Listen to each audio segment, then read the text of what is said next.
but we'd keep you down much better. If it weren't for these communist swine. 58. Now challenge softened into portrayal, art as a weapon gave way to art as homily, and there was a turning back to literary traditions. The enlistment of Henry Lawson as a popular writer was an early example. It was stated in 1934 that he lacked a clear understanding of class struggle but depicted working-class life with sympathy for toilers. The same claim also indicated a growing interest in the Australian experience as a site of cultural politics. The Workers' Art Club was replaced by broader bodies such as the Writers' League, formed during the visit of Agon Kish as the Australian section of the Writers' International. The League stressed its broad and non-sectarian nature, and pursued a united front with progressive liberals in campaigns such as that conducted by the Book Censorship Abolition League during 1935.59. The Third Period Party had applied the principles of class against class to a range of sexual, racial, international, and cultural issues. On each of them it took up a revolutionary stance that was starkly confrontational, juxtaposing capitalism's manifold evils with a communist solution in order to expose and polarize two alternative orders of value. With meager resources to support its endeavors, the articulation of this comprehensive proletarian position was necessarily programmatic, but even in its beleaguered isolation there could be no mistaking the party's intention to replace one form of class rule with another. The United Front brought a more pragmatic, less confrontational approach based on strategic alliances as a different kind of politics, an approach that sought common ground both within and beyond the labor movement, and replaced the earlier revolutionary separatism. Communists did not abandon their aspirations to leadership of the working class or their conviction that the workers must prevail over their class enemies, but they now saw those goals as the correlates of campaigns for peace, freedom, emancipation of the oppressed and enrichment of human life. Defensive in its historical origins, affirmative in its purpose and manipulative in its execution, the change affected them as much as their new allies. The change called for a different style of party work, less declamatory and more persuasive. It demanded additional qualities of its members beyond the reckless courage of the street activist or the indomitable defiance of the shop floor activist. A leading Bolshevik elucidated the expectations. The most valuable quality in a party worker is the ability to work with enthusiasm in an ordinary humdrum situation, and overcome, day in and day out, one obstacle after another, the ability to preserve his enthusiasm in face of the obstacles with which practical life confronts him daily, hourly, and to let the humdrum, cumbrous obstacles develop and strengthen his zeal, the ability in this day-to-day work to keep in mind and never lose sight of the ultimate aims for which the communist movement is fighting. 60. The party's leaders sought to build a membership of sufficient size to sustain the united front, sufficient patience to attend to its practical, everyday tasks and sufficient ardor to ensure its communist character. They paid close attention to both numbers and provenance of members, using this information as an index to evaluate the work of the district committees. Statistics were kept for male and female members, those in work and those who were union members, those in factory and those in street units. At the end of 1932 there had been 1929 members on the books. By mid-1934 there were 2,371, and the Congress at the end of 1935 enumerated 2,873, though only 1,674 were financial. Number 1 district based on Sydney remained the largest, but the Victorian Number 4 district, the Hunter Valley Number 2 district and the new Number 9 district created in North Queensland were expanding most rapidly. In the same year Number 3 district in South Queensland and Number 6 in Western Australia showed signs of growth. South Australia, Tasmania and the Northern Territory still languished. The composition of the party was revealed by the preponderance of what it called street units over factory units. A census in mid-1935 found that there were 230 of the residential groups and only 118 factory units. Less than half the membership was employed, just over 1,000 belonged to trade unions and only half of these belonged to factory units. There were just over 200 country members and about the same number of women. 61. The performance in parliamentary elections offered some encouragement. The party's 21 candidates won 47,499 votes for the House of Representatives in 1934 against 8,511 for its 10 candidates in 1931, and 73,506 votes for 6 Senate candidates, more than double the earlier tally. In state elections in New South Wales, Queensland, and Victoria during 1935, the CPA achieved significant increases on the 1932 results, with greatest support for candidates in the coalfield districts of New South Wales and northern electorates in Queensland. But the Senate performance, where Communists won 2.23% of the national vote, was the highest aggregate percentage and represented a meager return on the 400,000 manifestos, 500,000 how-to-vote cards, 15,000 posters and the heavy expenditure of effort such election campaigns entailed. Since the primary purpose of electoral activity was to build the party, the gap between voters and members emphasized the magnitude of the communist task. 62. It is difficult to discern in these figures a clear vindication of the party's new direction. The auxiliary organizations of the United Front did provide fertile ground for recruitment, but turnover remained high. It was estimated that half of those signed up in these years were lost almost immediately, and the Central Committee rebuked those comrades who appear to think that the party is a big sieve. Yet the party's procedures required that new members serve a term of probation, and it was the Secretariat that purged the ranks with periodic instructions that all unfinancial members be struck off the books. A South Australian delegate told a plenum in 1934 that if the requirement were enforced in his state it would liquidate the party. Finance remained a constant problem. The larger part of members' dues went to the District Committee and the Central Committee, leaving units with a constant battle to make up the funds needed to sustain their activities. 63. Despite these difficulties, there was an appreciable growth of the party's presence and level of activity. In 1934 it shifted the national headquarters from the dingy hall in Sussex Street to new premises in George Street and then around the corner to Hay Street, only a short distance for members to carry the tables, chairs, and office equipment, but an expressive move away from the old associations with the hungry mile along Darling Harbour to the bustle of Central Railway Station. The party now maintained offices in each of its district centres, along with separate premises for the auxiliary organisations. The Anvil Bookshop in Sydney was joined by the International Bookshop in Melbourne, the Anvil in Brisbane, the Radical in Perth, and a crop of suburban workers' bookshops that sprang up from the middle of the decade. 64. In 1933 a publishing company, Modern Publishers, was established to produce local editions of communist works that were prohibited by the Commonwealth customs. At that time its August was the Australian agent for the Soviet English-language publishers, and distributed a range of magazines and books.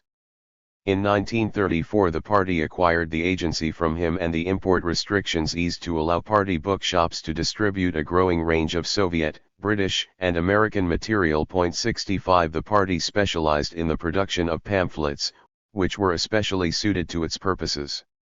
Cheap, portable, timely, and pointed, they circulated in bulk.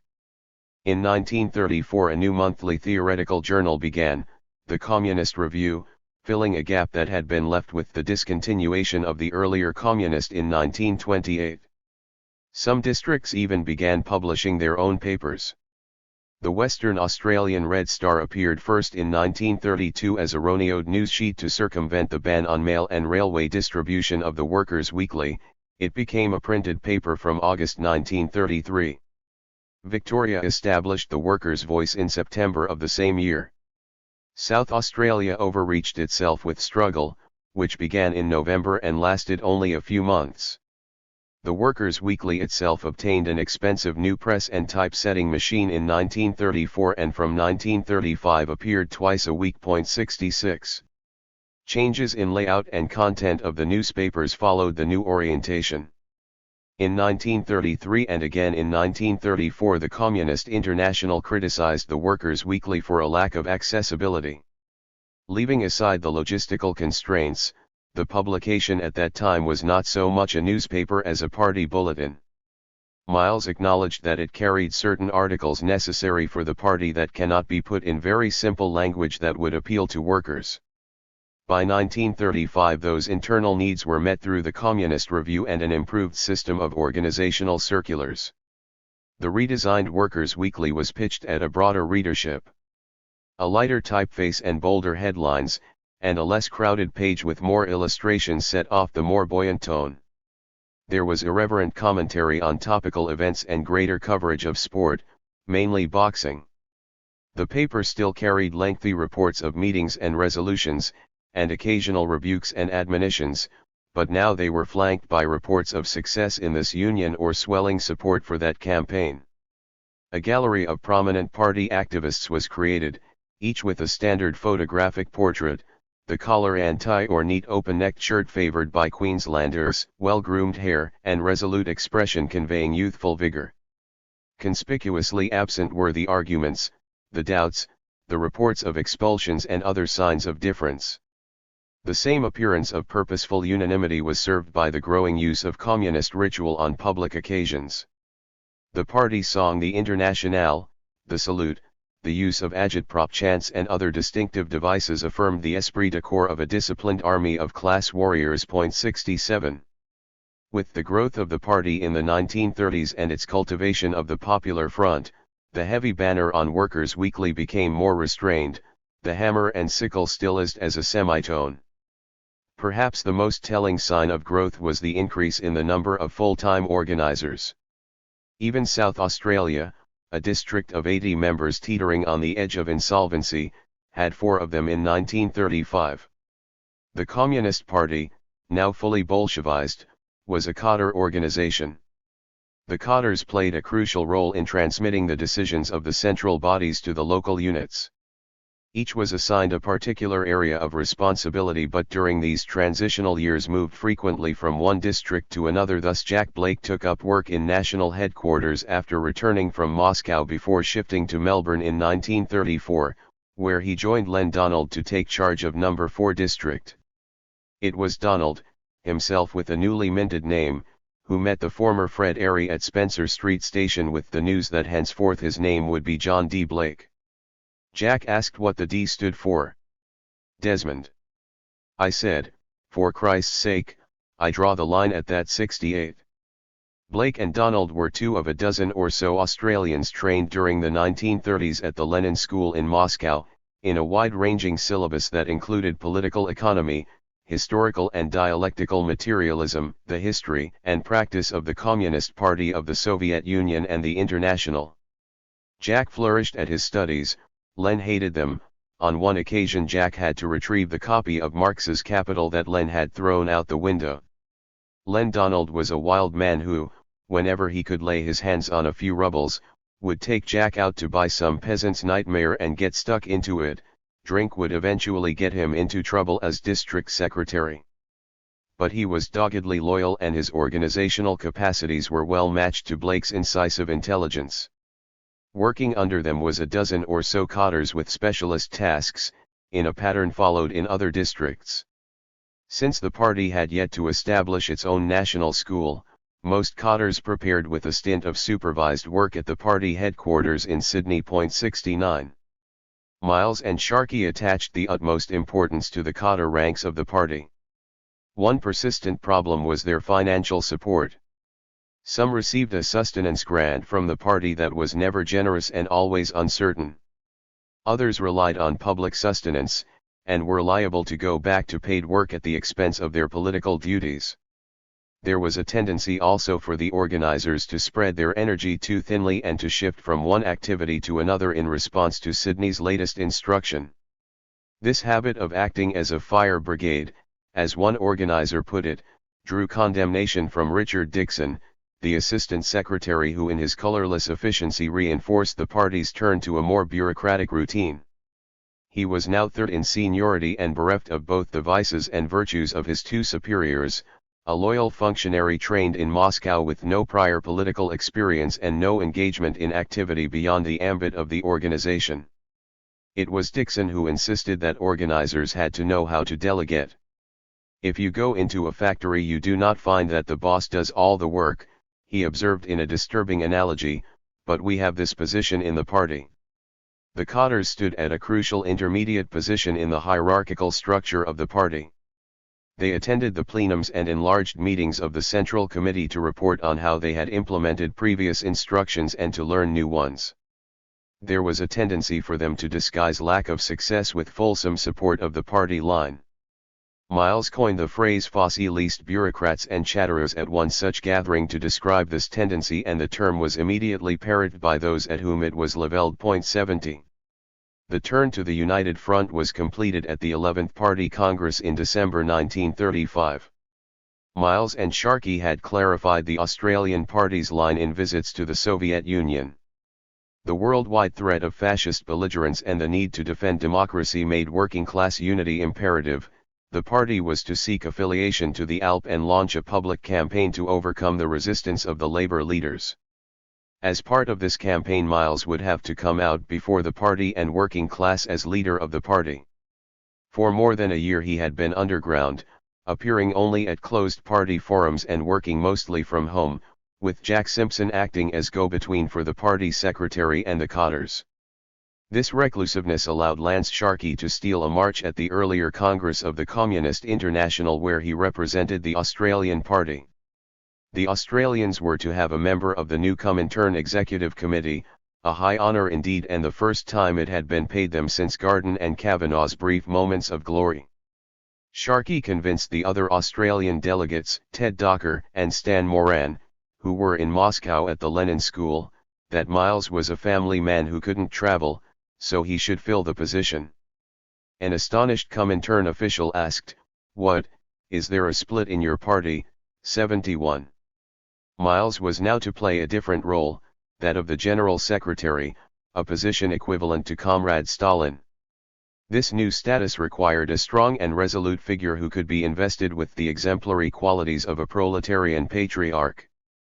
A similar cult of the leader had already arisen around the general secretaries of other communist parties, such as Harry Pollitt in Britain and Maurice Thorez in France.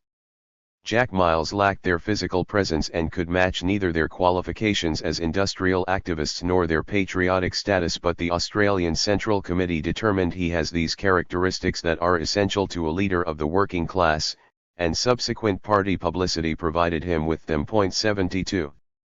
The cultivation of a public face of Australian communism did not obviate the need for secrecy. Whereas third-period communism had sought to achieve the greatest possible impact, making up for its lack of numbers by shouting its presence, United Front communism pursued a quiet effectiveness. In 1930 Moxon had instructed members thus: if a number of young workers leave a trade union meeting together, they should march in closed ranks, sing revolutionary songs, cheer for the revolution, and if curious passers-by stop and join them, then one of the comrades should make a speech. In 1935 Miles laid down as an elementary rule that members should come to a meeting place on time and get right into it. When it is dispersed, go away in small numbers and get right away. The change registered a reorientation of tactics, methods, and expectations. Adversarial communism yielded to affirmation, confrontation to the patient cultivation of alliances, and recognition that workers in dire distress were not necessarily the most advanced, altered the whole style of party work. 73. The Party Congress accepted all these changes without demur. Jack Loughran, the sole dissident, had been excluded and was dismissed in his absence by Miles as a silly old man. The Congress was notable also for the allocation of time limits to speakers. Sharkey was given an hour for his report on the 7th Congress of the Communist International, Miles 2 hours for explaining the tasks of the Australian Party. Politburo members and officials of the larger districts had 30 minutes, lesser district representatives and Central Committee members 20 minutes, and all other delegates just 10. At the opening session Jack Blake announced the composition of the presidium that would guide the election of new officials. It had 3 honorary members: Comrade Thalmann, the German party leader whose name is symbolical of the spirit of the German working class and toiling people of that country against fascism; Comrade Dimitrov, who had defied Hitler from the dock of a Nazi court, was now president of the International; and whose name is inseparably connected with the struggle of the working class throughout the world against fascism and against war, and finally he whose name is connected with the strivings of the working class throughout the world, the great leader of the Bolshevik Party, Comrade Stalin. The delegates stood to applaud. 74. 11. Communism by fronts. By 1935 the Communist Party of Australia was committed to the cultivation of strategic alliances.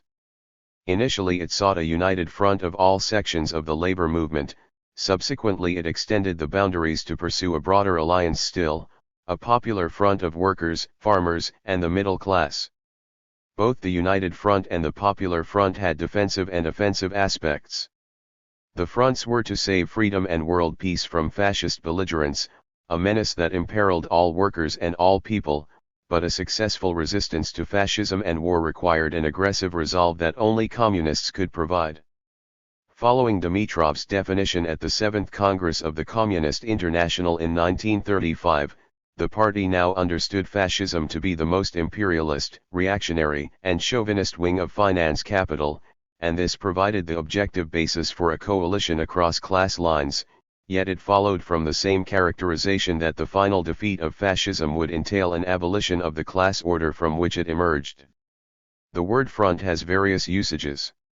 One meaning is a line of battle which troops extend to face the enemy, and this was how communists presented the United and Popular Fronts. But the word can also suggest an outward appearance serving to conceal ulterior motives, and this was how opponents interpreted communist activity in the second half of the 1930s. For some participants these were years of common engagement in a life and death struggle to preserve liberty, a moment of truth when the choices became clear and idealists could act in concert. For others it was the time of falsity and pretense of what W.H. Auden called the necessary lie that led, in 1939, to the ultimate communist betrayal and war. Ralph Gibson, who had joined the party in the depths of the Depression and experienced the full rigidities of class against class, looked back on the mid-1930s as a time of transition, a period when the left was trying to break out of its narrow bounds. Audrey Blake, another Depression communist, observed in her memoirs that the aim of the party's fronts was to extend the space in which the party could work. Len Fox, who was drawn into the party in 1935 through activity in the movement against war and fascism, quoted Gibson's statement in his own memoirs, "Broad left, narrow left." Fox was exemplary of those drawn to communism in the period. A science graduate, a poet, and a progressive educationalist, he traveled to Europe in the early 1930s and returned to Melbourne feeling that the greatest service anyone could render Australia would be to carry it a warning of the dangers of fascism and of the world war which must come soon if fascism were not checked. He was as selfless in that cause as Ralph and Dorothy Gibson, with whom he worked in the MAWF, and carried the same devotion into his party work. His memoirs chart a conflict between the broad and narrow forms of communism that he encountered, a difference suggested by two of the chapter titles, one recalling the warm, human people engaged in its campaigns, another the narrow and dogmatic men at the top who directed them. 1. The 1930s began in mass unemployment and ended in mass destruction. They are sometimes described as the devil's decade after the dictators who first extinguished freedom in their own countries and then embarked on wars of extermination that ended in Auschwitz and Hiroshima. The events of this devil's decade can be recited chronologically as a succession of international crises brought on by the fascist regimes. In 1931 Japan began its assault on China with the annexation of Manchuria. In 1935 Italy invaded Abyssinia. In 1936 Hitler remilitarized the Rhineland and entered into an anti-Comintern pact with Japan. Italy joined them the following year. Also in 1936, the Spanish generals staged an uprising against the elected government, and were assisted by Italy and Germany to prosecute a civil war that ended in 1939 with fascist victory. In 1937 Japan invaded China. In 1938 Hitler seized both Austria and the German-speaking areas of Czechoslovakia. The following year he annexed the remainder of Czechoslovakia, while Mussolini took Albania. In every one of these acts of aggression the League of Nations proved ineffective. At each moment of crisis the governments of the major non-fascist countries took refuge in appeasement or isolation, thereby clearing the way for the next outrage. Not until Germany invaded Poland in the autumn of 1939 did the Western powers make a stand, and by then it was too late. War began between the Allies and the German Reich in 1939. Mussolini's declaration of war in 1940, Germany's attack on the Soviet Union and Japan's strike against American military bases in 1941 completed the descent into global war. Noel Cownihan frequently drew for the communist press during the 1930s. His depiction of the Popular Front shortly after its proclamation at the 7th Congress of the Communist International takes the successful defense of French democracy in 1934 as a model that alarms Hitler. The idealized figure is again a giant male worker, but more controlled than the brutal representations that had appeared in the earlier period of class against class. Arising out of economic hardship and social discontent, channeling popular discontent with capitalist democracy into authoritarian nationalism, exalting the unity of the corporatist state and refusing class or any other form of disunity, fascism posed a fundamental challenge to communism. In adapting the methods of mass mobilization, it unleashed revolutionary violence against the left. Alarmed by the strategic threat of fascism on both its western and eastern borders, the Soviet Union pursued collective security agreements with the capitalist powers. From its initial interpretation of fascism as a symptom of general capitalist crisis, after 1935 the Communist International recast the phenomenon as a new and distinct malignancy. In his speech to the 7th Congress of the Communist International, Dimitrov insisted that the accession to power of fascism is not an ordinary succession of one bourgeois government by another, but a substitution of one state form of class domination of the bourgeois democracy by another form open terrorist dictatorship. It would be a serious mistake to ignore this distinction, too.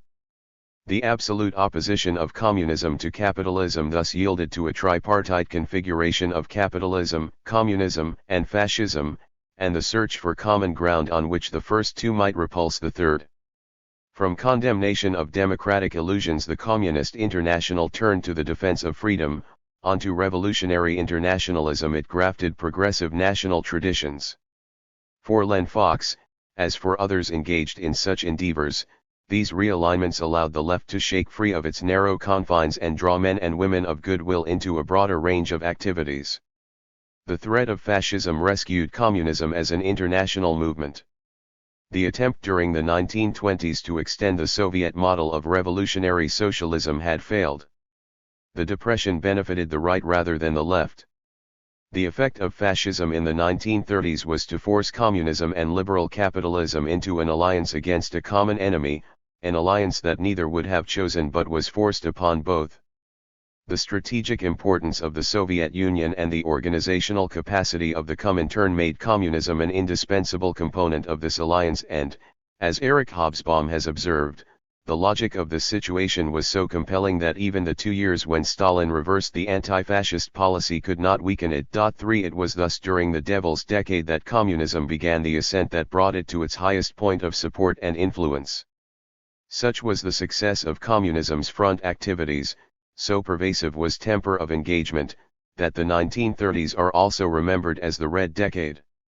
The Red Decade was a product of the same world events as the Devil's Decade, for the conservative appeasement of the fascists broke down the barriers between progressives and revolutionaries. But the imposition of the strategic interests of the Soviet Union, as determined by its ruthlessly pragmatic and deeply suspicious ruler, onto the policies of the Communist International produced fatal contradictions. The Communist International rallied to the defense of the Spanish Republic, it sent money and medical supplies, it enrolled volunteers into the International Brigade, many of whom died in battle. But it also turned on those Stalin deemed to be Trotskyists, and its commissars murdered their anti-fascist rivals. The Soviet Union appealed to the Western powers for sanctions against acts of international aggression and mutual defense pacts, but it also recruited spies to gather military and security information for use against them. Communists in Australia and other countries campaigned against their government's policy of appeasing the fascist regimes in their belligerent demands, until August 1939 when Hitler and Stalin divided Poland and the Baltic states between them. At least until that final betrayal, idealists such as Len Fox could not or would not see the subjugation of an international movement to partisan considerations. The broad left achieved its breadth partly by drawing Australians into world affairs and partly by connecting those affairs to a larger and more diverse domestic audience. The fascist aggressors cast a long shadow that extended over Australia.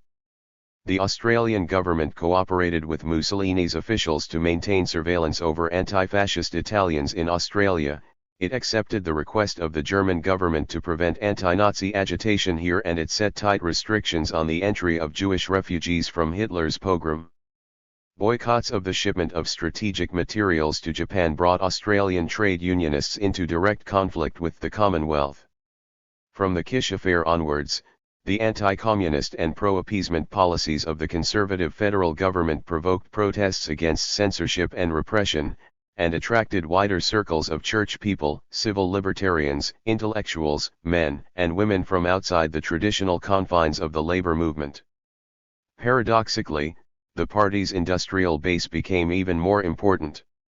Since the Labour Party remained adamant in its rejection of the United Front, the unions were the sites of communist activity for both international and domestic campaigns, the institutional basis from which the party was able to exert its influence.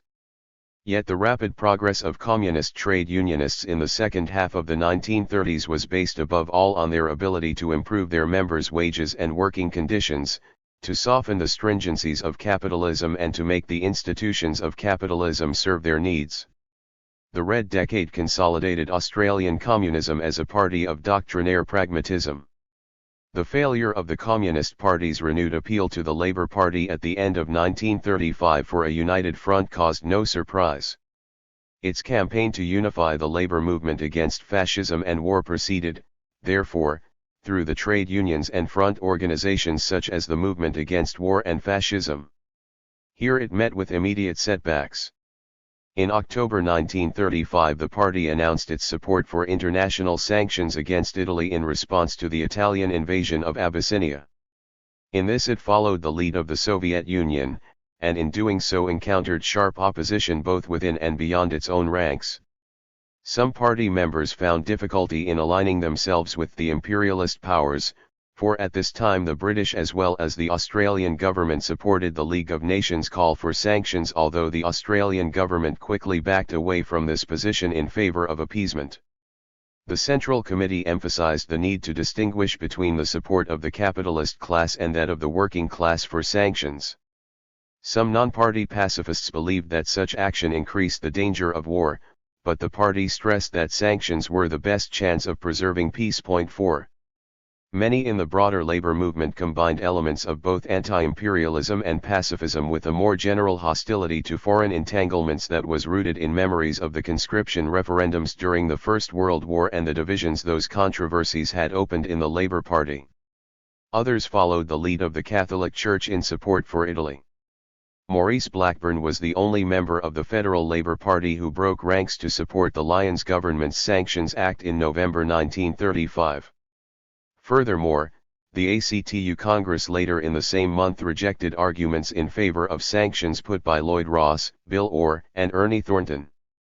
By 78 votes to 41, Congress declared its uncompromising opposition to the policy of applying sanctions on the grounds that the delegating of powers or authority by organized labor to the representatives of capitalistically controlled governments would amount to the betrayal of the cause of the workers. 5.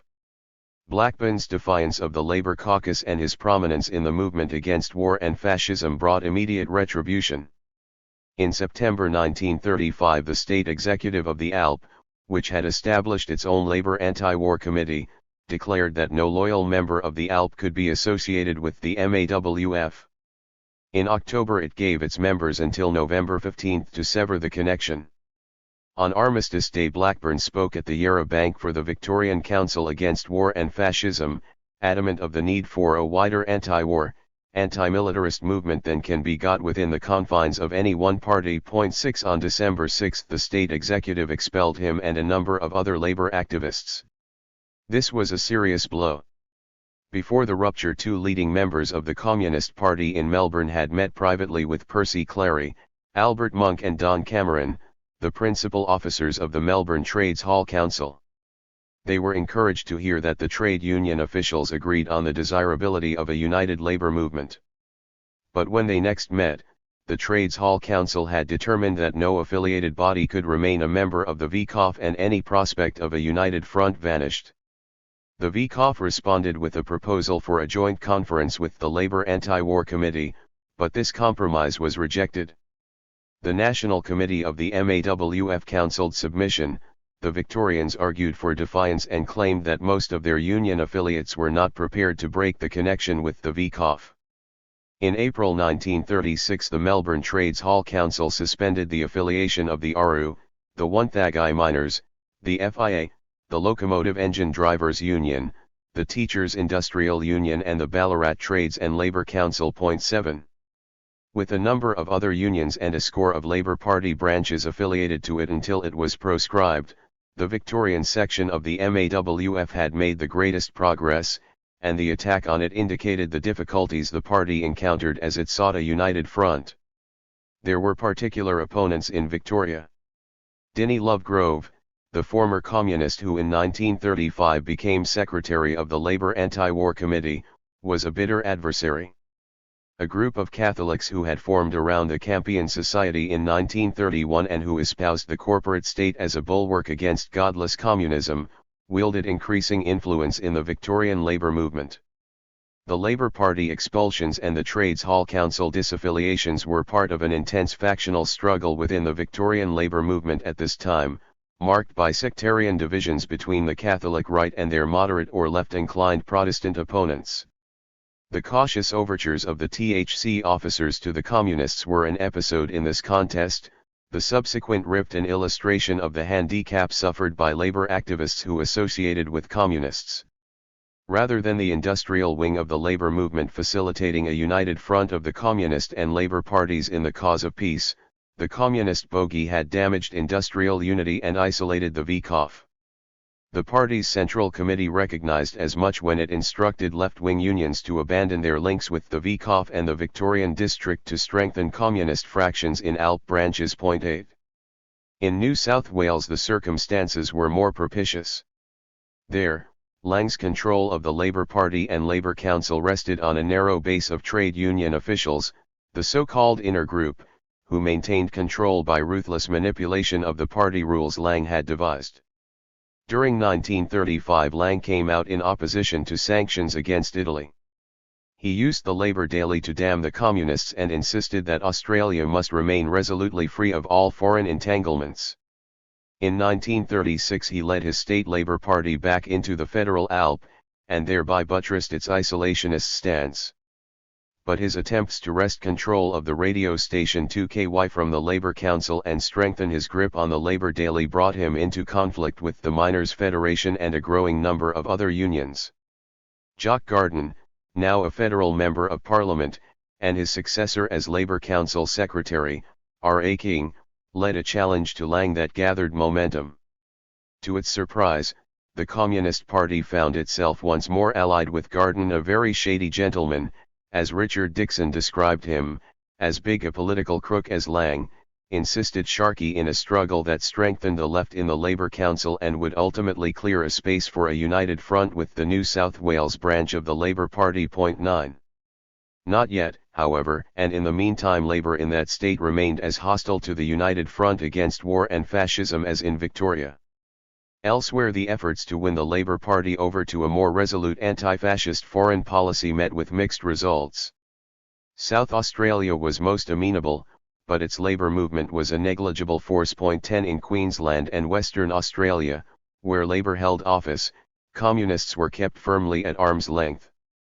Nationally the MAWF languished. A united front of the Australian labour movement remained blocked by the organisational resistance of the Labour Party. Under these circumstances the Communists turned their attention to a popular front. The Popular Front, conceived as a more general alliance of the working class with other classes, held out the attractive prospect of greatly widening the resistance to war and fascism, and held the tactical advantage that the additional components were not bound by the same disciplinary control as bound Labour Party members and affiliates. The transition from United Front to Popular Front began in Melbourne on Armistice Day 1935 at the very anti-war rally that occasioned Blackburn's expulsion from the Labour Party. At that rally the VCOF joined with religious and other anti-war organisations to form a United Peace Council. This in turn became the World Peace Congress Committee, which sent delegates to a World Peace Congress in Brussels in September 1936. Following the Congress, the International Peace Campaign was established in Australia, which convened the National Peace Congress in Melbourne in 1937, attended by more than 800 delegates. The breadth of the World Peace Congress, which was chaired by the aging British Conservative politician, Lord Cecil, was matched by its Australian counterpart, which included representatives of the churches, the League of Nations Union, the United Association of Women and the Australian Natives Association among its office-bearers, and featured a string of judges, bishops, academics, and businessmen as patrons. This international peace campaign was clearly much more than a communist front. The pacifists who attended its Melbourne Congress were far more insistent in their opposition to war than the communists, and party members of the IPC state committees repeatedly complained of the difficulty of converting anti-war sentiment into anti-fascist action. 11 Ralph Gibson had detected the same underlying differences at the founding Congress in Brussels. There the IPC adopted a 4-point program: recognition of the sanctity of treaties, reduction of armaments, a strengthened League of Nations and collective security. But some argued that the sanctions imposed by a strengthened League of Nations would increase the danger of war, while others greeted the appearance of the Spanish communist delegate Dolores Ibarruri with the bellicose chant, "Guns for Spain. Planes for Spain." 12. The Spanish Civil War, which had begun less than 2 months earlier and would continue until 1939, fractured the illusions of peace through collective security. It demonstrated the subservience of the League of Nations to the major powers and their policy of non-intervention that denied support to a lawfully elected government yet allowed Italy and Germany to send guns and planes to the fascist insurgents. While pacifists sought peaceful resolution, the Communist International raised volunteers to fight. "I fight against war with war," declared Sam Aarons, one of the Australian communists who joined the International Brigade.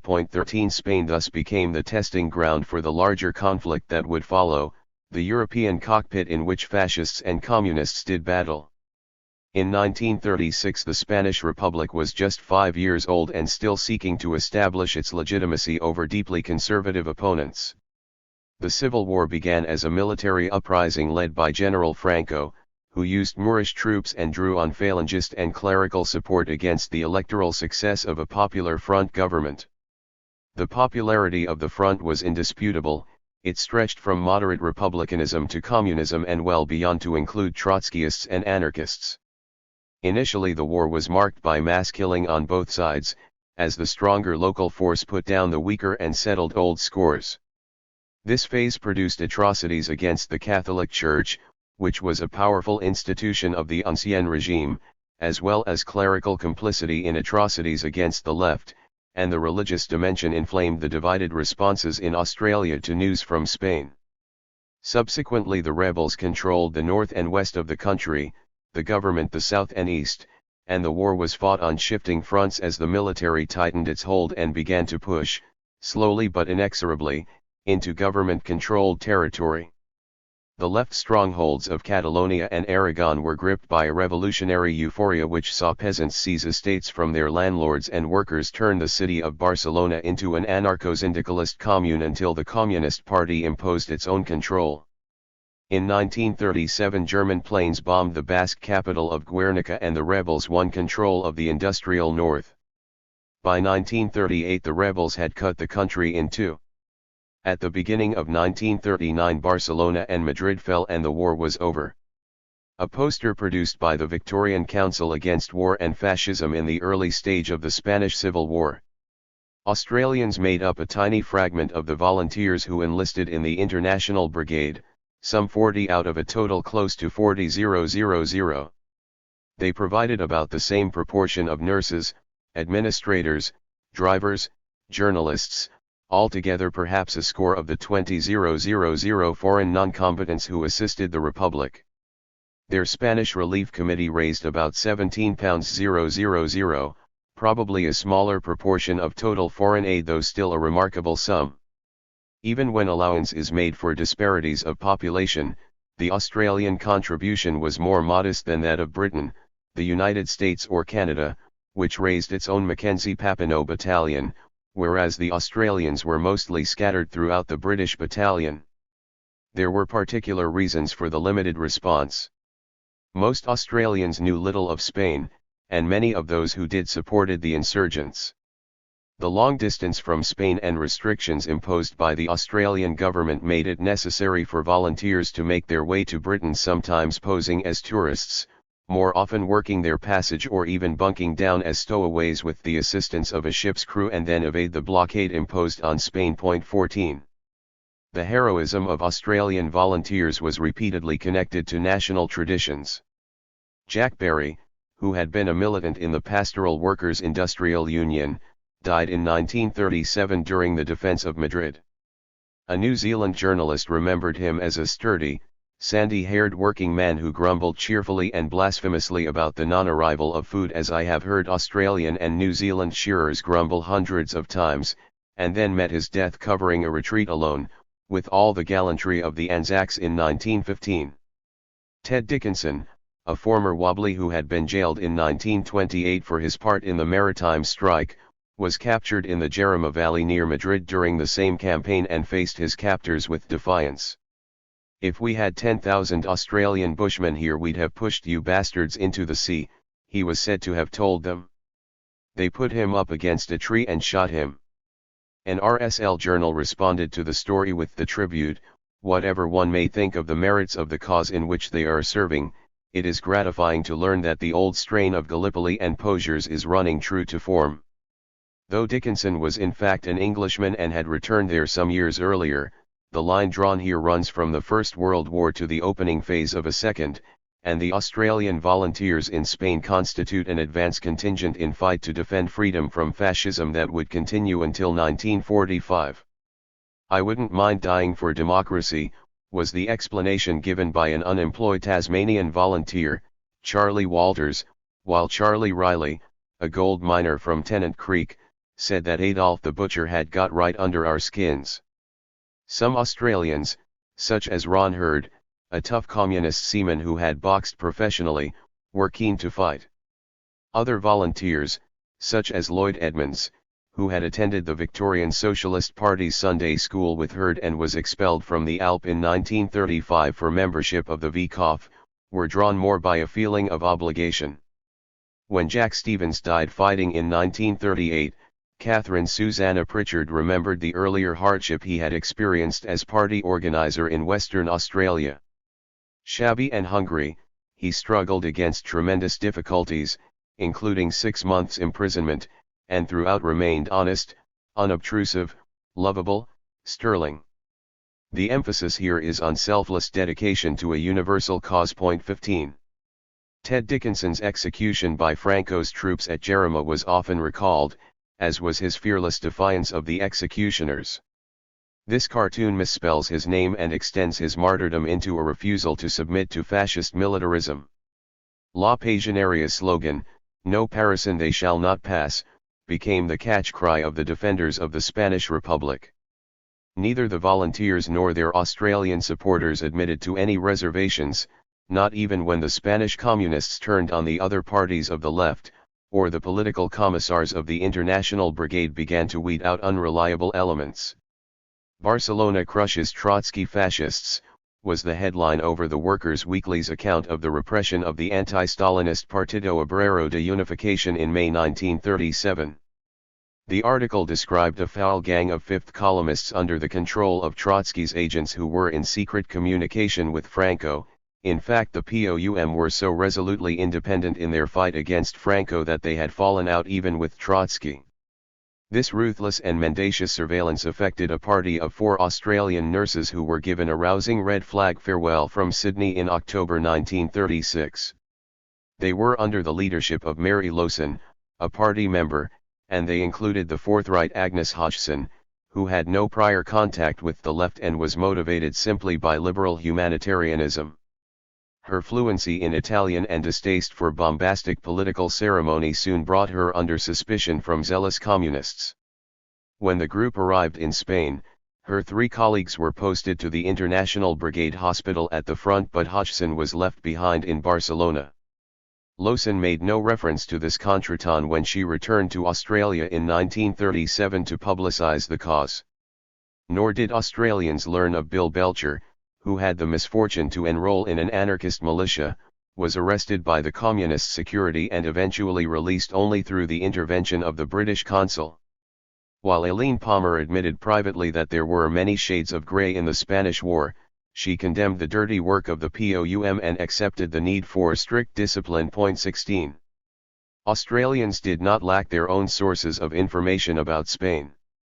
In the Queensland sugar districts there were Spaniards who received Spanish newspapers, and several of whom returned to fight against Franco. There were journalists such as Alan Moorhead, John Fisher, and Rupert Lockwood. All 3 young men had been drawn to the anti-fascist cause by Egon Kish, and their reports from Spain were informed by the same commitment. 17 Fisher was not the only example of a generational shift. Portia Holman, the daughter of the former Labour Premier of New South Wales who had ratted with Hughes during the First World War, was a medical worker in Spain. Richard Latham, on whom his vehemently anti-communist father John doted, drove a truck for a humanitarian relief organisation. Then there were Vance and Nettie Palmer, who at the outbreak of the Civil War were living in Catalonia with their daughter Eileen. She remained in Spain with a British medical unit while they returned to Melbourne to organise support through the Spanish Relief Committee. There were films, brought from Spain and taken around Australia by the University of Melbourne Labour Club communist, Ken Caldecott, as national film organiser of the Spanish Relief Committee. There were scholars, such as Max Crawford, who had begun an intensive study of Spain's quest for freedom before he took up the chair of history at the University of Melbourne at the beginning of 1937, and who joined other academics in public support of the Republic. 18. Throughout the conflict, the Australian government maintained a policy of strict neutrality and non-interference in the internal affairs of a foreign country. Public opinion divided sharply at the edges between champions of the Republic and supporters of Franco, with a large and generally inert middle ground. Like the Communist Party, the Catholic Church saw Spain as a battleground in a larger struggle, and even before the outbreak of the Civil War it had condemned the secular policies of the Republic. The Australian hierarchy responded to an appeal from the Spanish bishops in July 1936 with unqualified support for the rebellion. A stream of publications described communist atrocities, the execution of priests and violation of nuns, with lascivious outrage. The papal encyclical Divini Redemptoris issued in March 1937 linked the fury of communism in Spain, the destruction of churches and the indiscriminate slaughter of clergy, to the urgent struggle between the promise of the Redeemer and the satanic scourge of atheistic communism. In the eyes of Bishop Gilroy, who would become Australia's first native-born cardinal, General Franco was a man who seemed to be raised up by Almighty God. 19. The most celebrated confrontation between the two sides, it has been recalled by Manning Clark, among others, as a formative moment of political awakening, occurred in the Public Lecture Theatre at the University of Melbourne in March 1937. 3 members of the Campion Society, including the young B.A. Santamaria, affirmed the proposition that the Spanish government is the ruin of Spain in a debate with Nettie Palmer and 2 communists, Gerald O'Day and Jack Legge, an undergraduate science student. The theatre was packed by members of the Catholic Young Men's Society, who joined their champions in the cry, "Vivo Cristo Rey" at its conclusion. Similar debates followed elsewhere, but it was more common for Catholic supporters of Franco to break up meetings of the Spanish Relief Committee. Thus 2 months later they descended on the Adelaide Town Hall, where a dozen speakers were billed in an appeal to assist the Spanish people. The first speaker was my grandfather, the Reverend Aubrey Stevens of the Congregational Church. He was heard in silence, but after him the president of the South Australian branch of the ALP was drowned out by booing and catcalls. 20. Catholic opposition to communism was not new, but anti-communism in Australia had not previously achieved such popular and systematic character. During the 1920s, conservative politicians had exploited the Red Scare with material provided by the Security Service and encouragement from employers' groups and the press, but the influence of such professional publicists as Tom Walsh and Adela Pankhurst Walsh was restricted. Their apostasy and extreme conservatism had discredited them in the eyes of the labor movement, and the anti-communism preached by Adela's Women's Guild of Empire was as fanciful as Millicent Preston Stanley's similar work for the Sane Democracy League. The New Guard and other secret armies had assumed mass proportions in their anti-communist drive during the political instability of the early 1930s, but these again were external and antagonistic to the labor movement. Spain altered these alignments, for adherents of Catholicism comprised a substantial proportion of the labor movement, and, as the principal Catholic anti-communist, B. A. Santamaria, has observed, it was the conflict of ideas generated by the Spanish Civil War which in Australia transformed the Catholic attitude to communism from generalist opposition to passionate resistance. 21. The appearance in 1936 of the newspaper he edited, Catholic Worker, and the establishment in 1937 of a National Secretariat of Catholic Action to be conducted by another layman and himself, signaled a new emphasis on anti-communist agitation and organization within the labor movement, as critical of the injuries of capitalism as it was of communist false remedies. Very quickly these Catholic activists, distinguished by their black and white badges with the Holy Cross, became prominent as anti-communist shock troops at public meetings in Melbourne. Ernie Thornton warned the Central Committee as early as April 1936 that the Catholic Worker was exercising a big influence on the situation in Victoria. There is quite a big proportion of Catholic workers in the trade unions, and they have been aroused by the Catholic Worker. From outside Victoria, as well, communist organizers reported that Catholic Action was mobilizing support in trade unions to defeat communist delegates and officials. 22. There was an additional dimension to this Catholic activism.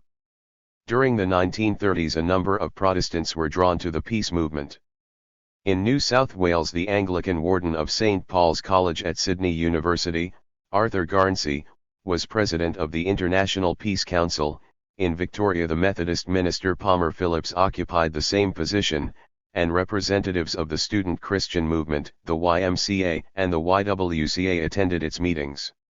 While the bulk of the Protestant laity remained anti-communist, those clergy who were most engaged in the Church's social mission often entered into dialogue with communists and communism. The Irish-born Harry Gould, who became a full-time party worker at this time with special responsibility for theoretical work, likened these progressive Protestants to 18th-century deists, who treated Christianity as an ethical code stripped of its supernatural trappings. He had in mind such figures as Ernest Bergman, who in 1934 became Bishop of Goulburn. Bergman's earlier experience in the Newcastle diocese during the Depression had not faded, and in 1936 he declared that capitalism was warfare, naked and unashamed. His outspoken radicalism and sympathy for the Soviet Union earned him the reputation of the Red Bishop, an Australian equivalent of the notorious Red Dean of Canterbury and naive apologist for Stalin, the Reverend Hewlett Johnson. But Bergman's purpose is more accurately captured in his own formulation as the Christianizing of communism. Similarly, Farnard Maynham, the vicar of St. Peter's, led members of that church in East Melbourne in a quest for Christian socialism that was intensely sacramental in liturgy and theology. While a few of the Protestant clergy joined the party, the great majority associated with its campaigns were following their own stars. 23. More striking is the growing prominence of ex-Catholic communists. Initially, the Communist Party had inherited the rationalist temper of the socialist and radical left. Its founders were thoroughgoing materialists who dismissed the Christian dogma of salvation by faith derided by the Wobblies as pie in the sky for its quietism. Irish adherents such as Jack Loughran, who ran the party bookshop in Sydney, and Mick Healy, who took on the same task in Brisbane, were militant atheists. There were members from a strong religious background, but typically evangelical Protestantism. Jock Garden and Bill Orr had preached for nonconformist sects.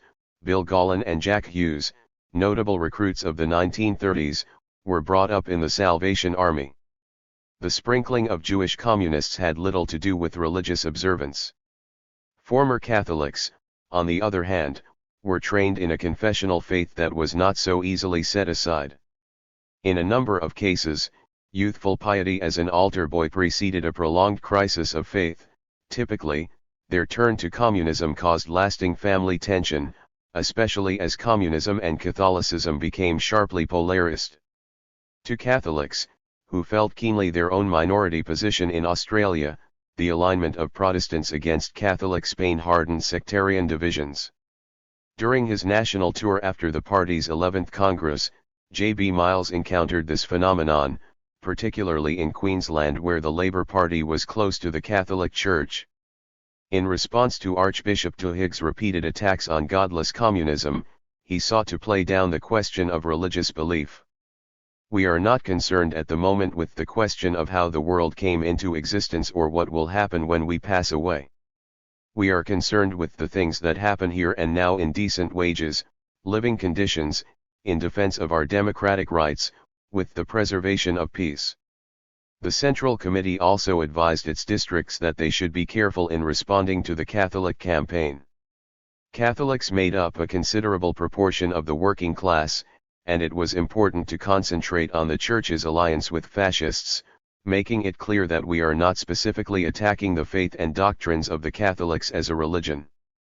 Lance Sharkey's pamphlet, An Appeal to Catholics, sought to reassure Catholics that there was freedom of worship in Spain as well as the Soviet Union, and that there were many Catholic Republicans. He also countered the ethnic division that underlay religious sectarianism in Australia with an appeal to his fellow Irish Australians' love of freedom and rebel spirit. 24. This was a far cry from the militant atheism that communists had proclaimed in the 1920s, and some party members found it hard to practice. Dr. Gerald O'Day, a former Catholic, had inflamed the Melbourne debate on Spain with his anti-clerical jibes. In response to the pro-Franco speaker's allegations of Republican attacks on the Church, he asked what harm ever came to anyone through persecuting the Catholic Church. O'Day wrote afterwards that Catholic supremacy resulted invariably in stagnation and illiteracy. He joined a materialist refutation of religious belief to a trenchant class analysis of religious practice. The communists reveal the historical and economic roots of religion. Religion is regarded by them as a man-made thing, a portion of the superstructure built by man on the basis of the productive forces.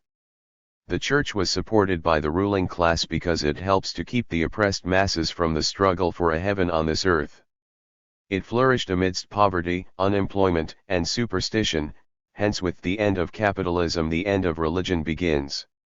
Miles might have had O'Day in mind when he cautioned against communist use of such aphorisms. Rationalism was but another strand of religious sectarianism, he declared, and we are not going to succeed in the course of mass work, if we come out under the slogan "Religion is the opium of the people." Comrade Marx, the author of the slogan, was not available to be set straight by the Australian Party Secretary, and neither was Comrade O'Day prepared to desist. On another occasion, asked what he would do if Stalin invaded Australia, he returned the question, "What would you do if the Pope raped your mother?" 25. Neither the conciliatory nor the aggressive presentation of communist religious policy mollified those Catholics in the labor movement who shared their church's opposition to the Spanish Republic. Amid heated argument in the state branches of the ALP, the federal leader, John Curtin, maintained a policy of non-intervention. A special Congress of the ACTU in July 1937, on the other hand, adopted a resolution moved by Lloyd Ross of support for the Spanish government, and by 79 votes to 48 Congress also reversed the ACTU's previous opposition to collective security. This resolution, which was proposed by the Secretary of the New South Wales Labour Council with the support of Orr, Ross, Thornton, and Garden, coupled German and Italian aggression in Spain with German aggression in Central Europe, directed finally towards Russia, and Japanese aggression in China, which threatened both the Soviet Union and Australia. It supported the principles of the Brussels Peace Congress, and urged a united effort of all working-class bodies. It was by far the most encouraging advance to date in the Australian campaign for a united front. 26. Japan's invasion of China in July 1937 brought a significant extension of the campaign against fascism and war. The pretext for this belligerence was the Chinese nationalist government's failure to suppress communism, and it was accompanied by mass executions by the Japanese military of Chinese civilians in the coastal cities. The rape of Nanking at the end of the year joined Guernica as a symbol of militarist brutality. The party revived its Hands Off China Committee, which worked along similar lines to the Spanish Relief Committee, and raised funds to send an ambulance and other medical assistance to the victims. The substantial trade links between Australia and Japan also allowed the Communists to push for economic sanctions. In October 1937 the ACTU called on Australian consumers to boycott Japanese goods. From January 1938 members of the Waterside Workers' Federation began to refuse to load shipments of scrap iron for export to Japan. They secured the endorsement of the New South Wales Labour Council and ACTU executive, but were forced to lift the ban in May when the Commonwealth government threatened to apply the provisions of the Transport Workers Act and delicense the WWF. 27. There was an encouraging success at the end of 1937. A British cargo vessel, the SS Silksworth, under charter to a Japanese company and with a predominantly Chinese crew, docked in Newcastle to take on coal. When members of the crew approached local communists with allegations of mistreatment, the maritime unions and Newcastle Trades and Labour Council declared the ship black. The ship's captain initiated court action against the crew and had 30 of them arrested, but another 6 had been taken by the communists into hiding in Sydney. Their plight occasioned large protest meetings in both Newcastle and Sydney, and highlighted the fact that the ship was bound for Japanese-occupied China with a cargo of wheat. The Chinese consul and many Chinese Australians supported the campaign for the crew's release. After blaming their plight on the extreme element, the Australian government eventually arranged for the prosecutions to be withdrawn and paid the crew's passage to the Philippines. The crucial factors in this successful campaign were the solidarity across racial lines, so often a point of division, and the determination of the unions to maintain their industrial action. There was an attempt to sneer at the trade union movement, said the Communist District Secretary, with the inference that the Chinese were people lower than Australians, but here was collective international action, an example of the way the masses could unite against aggression. 28. A year later the Port Kembla branch of the WWF refused to load pig iron on another ship bound for Japan, the SS Daffram. The decision was a local one, taken on the initiative of the Communist Secretary of the WWF branch, Ted Roach, against the policy of the National Executive, which feared that the combination of the Transport Workers Act and BHP was too powerful. But the Port Kembla wharfies were backed by the local labor movement and held firm even when BHP shut down its steel works. The members of the Federated Iron Workers Association and other unions maintained support for the ban. Robert Menzies, as Commonwealth Attorney General, proceeded to Wollongong under heavy police escort to rebuke the strikers, and Roach told him that this pig iron will be used to slaughter our own women and children, and raze our own cities to the ground in Australia, in the same way as in China today. 29. Menzies already bore the reputation of an appeaser of the fascist regimes, if not a sympathizer, because of his complimentary comments about Hitler's Germany, and it was a communist orator working on the Sydney wharves, Stan Moran, who now dubbed him Pig Iron Bob. His declaration of the licensing provisions of the Transport Workers Act brought wide criticism, including from Isaac Isaacs, the former Governor-General, who said that the coercion of the waterside workers was dictator's rule.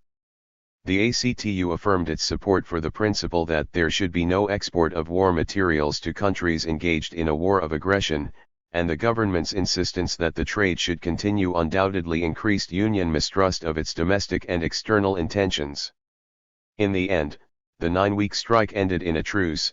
The government lifted the provisions of the Transport Workers Act and agreed to reconsider an embargo on the export of war material, while the Port Kembla waterside workers loaded the ship. 30.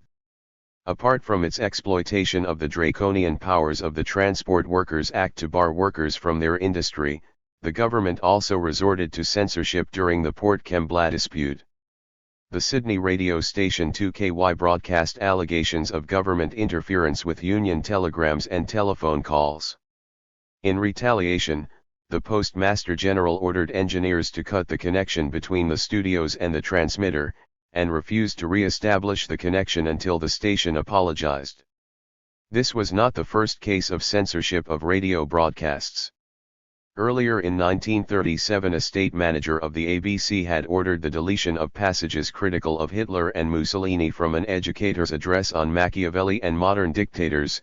In the following year, a member of the Spanish Relief Committee was told to omit the word German from a reference to the bombing of Guernica, and Alf Foster, a Victorian County Court judge and member of the International Peace Campaign, was prevented from speaking on censorship.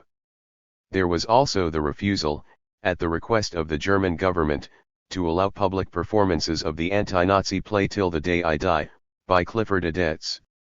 These prohibitions brought protests from the Australian Council for Civil Liberties, which had evolved from the Book Censorship League, and affronted a growing body of progressive middle-class opinion. Indeed, by joining the infringement of civil liberties to appeasement of the dictators, the Lyons government seemed almost deliberately to foster the politics of the broad left. 31. The Axis powers certainly showed a remarkable blindness to Australian sensitivities. At the end of 1937, the Italian government sent a battle cruiser, the Remo, on a goodwill voyage to New Zealand and Australia. Local Italian anti-fascists had previously distributed leaflets to passengers and crew on visiting Italian liners, and this warship's recent involvement in the blockade of Republican Spain and bombardment of Barcelona made it a natural target for protest.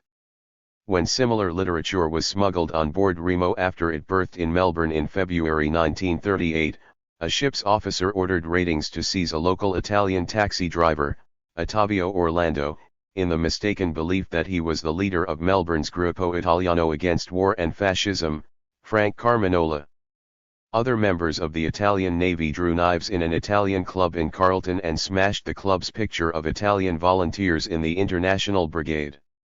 Orlando was beaten and interrogated on board the Remo in the presence of an officer of the Commonwealth Investigation Branch, and Attorney General Menzies's insistence that the branch had given no names or descriptions to the Italian officers failed to placate indignation. Several thousand people demonstrated at Station Pier against the warship. Similarly, the MAWF organized protests and pickets against the Nazi representative Count von Luckner, who was another guest of the Australian government in 1938.32. In contrast to the welcome given these fascist emissaries, the Commonwealth government showed scant sympathy for their victims. It maintained strict controls over the entry into Australia of Jewish refugees. Even after Kristallnacht on 9–10 November 1938, when the Nazis unleashed mass destruction of Jewish property, Prime Minister Lyons insisted on a limit of 5,000 Jewish immigrants a year, subject to special landing fees. In this he was supported by some in the Labour Party who regarded the refugees as a threat to Australian workers, and some Catholic publicists who dwelt on the communist proclivities of world Jewry. It was the Conservative President of the Victoria Legislative Council who went furthest in his warning of slinking, rat-faced men who were turning Carlton into a ghetto of sweated industry. Against all of them the Communist Party waged a campaign to discredit anti-Semitism and pressure the government to liberalise its immigration procedures. Previously there had been a limited Jewish membership of the Communist Party of Australia. Sam Aarons and his mother Jane, Judah Watton, Natty Seligson, and Itzhak and Manka Gust in Melbourne, Annie Isaacs, Sam Lewis, Bella Wiener and Harry Gould in Sydney, were perhaps the most prominent, but by 1937 Jewish groups of the party were established in Sydney and Melbourne with fruitful connections to Jewish cultural bodies and community organisations. 33. Even the communists eventually faltered in their campaign for the Spanish refugees. By 1939 there were several 100,000 of them, mostly held in camps in southern France, early victims of the plight that would afflict so many millions more men, women, and children rendered stateless by the enforcement of political conformity by so many regimes in the latter part of the century. The Australian government provided the shamefully small sum of £3,000 for their assistance. The Spanish Relief Committee, which was still collecting donations, also pressed for admission of Spanish refugees to Australia, but some of its state branches worried that this might antagonize Australian Unionists. The campaign languished, the donations declined and activity fell away. The outbreak of the Second World War effectively ended the work of the Spanish Relief Committee. 34. Just as the Alps' refusal of a united front encouraged the Communists to make a popular front the basis of their campaign against fascism and war, so in its domestic campaigns the Communist Party increasingly emphasized a popular alliance. This was a gradual and partial reorientation on the part of an organization that remained overwhelmingly proletarian in its membership, leadership, and outlook, and by its rapid progress in the trade unions was still hoping to win over the Labour Party. Both the fronts, the United Front and the Popular, were foreshadowed at the 7th Congress of the Communist International. They were not seen as mutually exclusive, and the formal distinction between them was probably lost on many members. Guido Baracca found when he took over party classes in Sydney in the second half of 1938 that most did not know the difference between the United Front and the Popular Front. 35 The difference in composition: a United Front of the working class, a Popular Front of the working and other classes was qualified in both cases by the historically ordained mission of the working class in the final overthrow of capitalism and the leading role allocated to the party in that necessary outcome.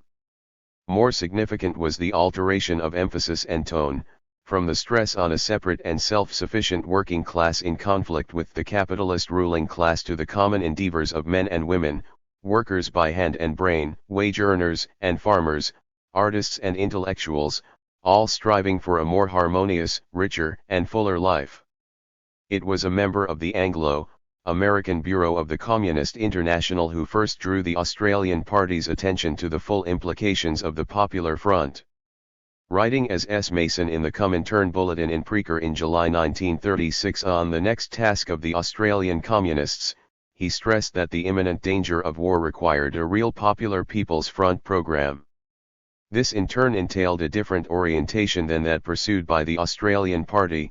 The question for us at the present moment is not proletarian revolution versus war, but peace or war, not Soviet power versus bourgeois democracy, but the extension of bourgeois democracy. Some have supposed that Mason was J.B. Miles, but in fact it was written by Steve Purday, the representative of the Australian Party in Moscow. That this Mason was not Miles quickly became evident during the recriminations his article caused once it was put before the party in the Communist Review. Lance Sharkey used Mason's article to criticize Dixon's tardiness to embrace the Popular Front, and though the diligent Assistant Secretary took the blame, Sharkey was for the first time challenging the party secretary, Miles. Mason's strictures were so pointed that Miles offered abject self-criticism at the next meeting of the enlarged Central Committee, which resolved on a substantial alteration of the party's electoral activity. Paradoxically, the insistence that the Australian Party reorient its politics to the Popular Front meant working for a Labour government. To assuage the fears of the Labour Party and improve the prospects of Labour defeating the Lyons government, the party withdrew all but two of its candidates from the 1937 federal elections and campaigned for a common front of the workers, farmers, and middle class against reaction. 36. Not all accepted the abrupt change of tack. A Queenslander suggested it would dismay the workers in that state who had lost patience with its reactionary Labour government. Ernie Thornton told the Central Committee in the immediate aftermath of that election, which Labour lost, that it would be a very big mistake if we ever allowed ourselves to forget that we are a class party and a revolutionary party, as seems to be the case in a lot of our propaganda. Guido Baracca, readmitted to the party in 1935, harbored misgivings about the persistent tendency to dissolve the proletariat in the people. Mason's instructions were in any case soon countermanded by his successor as secretary of the Anglo American Bureau, André Marty, the ruthless French commissar of the International Brigade.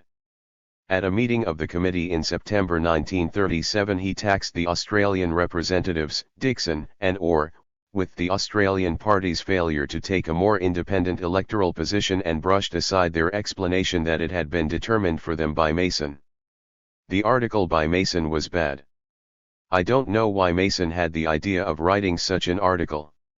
The comrade who is responsible is removed from our apparatus. In any case, he continued, the responsibility for this line is only the responsibility of the Central Committee of the Australian Party.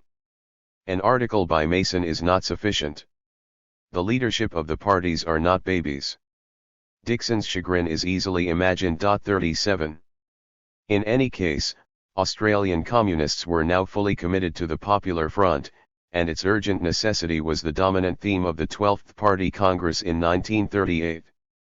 A People's Front against poverty and sorrow, for prosperity and happiness, against reaction and fascism, for progress and democracy, against the instigators of war and their friends in this country, for a lasting peace and security.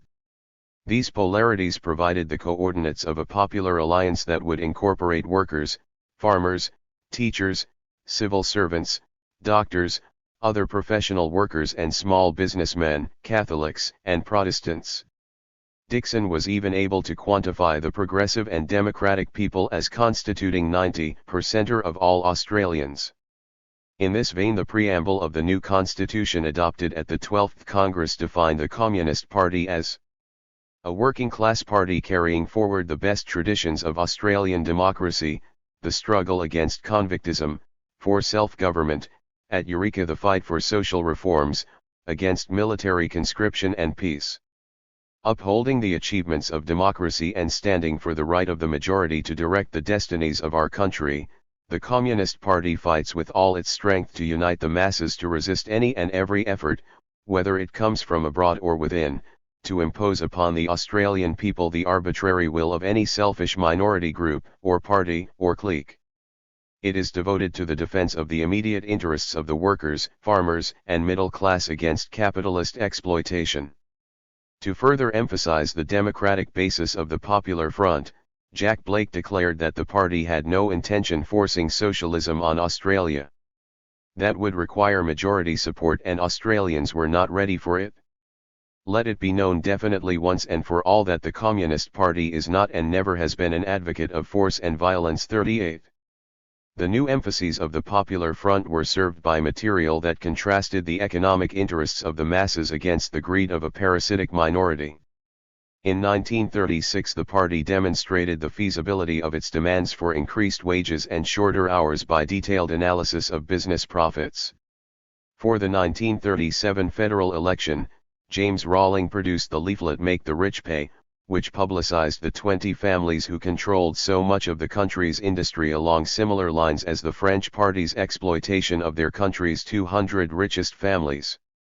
Rawling also wrote Who Owns Australia, which showed the narrow concentration of national wealth in the hands of a modern feudal aristocracy who lived in palaces alongside horrible and soul-destroying slums.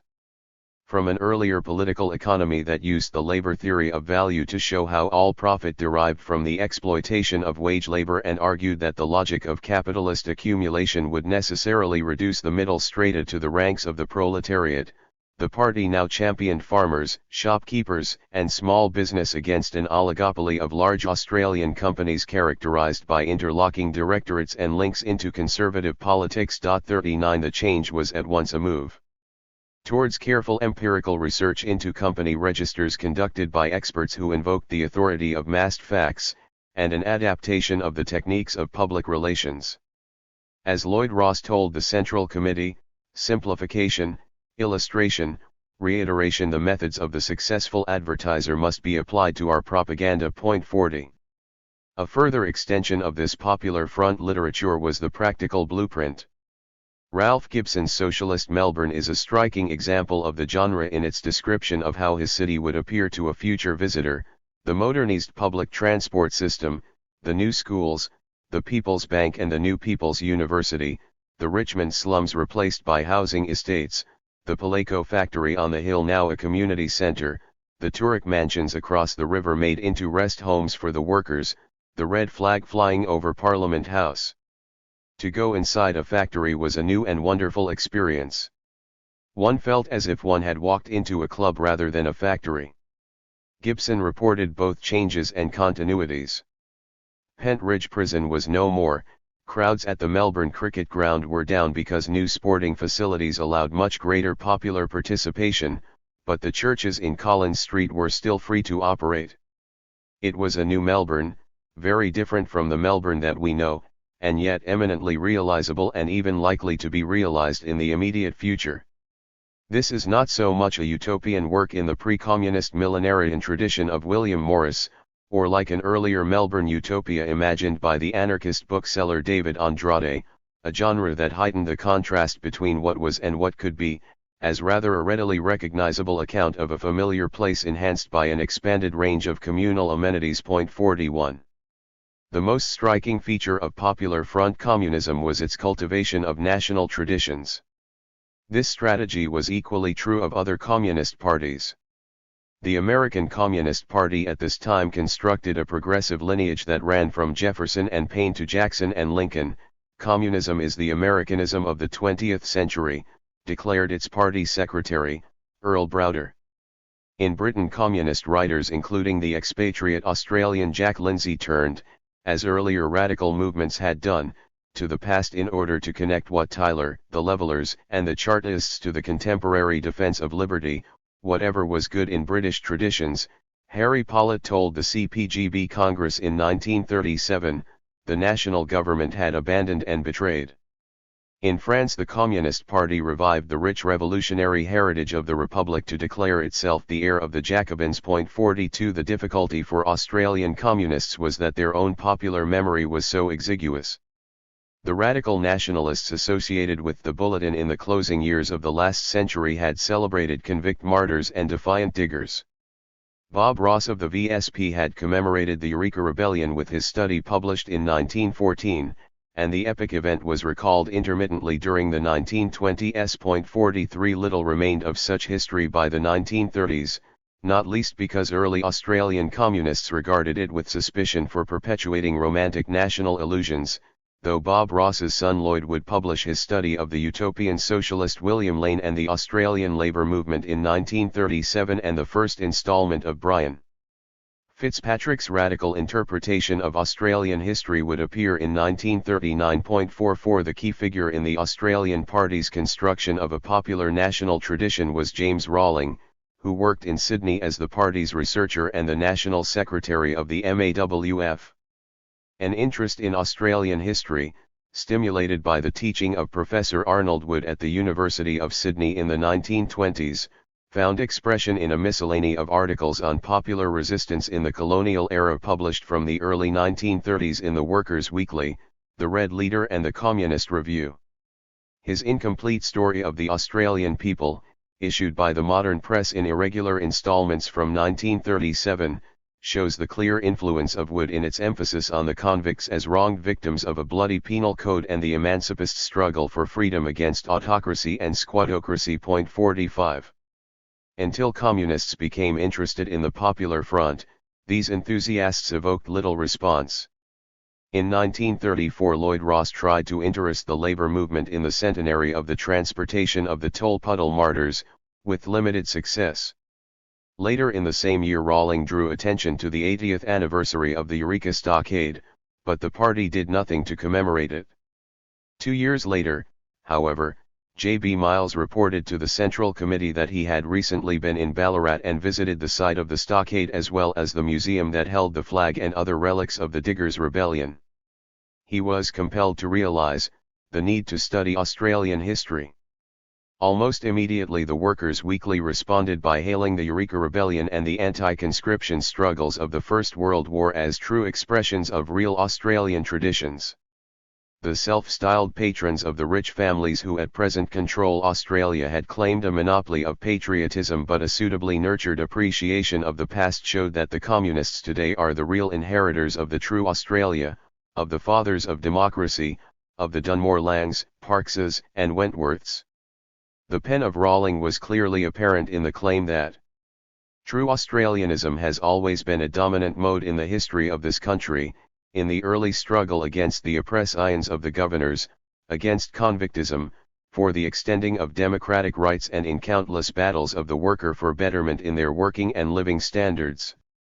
Hence in late 1936 the party organised a procession through the streets of Sydney to mark the 20th anniversary of the first conscription referendum, with 6 of the 12 martyred Wobblies present along with a selection of other celebrities in the battle against conscription. At the same time as they celebrated the heroism of the men who were brave enough not to fight, communists reclaimed the Anzacs for their enlarged radical nationalist pantheon. These volunteers had been manipulated and misled, but they thought they were dying for liberty, and it was anti-militarism rather than militarism that was true heir to the Anzac tradition. 46. Sharkey clarified the object of this patriotic initiative. It was Dimitrov, he told the Central Committee in November 1936, who had pointed out the great success of fascism in playing upon national feelings and grievances, deep-rooted emotions that communists had neglected. Henceforth all parties must therefore develop the national traditions of the people. We are the real Australians, Dixon responded the following year, the inheritors of everything that is good and decent in the history of Australia. 47 In this spirit the party contested the celebrations in 1938 to mark the sesquicentenary of British settlement, which it justifiably feared would foster an incorrect view, an anti-working class view, of Australian history. The official reenactment of the landing of Governor Phillip affirmed the imperial purpose of colonisation and eliminated the convicts, while it brushed lightly over the original inhabitants. In contrast, communists assisted the Aboriginal Day of Mourning and Protest, and took a leading role in the counter-celebrations organised by the New South Wales Labour Council. This pageant of labour showed a convict flogging, persecution of Aborigines, the Eureka Rebels, alongside other tableaux emphasising the achievements of the toilers. Mourning and protest had their place, but the Popular Front required an affirmative note, as the party organisers put it, because of mass participation we must have a positive attitude. Thus the party's own float contrasted a gallery of honor with the rogues gallery. 48. The Stalinist terror demonized Trotsky as the evil genius behind every trace of opposition. When the communists turned on the Spanish POUM, they accused Trotsky of sabotaging the defense of Spain in order to assist the fascists. This malicious caricature gives him Nazi insignia and emphasizes his Semitic features. For Leon Trotsky such endeavors were a capitulation to national chauvinism and a betrayal of proletarian internationalism. Australian communists did warn against xenophobia. The Central Committee advised in 1937 that the campaign against Japanese aggression should draw a clear line between the Japanese fascists, militarists, imperialists, the government, which are planning war, and the Japanese people, so that any suggestion of a yellow peril should be rejected absolutely. 49 In practice the distinction between a people and its government was often lost. Again, the communists' cultivation of progressive national traditions was not exclusive. As the Gallery of Honor suggested, Australians were encouraged to celebrate a number of revolutionary heroes who embodied the best traditions of their countries. Thus the party's campaigns against racism in the United States, fascist aggression in Spain, and imperialism in India introduced Australians to a diverse repertoire of progressive patriotism, while figures such as Paul Robeson and Jawaharlal Nehru were incorporated into the experience of the left. Even so, the Popular Front elevated nationhood as a category and nationalism as an ideology. Front communism sought to tame the savage beast that the fascists had set loose, to reclaim patriotism as a force for good by emphasizing the national qualities of the parties that comprised the Communist International. But the beast would not be tamed. National antagonisms erupted into a new world war, the Communist International dissolved, and eventually even communist countries confronted each other across national boundaries. The Popular Front attracted appreciable numbers of writers, artists, and intellectuals for the first time to communism. There was a perceptible quickening of cultural life in Australia in the second half of the 1930s that was apparent both in new levels of activity and a restless impatience with older forms. For many of the creative younger generation who came to adulthood during the decade, witnessed the collapse of the old society and felt the dangers of fascism and war, communism seemed the only realistic alternative. Even those who did not submit to the demands of party membership were drawn into its ambience of cultural engagement. A popular front emphasized broad alliances and inclusive forms of organization. The Writers' League, formed in 1935 as a broad and non-sectarian body, turned itself into the Writers' Association after Nettie Palmer attended the Paris Congress of Writers for the Defense of Culture Against Fascism in 1937, and in the following year it merged with the Fellowship of Australian Writers, which embraced all but the most decorous litterateurs. The theatre groups associated with the Workers' Art Club reformed in Sydney and Melbourne as the new theatre to attract a younger generation of urban progressives. The communist artists combined with others impatient with the stultifying conservatism of the Academy to form the Contemporary Art Society in 1938.50. These realignments did not remove the commitment to an alternative, experimental culture that challenged restrictive forms and practices. Communist artists at this time continued to work mainly in linocut or graphic media rather than paint, and to draw cartoons, illustrate magazines, design pamphlet and book covers, produce stage designs and banners. The new theatre took drama back from the open platform to the proscenium arch, but its productions still involved non-professional actors, producers, and designers, using stylized sketches in a documentary and didactic mode, and commonly called on audience participation. The party opened the gates of cultural access, encouraging its members to participate. Branch life in itself trained communists in reading, writing, speaking, editing. 51. Noel Cownihan took his pencil to the countryside when he and Judah Wotton set off north from Melbourne in the winter of 1935.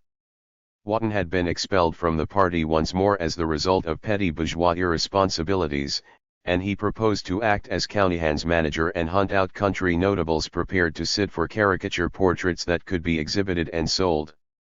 Through Albury, Wagga Wagga, Tumut, and Goulburn they proceeded with sufficient success to clear their pub bill and move on.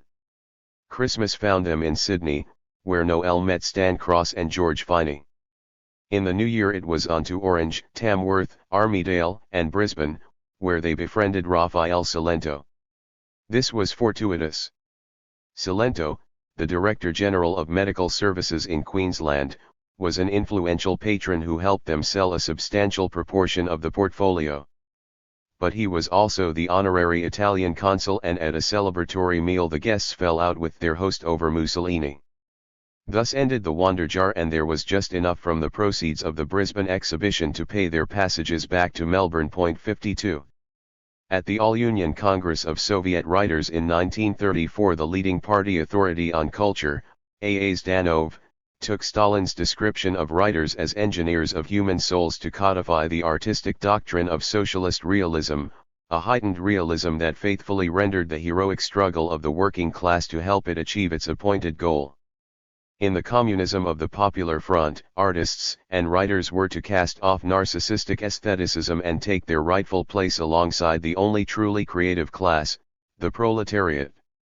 Socialist realism, with its insistently political message, is seen by some literary critics as an incubus on the creative imagination of Australian communist writers such as Catherine Susanna Pritchard.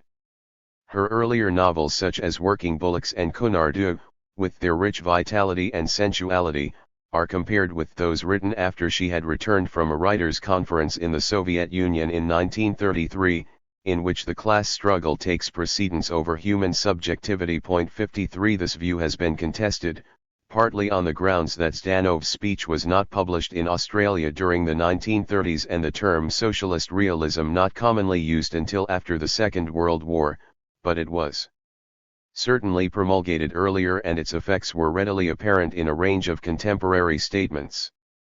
That it stultified artistic creativity, at least in its initial impact, is equally dubious as the denial that it was promulgated. 54. Writers such as Alan Marshall and John Morrison were publishing at this time vignettes of working life in party newspapers and journals, fragments of experience and action in which the short sentences, direct diction, and urgent immediacy blurred the distinction between fiction and documentary.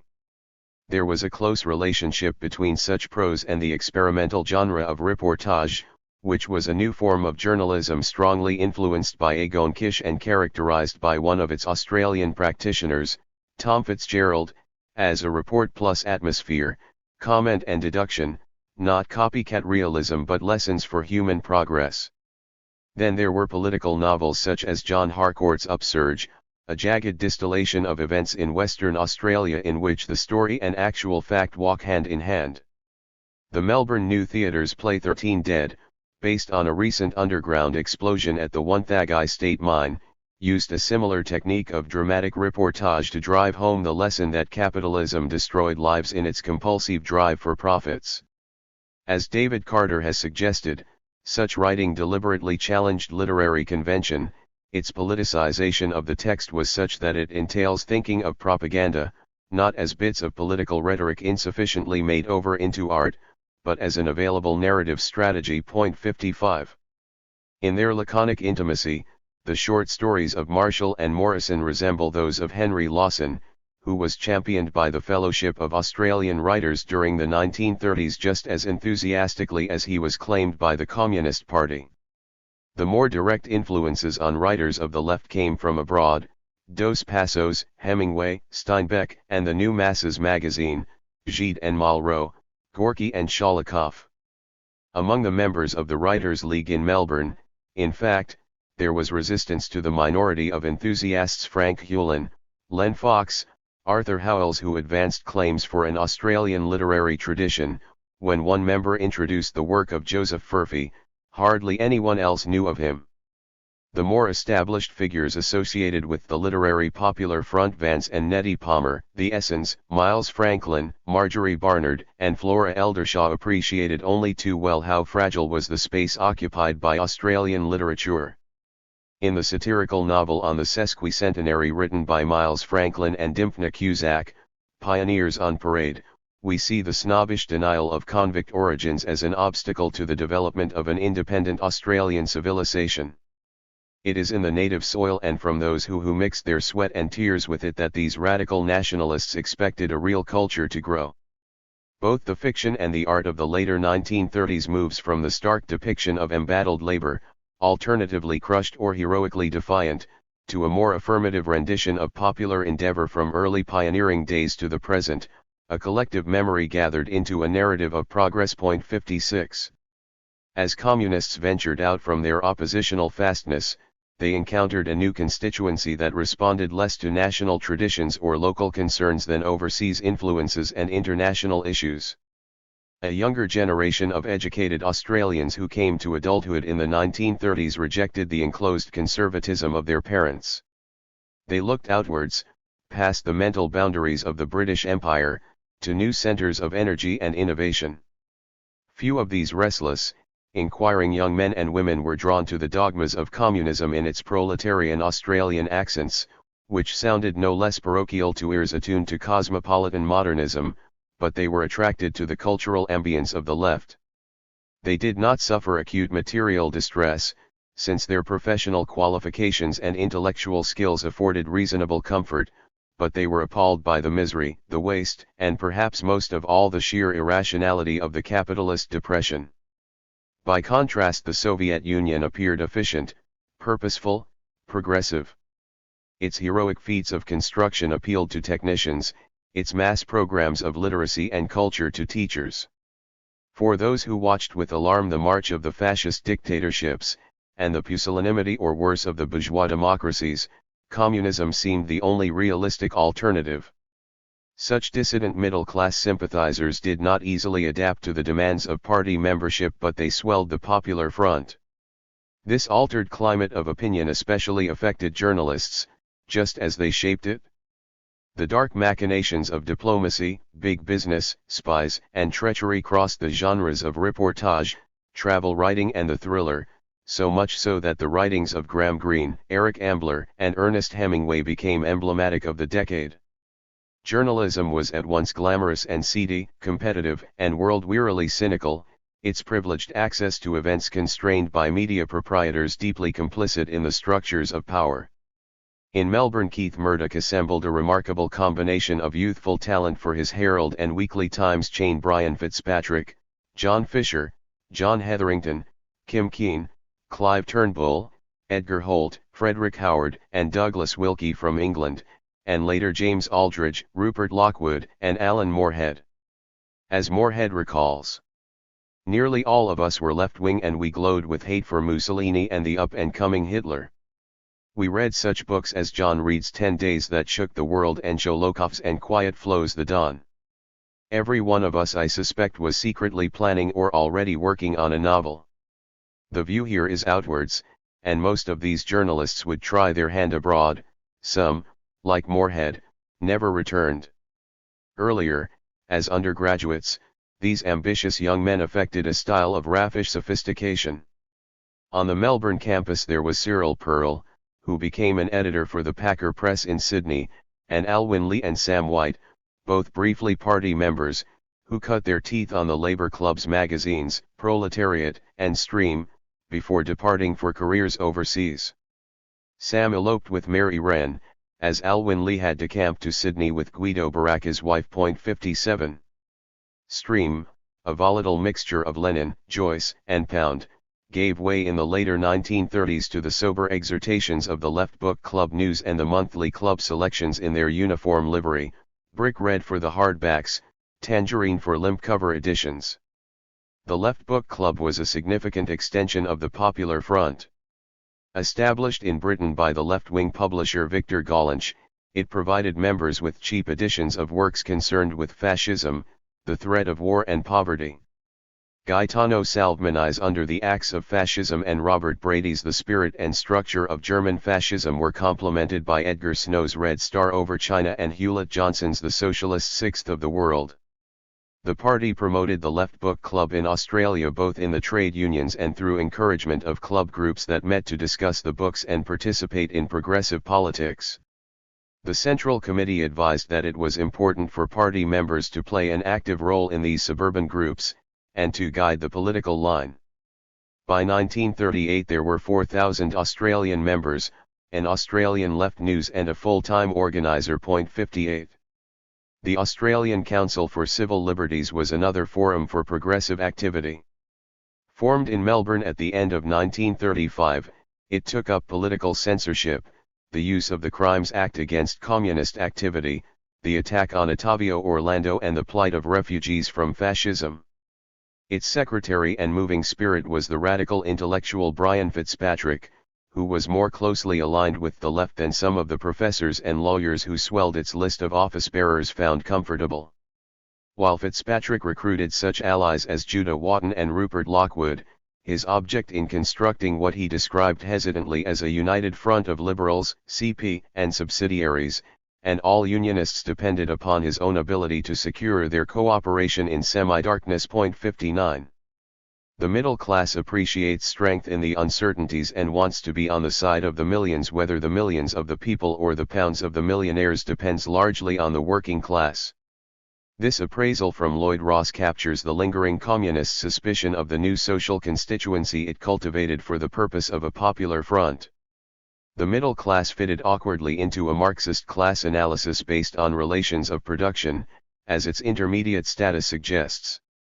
Members of the middle class were regarded as waverers in search of certainty and in need of firm proletarian guidance.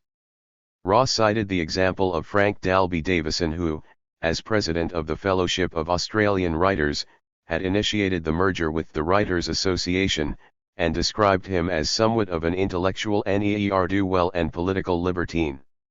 Those middle-class progressives who were drawn to the Communist Party had to overcome their instinctive liberal inhibitions. In 1936, when a Melbourne newspaper was conducting one of its periodical communist witch hunts, an earnest correspondent demurred. There are few thinking people today who do not admit that we need some change in our social system. History shows that progress is only made by a handful of enthusiasts propagating their particular doctrines. If we give full freedom to these movements, right and truth must prevail. The correspondent was Wilfred Burchett, another of the questing Australians drawn to investigative journalism by the example of Kish. Burchett has recalled that when he applied to join the party at this stage of mental, moral, and ideological development, he was repelled by the violent language of the Communist Manifesto. Evelyn Shaw, who abandoned legal studies for art, found the dictatorship of the proletariat an obstacle when she joined in 1937.60. A notable proportion of the recruits to the Communist Party at this time were women, for the Popular Front provided greater opportunity for female activity than the earlier, insistently masculine proletarian of class against class. The male leaders of the Popular Front Party also encouraged a broader participation. According to Mary Wright, who had helped organize the party demonstration for International Women's Day in 1935, it was Jack Miles who asked, "How long are you going to keep it to yourselves?" No matter that he had previously instructed the party women to stick to the straight and narrow. The organizers duly approached a number of women's groups, including the Federation of Women Voters and the United Association of Women, all of which it had previously condemned as mere apologists for bourgeois feminism. At the party congress in December 1935, it was reported that an approach had been made to the United Association of Women's redoubtable Jessie Street, but that she had taken fright. However, her support was secured for an enlarged Women's Day in 1936, and this provided the basis for communist participation in her campaign for equal pay for women, and for mobilization of community groups in campaigns to improve family services. In the same year, the party's monthly, Working Woman, was abandoned and replaced by Woman Today, which enlarged the ambit of female interests with articles on fashion, mothercraft, and family health, as well as women's careers. To the woman worker and woman as auxiliary to her worker husband, were added the woman writer, the woman as peace activist, the progressive woman. 61.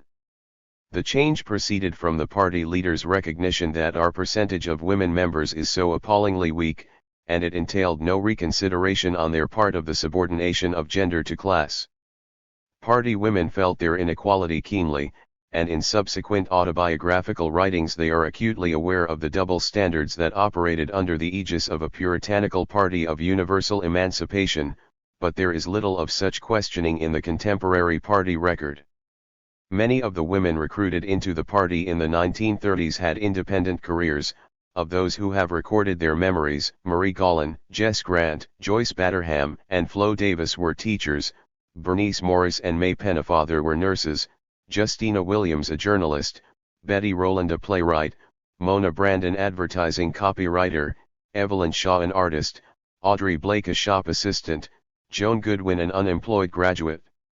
Such a sample is manifestly skewed towards those best able to articulate their experience, but it does suggest some instructive patterns. Typically, women were drawn into Popular Front activity before they joined the party, and brought to their communist commitment a level of education and a breadth of experience beyond the organized labor movement. Some became full-time party or union organizers, others worked in a part-time capacity. All remained in subordinate positions. 62. Some were young. Daphne Gollin joined the party in 1938 while still in her teens and studying part-time at the University of Sydney and working at the Mitchell Library. Her account combines youthful engagement with mature reflection. She joined, she recalls, because the Communist Party seemed the only political organization that stood actively for socialism and against fascism, but she admits the additional attraction that she found it shocking and conspiratorial.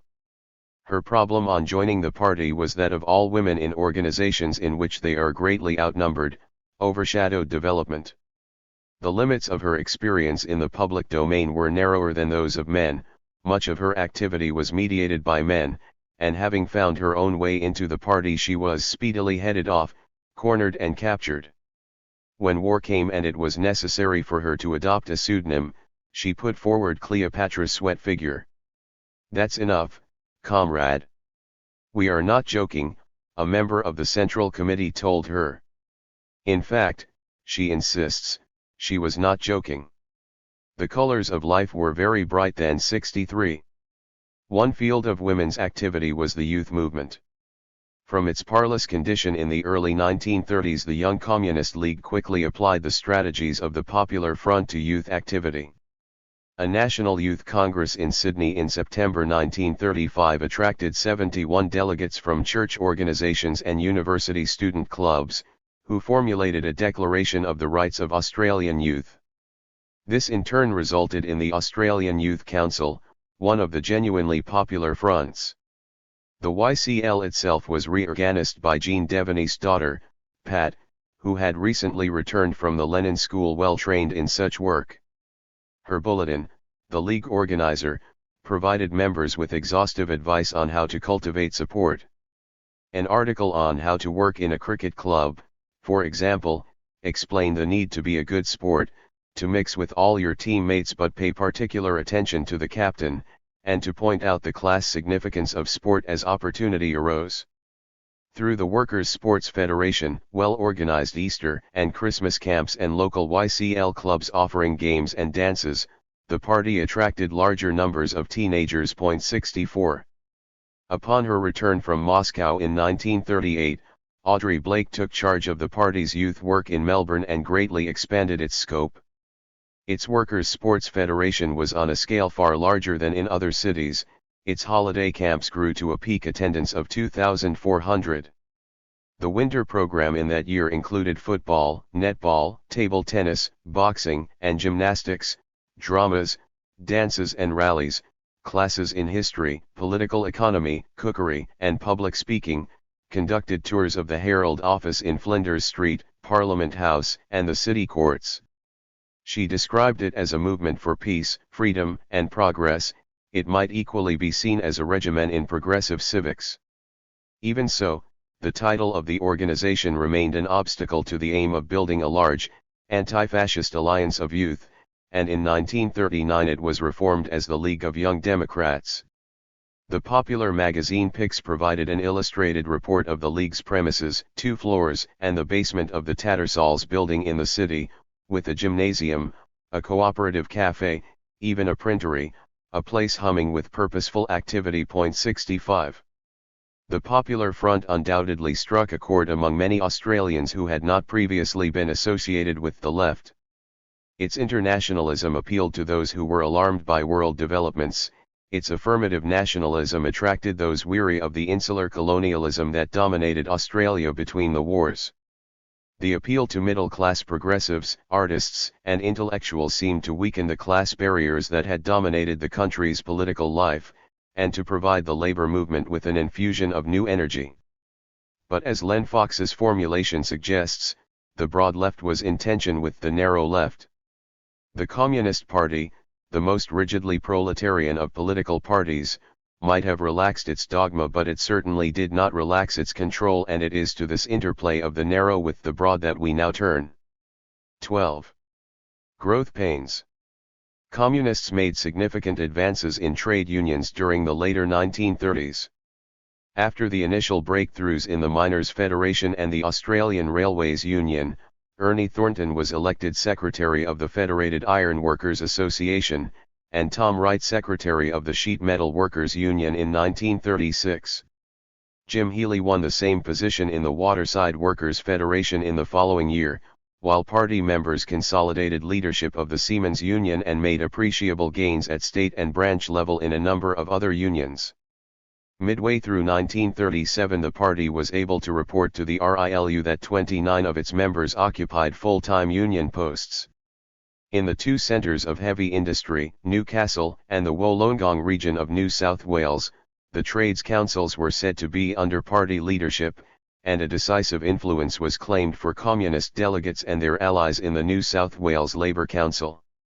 Its Victorian counterpart proved more resistant, but by this time the party could usually count on support from about 1/3 of the delegates to the Melbourne Trades Hall Council, and in Queensland the left was not far short of a majority on the Brisbane Trades and Labour Council. 1. The efficacy of the United Front was apparent at the National Congress of the ACTU in 1937 as the mining and transport delegates, the secretaries of the New South Wales and South Australian Trades Hall Councils.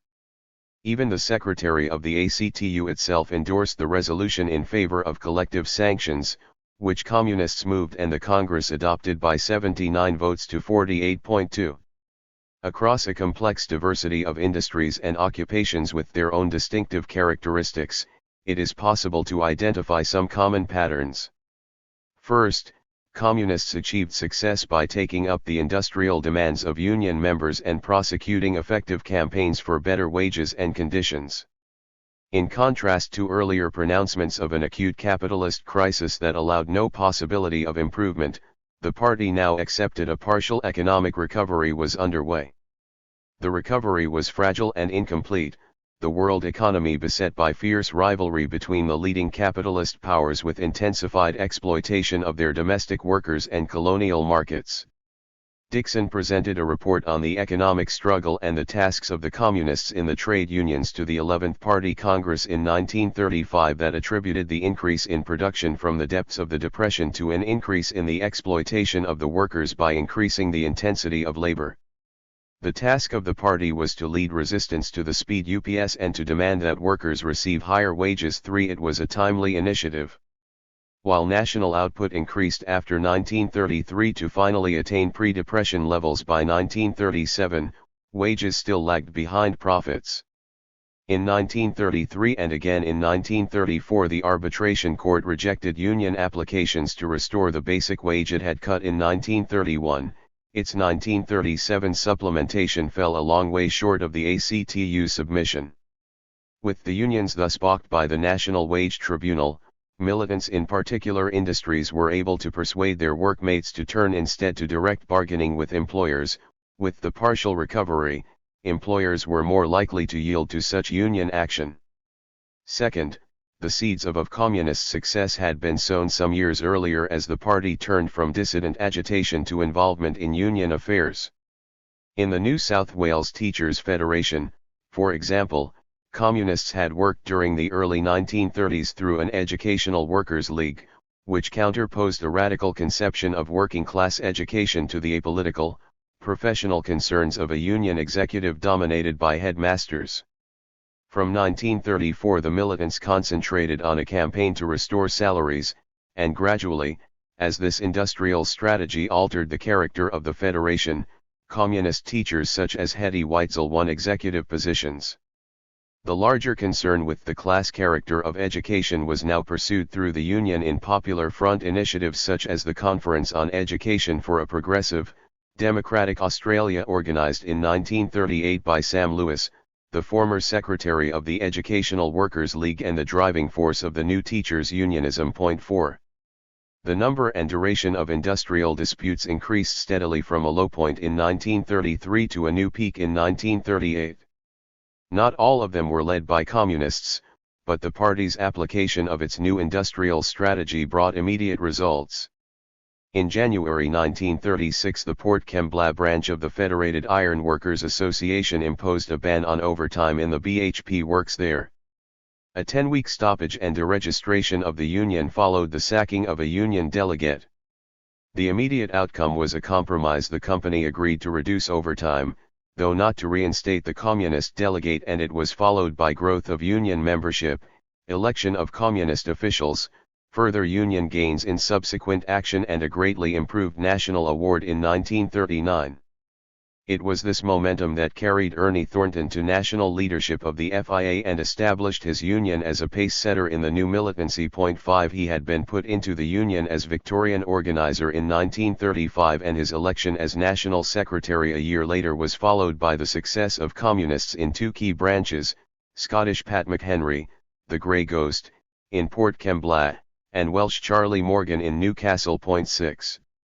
Thornton rose quickly to become perhaps the most celebrated of the communist union leaders by the end of the decade when he failed by just 12 votes to secure the presidency of the ACTU. A stocky, powerful man with a flashing saber-toothed tiger grimace of a smile, he exemplified the qualities of the party industrialist: warm-hearted, generous, combative, domineering. With aggressive leadership he transformed a loose, ineffectual federation into a large, centralist and remarkably successful fighting organization. A paper membership of 10,000 in 1935 increased to more than 20,000 by 1939 and doubled again by 1942, as the members secured greatly improved pay and conditions. Thornton had a reputation for strikes. His forthright statement to his union's Federal Council, "We made strikes our business," became notorious, and indeed the FIA repeatedly confronted BHP and the owners of smaller foundries and workshops with threats of direct action to back its demands.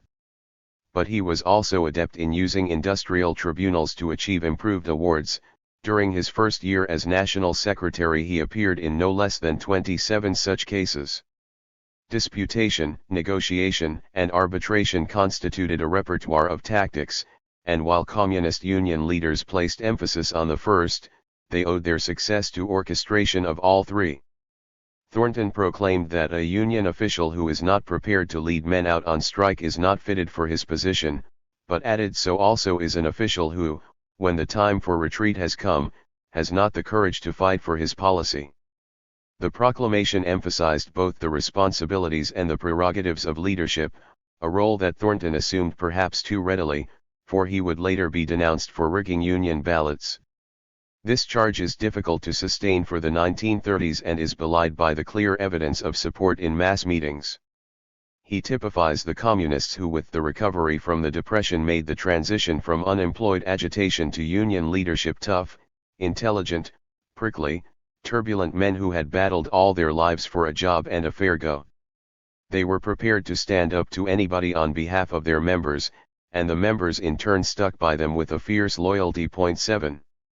Meanwhile, in the Miners' Federation, Bill Orr and Charlie Nelson joined safety issues and hours of work to wage demands in a log of claims that they served on the coal companies in 1937.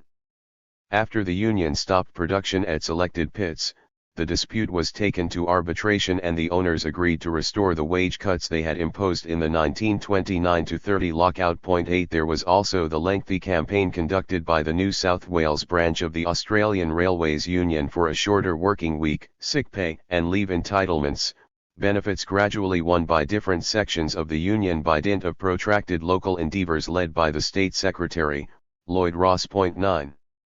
A third feature of communist industrial activity is apparent in these examples: a patient, flexible, strategic prescience.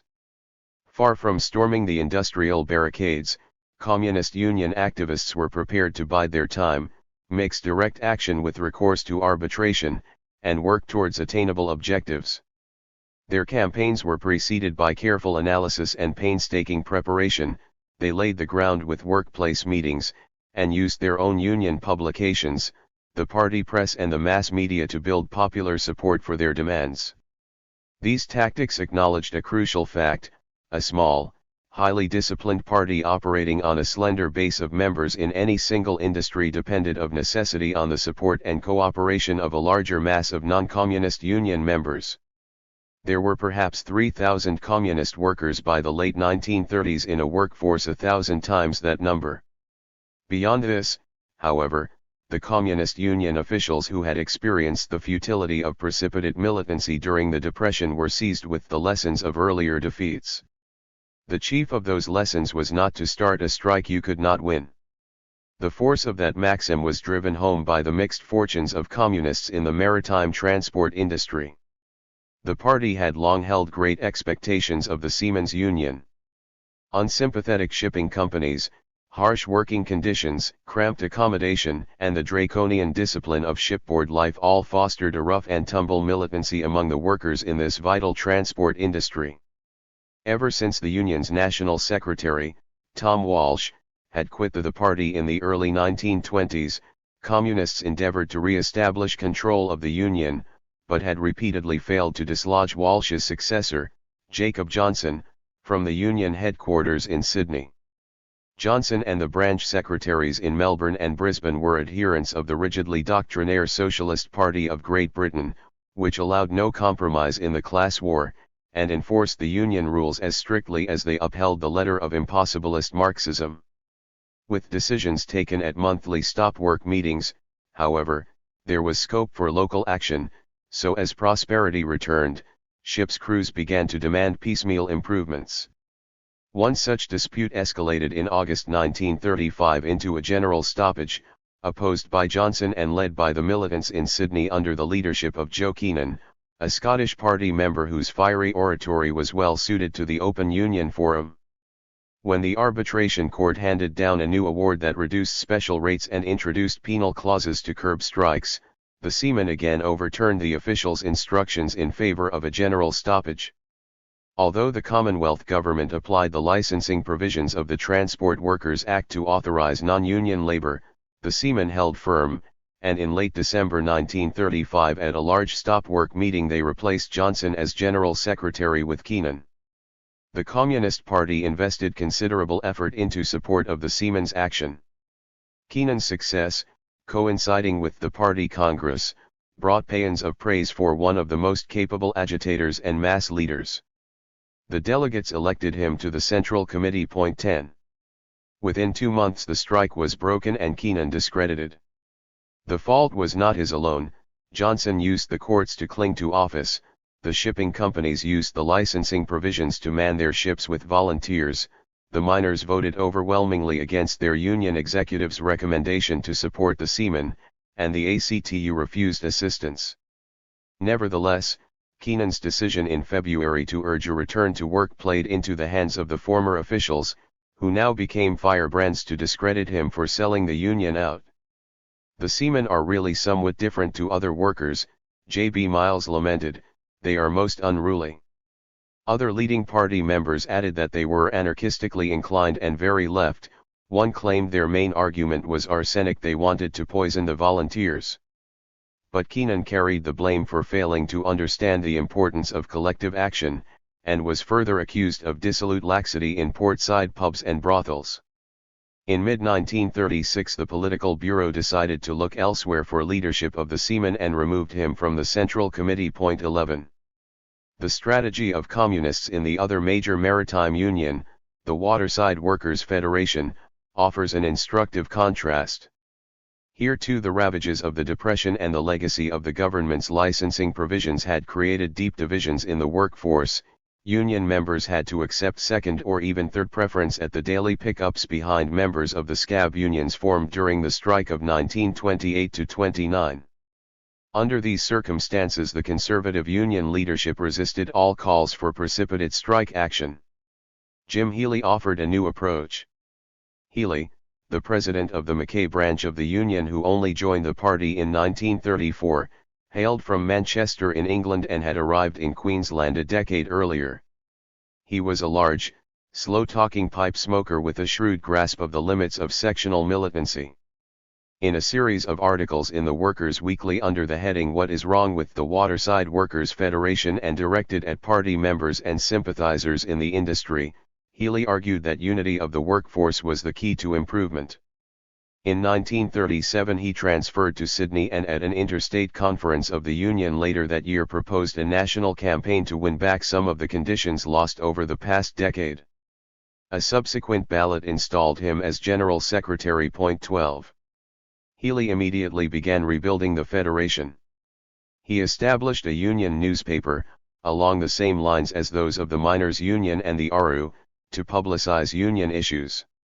He toured the branches to persuade militants that they must accept the former strike breakers into their ranks in order to present a common front to the employer, no easy matter in close, portside communities where memories were long and the hatred of scabs was intense.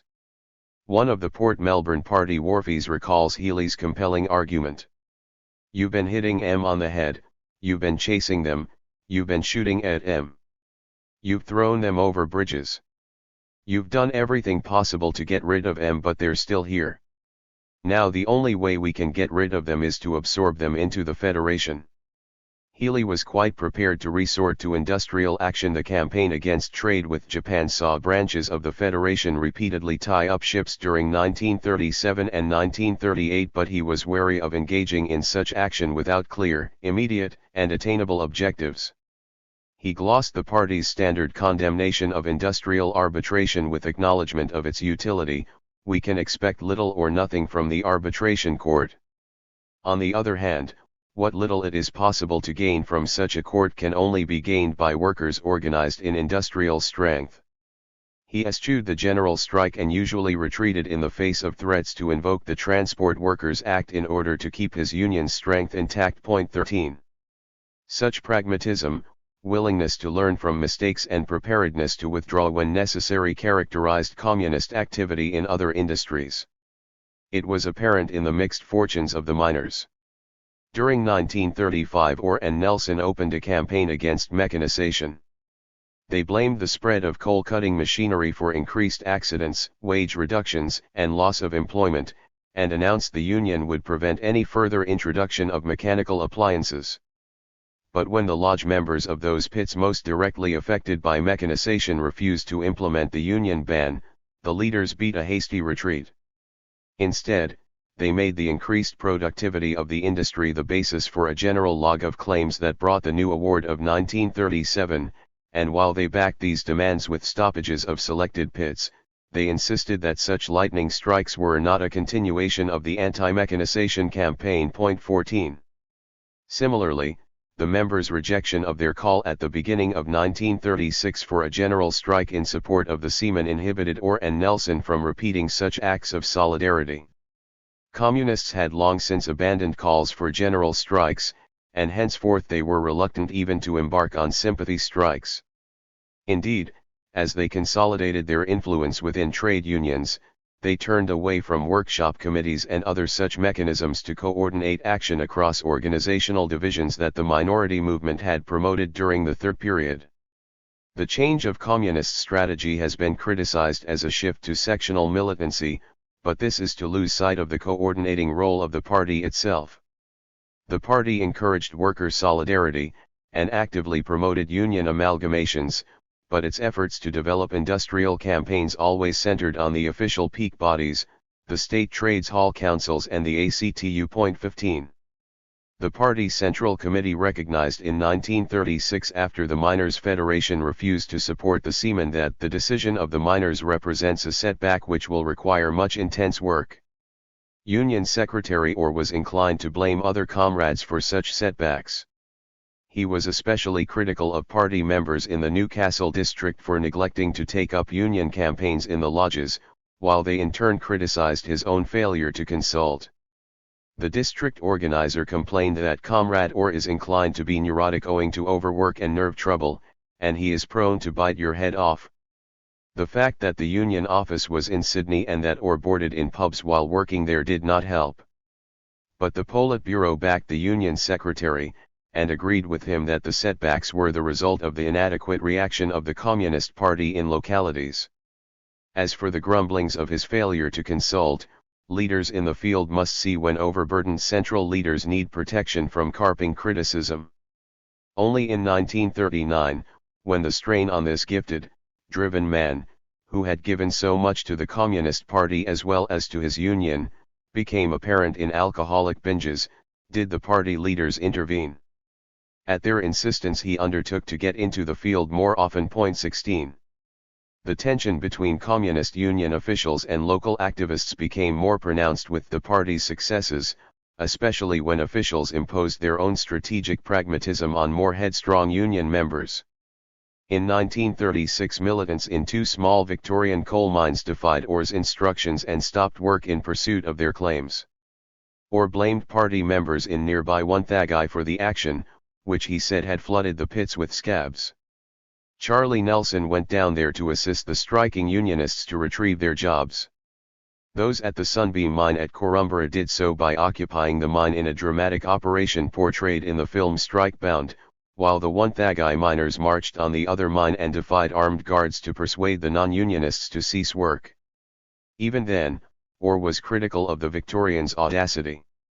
I was concerned at the time that it might have been a boomerang against us, but they succeeded in holding the pit for 15 hours, he said. In fact, the Sunbeam miners had barricaded themselves underground for more than 2 days. 17 When communists schooled in the iron discipline of the party's democratic centralism came to union office, they had to adjust to the very different forms of democracy that obtained among a diverse membership. They extolled mass activity in the expectation that it would follow their lead. They legitimate their leadership in rank and file support on the assumption that they could channel the instinctive impulses of workers into purposeful action. Not all party unionists subscribed to industrial pragmatism. Thornton, of the Iron Workers, frequently championed traditional forms of militancy. The golden rule of any strike, he told the 11th Congress in 1935, was to knock the first scab over. He continued on subsequent occasions to lament the moderation of front communism and the party's eschewal of class conflict. Where are our agitators in the Communist Party who can really stir up the people? He asked a plenum of the Central Committee in 1937.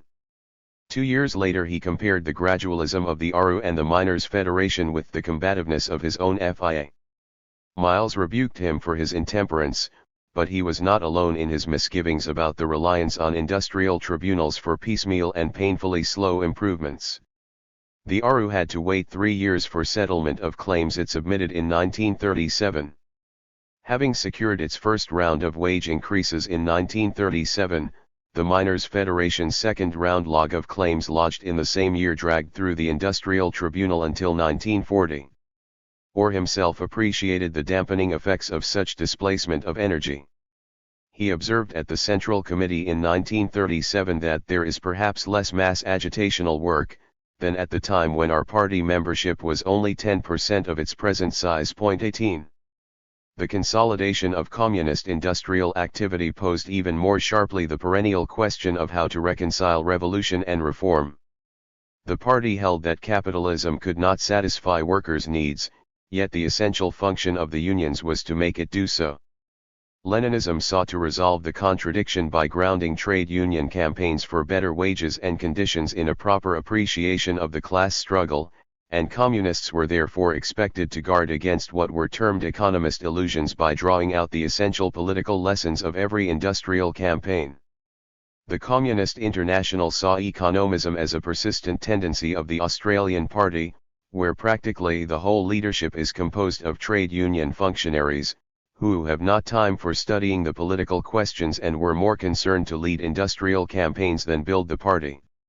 The Australian leaders themselves warned periodically against the same tendency. Orr told delegates to the 11th Congress that we must remember that we are not in the struggle merely for the sake of the struggle, to win an extra sixpence, etc., but that we are in there as revolutionaries. J. B. Miles observed in 1938 that we are better trade unionists and our trade union numbers are greater, but too many who could do so without risk do not appear as communists, while others overlook or submerge political questions under purely trade union problems.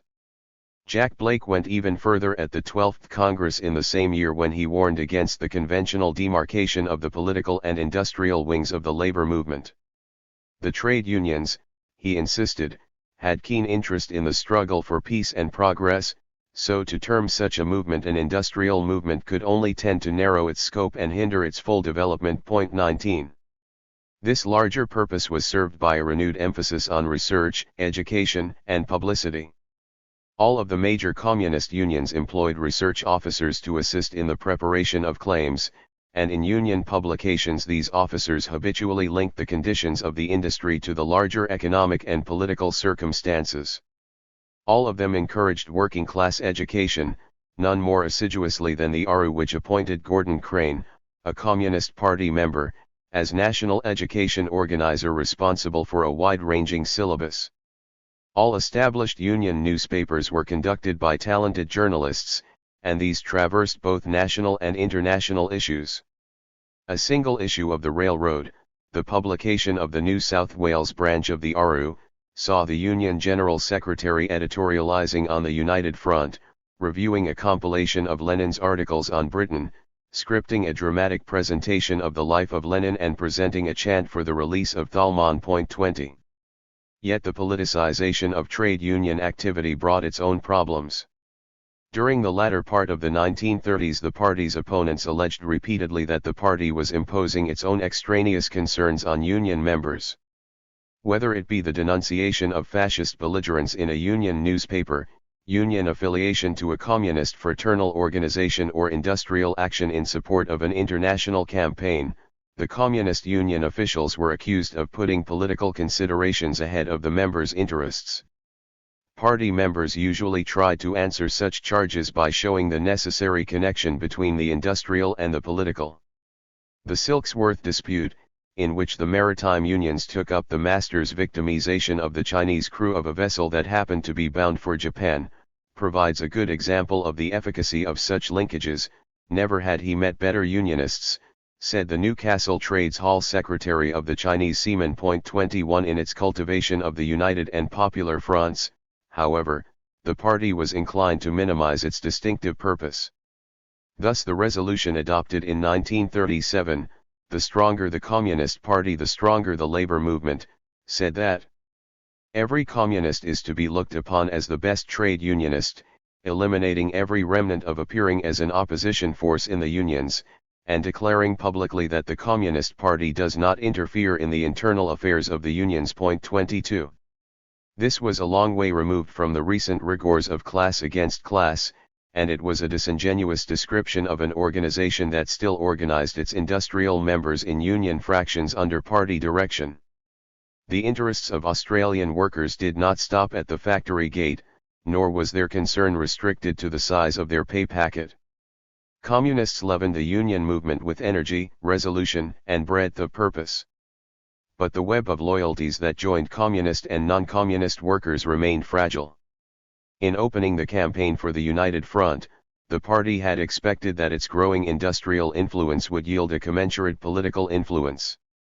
The structure of the Australian Labor Party, to which affiliated unions contributed substantial resources and in which they were well represented, seemed to offer the opportunity to push out from the workplace. Communist trade unionists were not themselves eligible for membership of the Labour Party, but they were able to throw their union delegations at Labour conferences behind moves to break down the Alps' isolationist foreign policy, to strengthen the left in local Labour branches, to contest right-wing control of state and federal executives, and to exert pressure on the Parliamentary Labour Party for a united front. The expectation came closest to realisation in New South Wales, where the left continued its campaign to unseat Jack Lang and his inner group who ran the state Labour Party.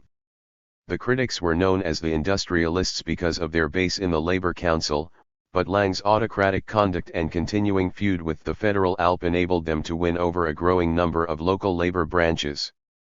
Their challenge culminated at an unofficial state conference in early 1938 with the election of an alternative state ALP executive under the parliamentary leadership of Bob Heffron, who had been one of the Trades Hall Reds associated with the Communist Party in the early 1920s, before he drifted away and entered Parliament in 1930. His defection now from Lang's inner group showed which way the wind was blowing.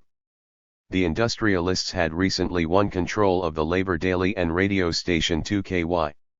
Lloyd Ross's younger brother Edgar moved from editing the Miners' Federation's journal, The Common Cause, to join other party journalists on the staff of the Labour Daily.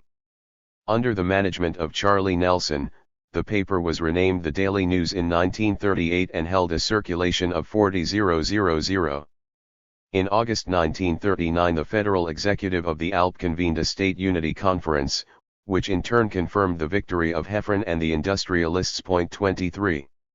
Jack Hughes and Wally Evans, respectively the vice president and secretary of what was now recognized as the New South Wales branch of the Labour Party, would both subsequently declare their membership of the Communist Party. Hughes, an official of the Clerks' Union, had in fact joined the party at the end of 1935 along with Bill Gollin, a leading member of the Teachers' Federation, and other ALP radicals. On the instructions of the party leaders, they kept their allegiance private so that they could continue to work in the Labour Party along with Lloyd Ross. It was not an arrangement likely to convince non-communists of the bona fides of the United Front, and these undeclared communists chafed at their inability to participate in party life, but needs must go where the devil drives. 24. New South Wales was a special case. The gains achieved there made possible by the split in Labour ranks. Elsewhere, the growth of communist influence in unions affiliated to the ALP produced a strong resistance. As party secretary, J.B. Miles renewed the appeal for a united front with a letter to the Federal Secretary of the Labour Party in November 1936 applying for affiliation. he received no response until April 1937 when the federal executive rejected the application. In a resolution formulated by that resolute anti-communist, Arthur Calwell, it declared the Communist Party an anti-labor political organization in direct conflict with the policy, platform, and constitution of the ALP. 25. This fresh rebuff presented the party with a quandary. In pursuit of the United Front, it had cultivated closer relations with members of the Labour Party.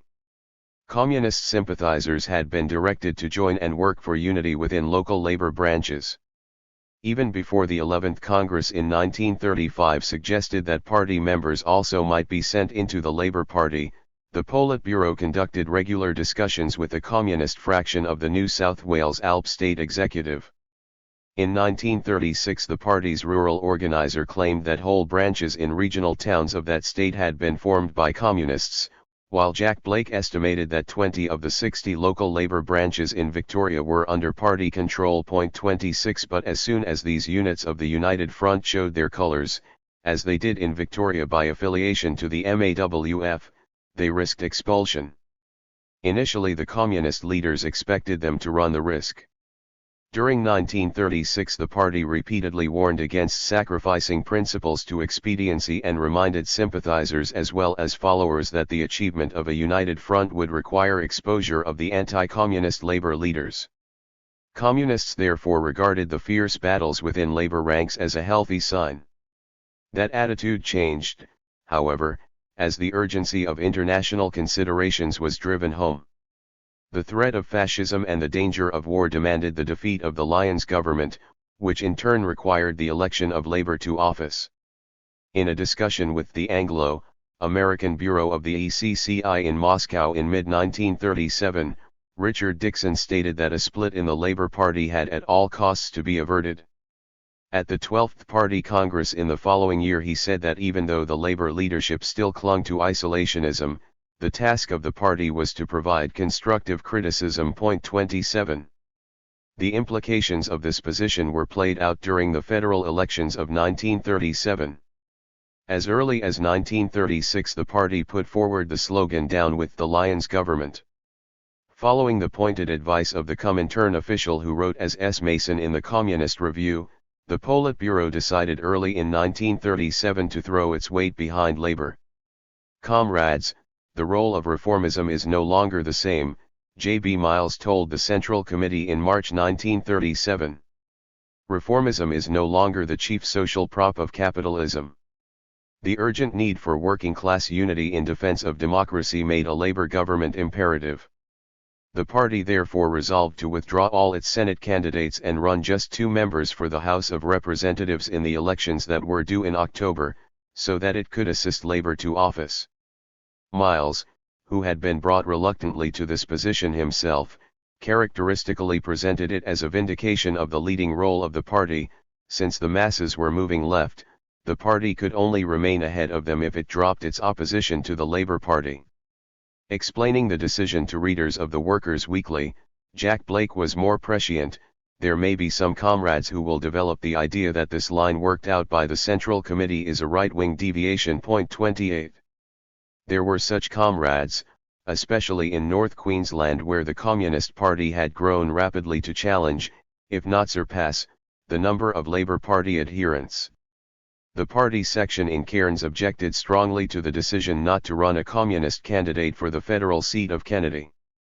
In Townsville, where Fred Patterson was to contest the seat of Herbert, the section criticized the party's general support for labor and recorded its resentment at the way the change was forced on the membership. Other northern sections also rejected national policy. The comrades in the tropics had a reputation for independence, so a recent decision to reduce them to a sub-district under the control of Brisbane did not improve their temper.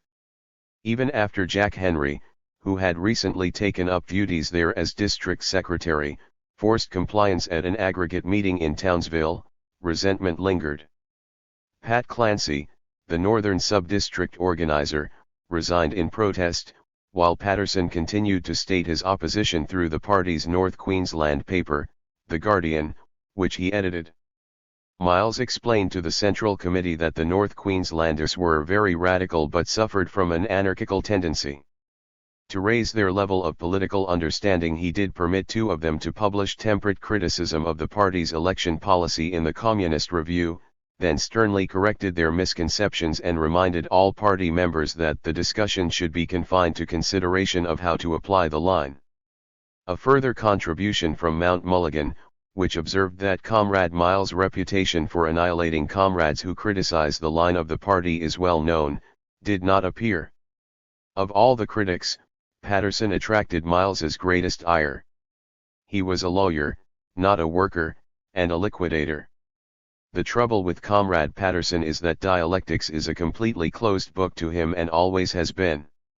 The Politburo withdrew his endorsement, and only restored it when Jack Henry guaranteed Patterson's loyalty. 29.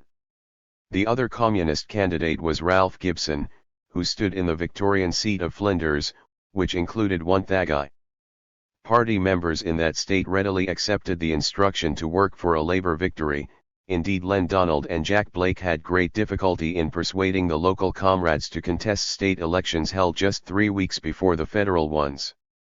Donald claimed that there were more than a dozen branches of the Labour Party in Victoria ready to declare support for communist affiliation, but since that would have weakened Labour on the eve of the election, the communists were instead working for Labour candidates in unofficial joint and parallel campaigns. Such was their enthusiasm for the United Front that they came under criticism for opportunist tailism. The leaders in Sydney judged that their election poster with the slogan "RIP UAP, Vote Labour" gave no indication of the role of the Communist Party. Worse, in giving the impression that we are just foisting ourselves upon the Labour Party, it weakened rather than strengthened the United Front, since it would lend credence to conservative allegations of the Red Bogey and force the Labour Party to attack the Communist Party. All these predictions were fulfilled. Lyons did allege that the Labour Party was infiltrated by communists. Curtin did insist that Labour had no truck with them.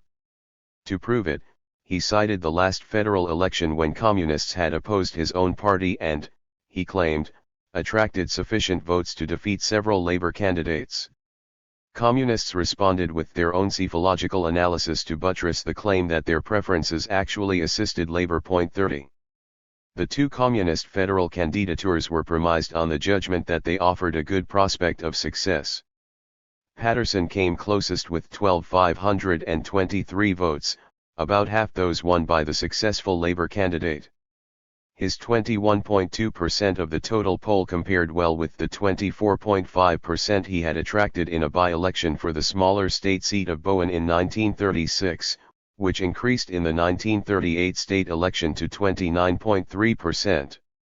Gibson's tally of 4,630 in Flinders, 9% of the poll and 120 fewer votes than he had attracted in 1934, was a major disappointment.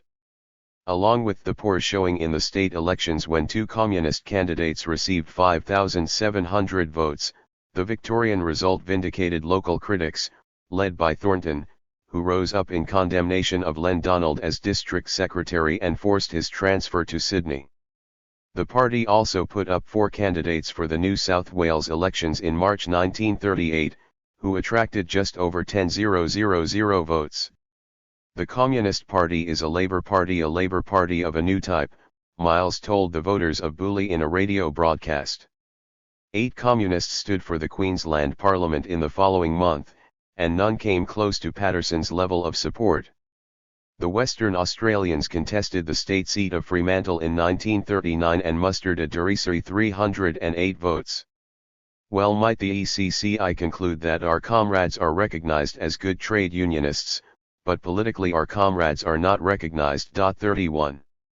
They had greater success in local government, especially in localities where they enjoyed close relations with Laborites.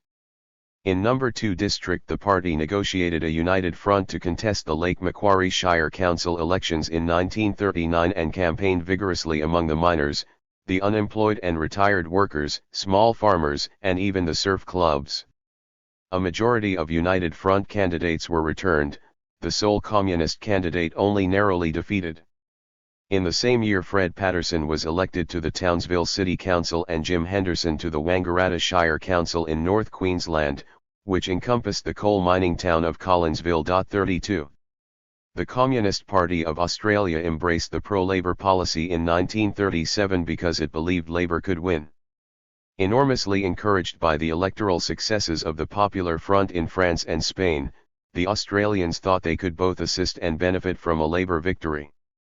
They overlooked the crucial difference between those examples of the electoral Popular Front, where the danger of fascism was such that communist, socialist and radical parties entered into formal agreements to repulse it, and their own unrequited overtures to a parochial Labour Party whose leaders saw nothing to gain and much to lose from any such alliance.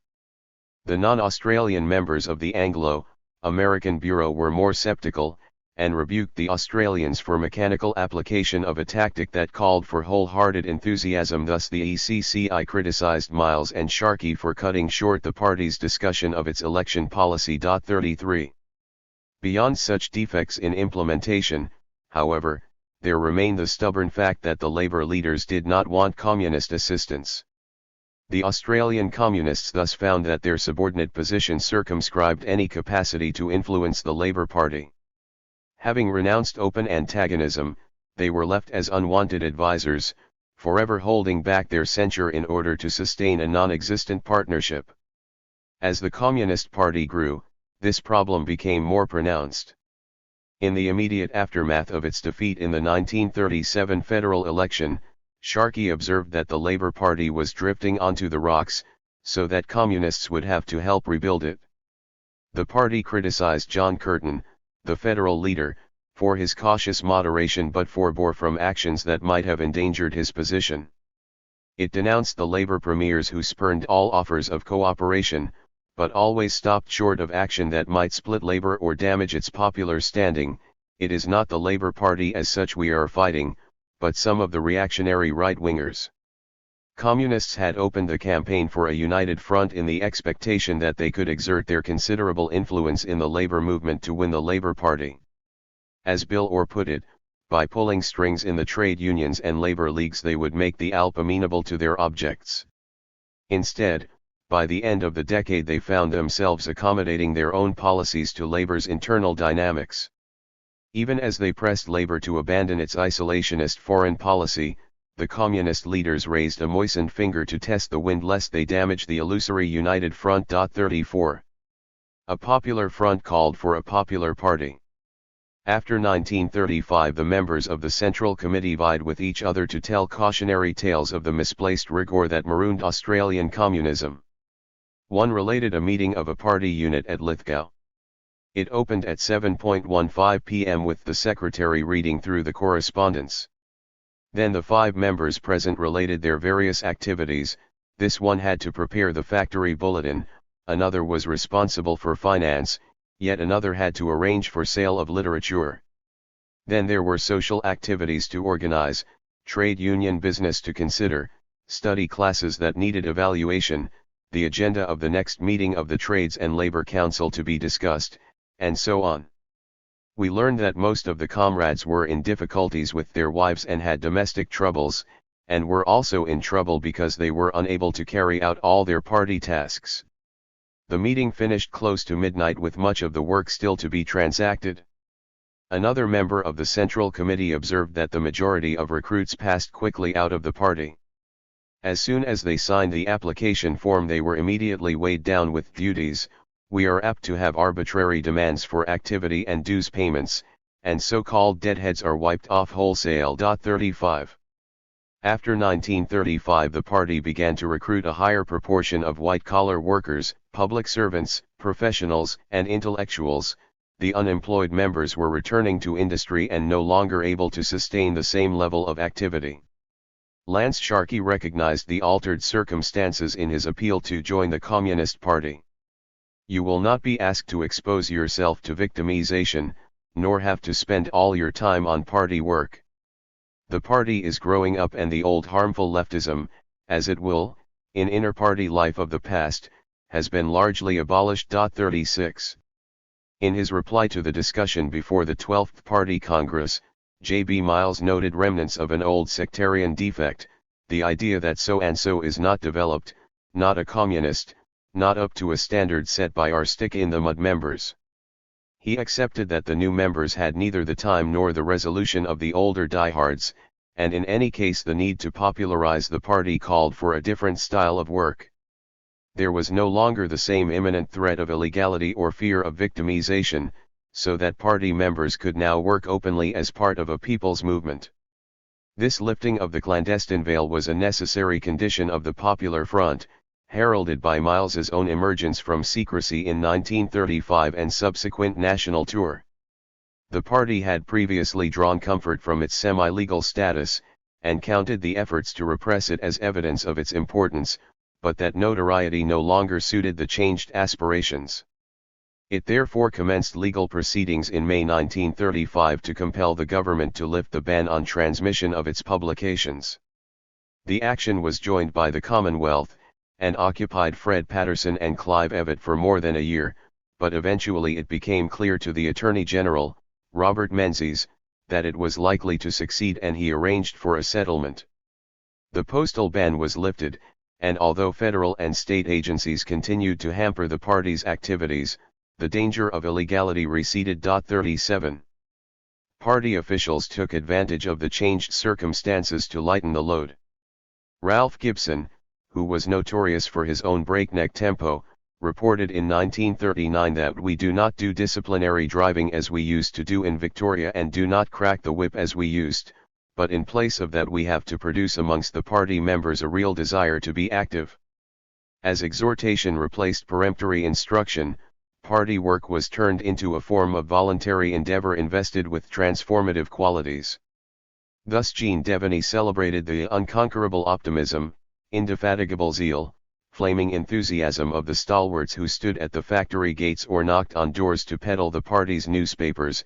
This was a constant, time-consuming task, and the frequent rebuffs had a debilitating effect on morale, but Devaney assured the canvassers that every paper sold is a block of granite in the building of a Soviet Australia. Similarly, a contributor to the pre-Congress discussion in 1938 scattered capital letters as he anticipated the superhuman intelligence that would guide its work, soaring like an eagle, keen-eyed and far-visioned, high above the sparrow-like policy of isolation and sectarianism of the leaders of the ALP. Congress will trace from its mountain area of Marxism-Leninism the path that labor must travel in order to reach its goal. If ordinary members became accustomed to such overblown rhetoric, they were more likely to translate it into demotic idiom, thus the celebrated veil diction of a stalwart from the inner suburbs of Melbourne, "See you this arvo at the demo, up the revo." 38. One aspect of party life did not diminish.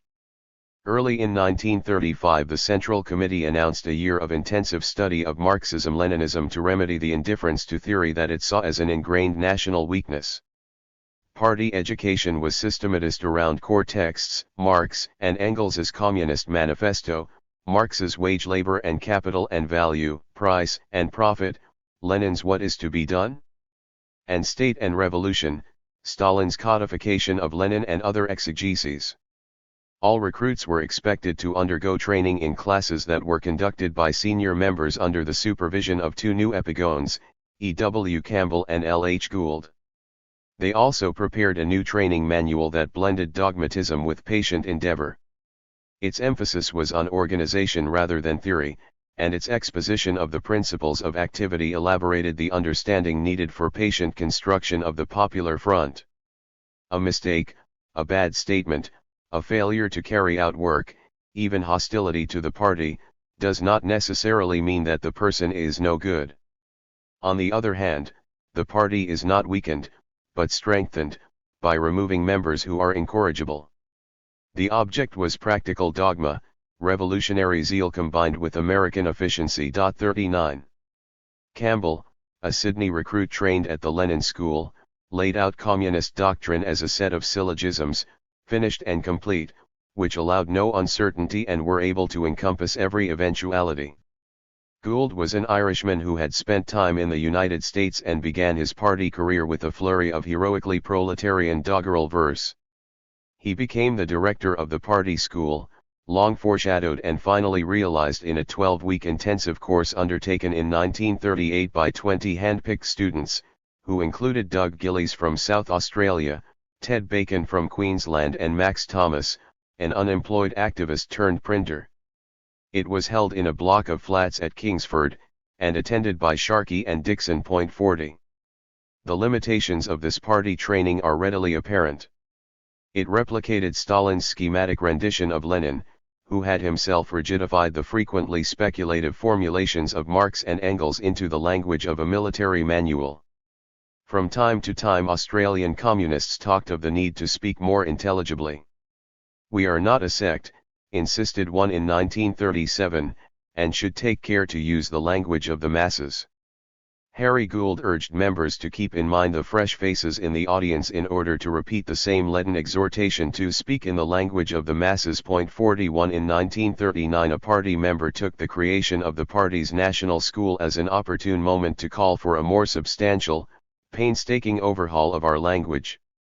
He argued that since communists were the inheritors and guardians of real human tradition, they should make purity of language a matter of honor.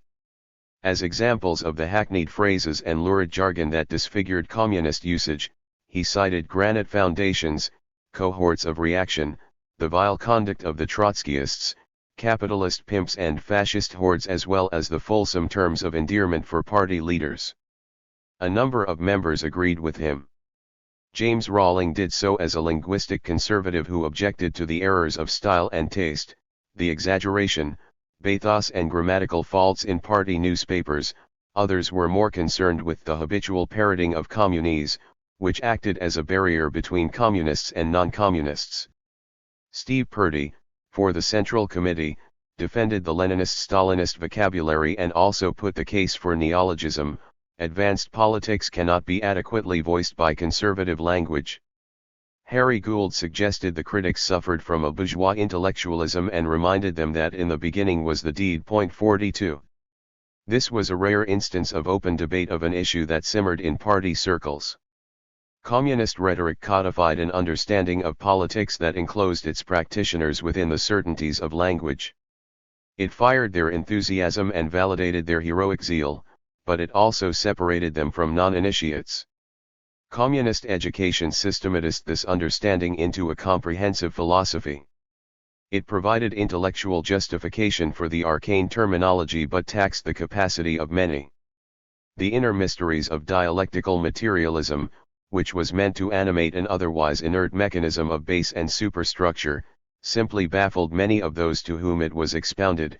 Witness the Newcastle maritime worker who proudly announced that he had been reading all about this diabolical materialism. Yet the party's theoretical practice should not be dismissed too glibly. With all of its oversimplifications, it provided communists with a means of understanding their politics, a concentrated capacity for strategic analysis of the alternatives with which they were presented, and an ability to situate themselves in a larger historical perspective. More than this, it was their own proletarian knowledge.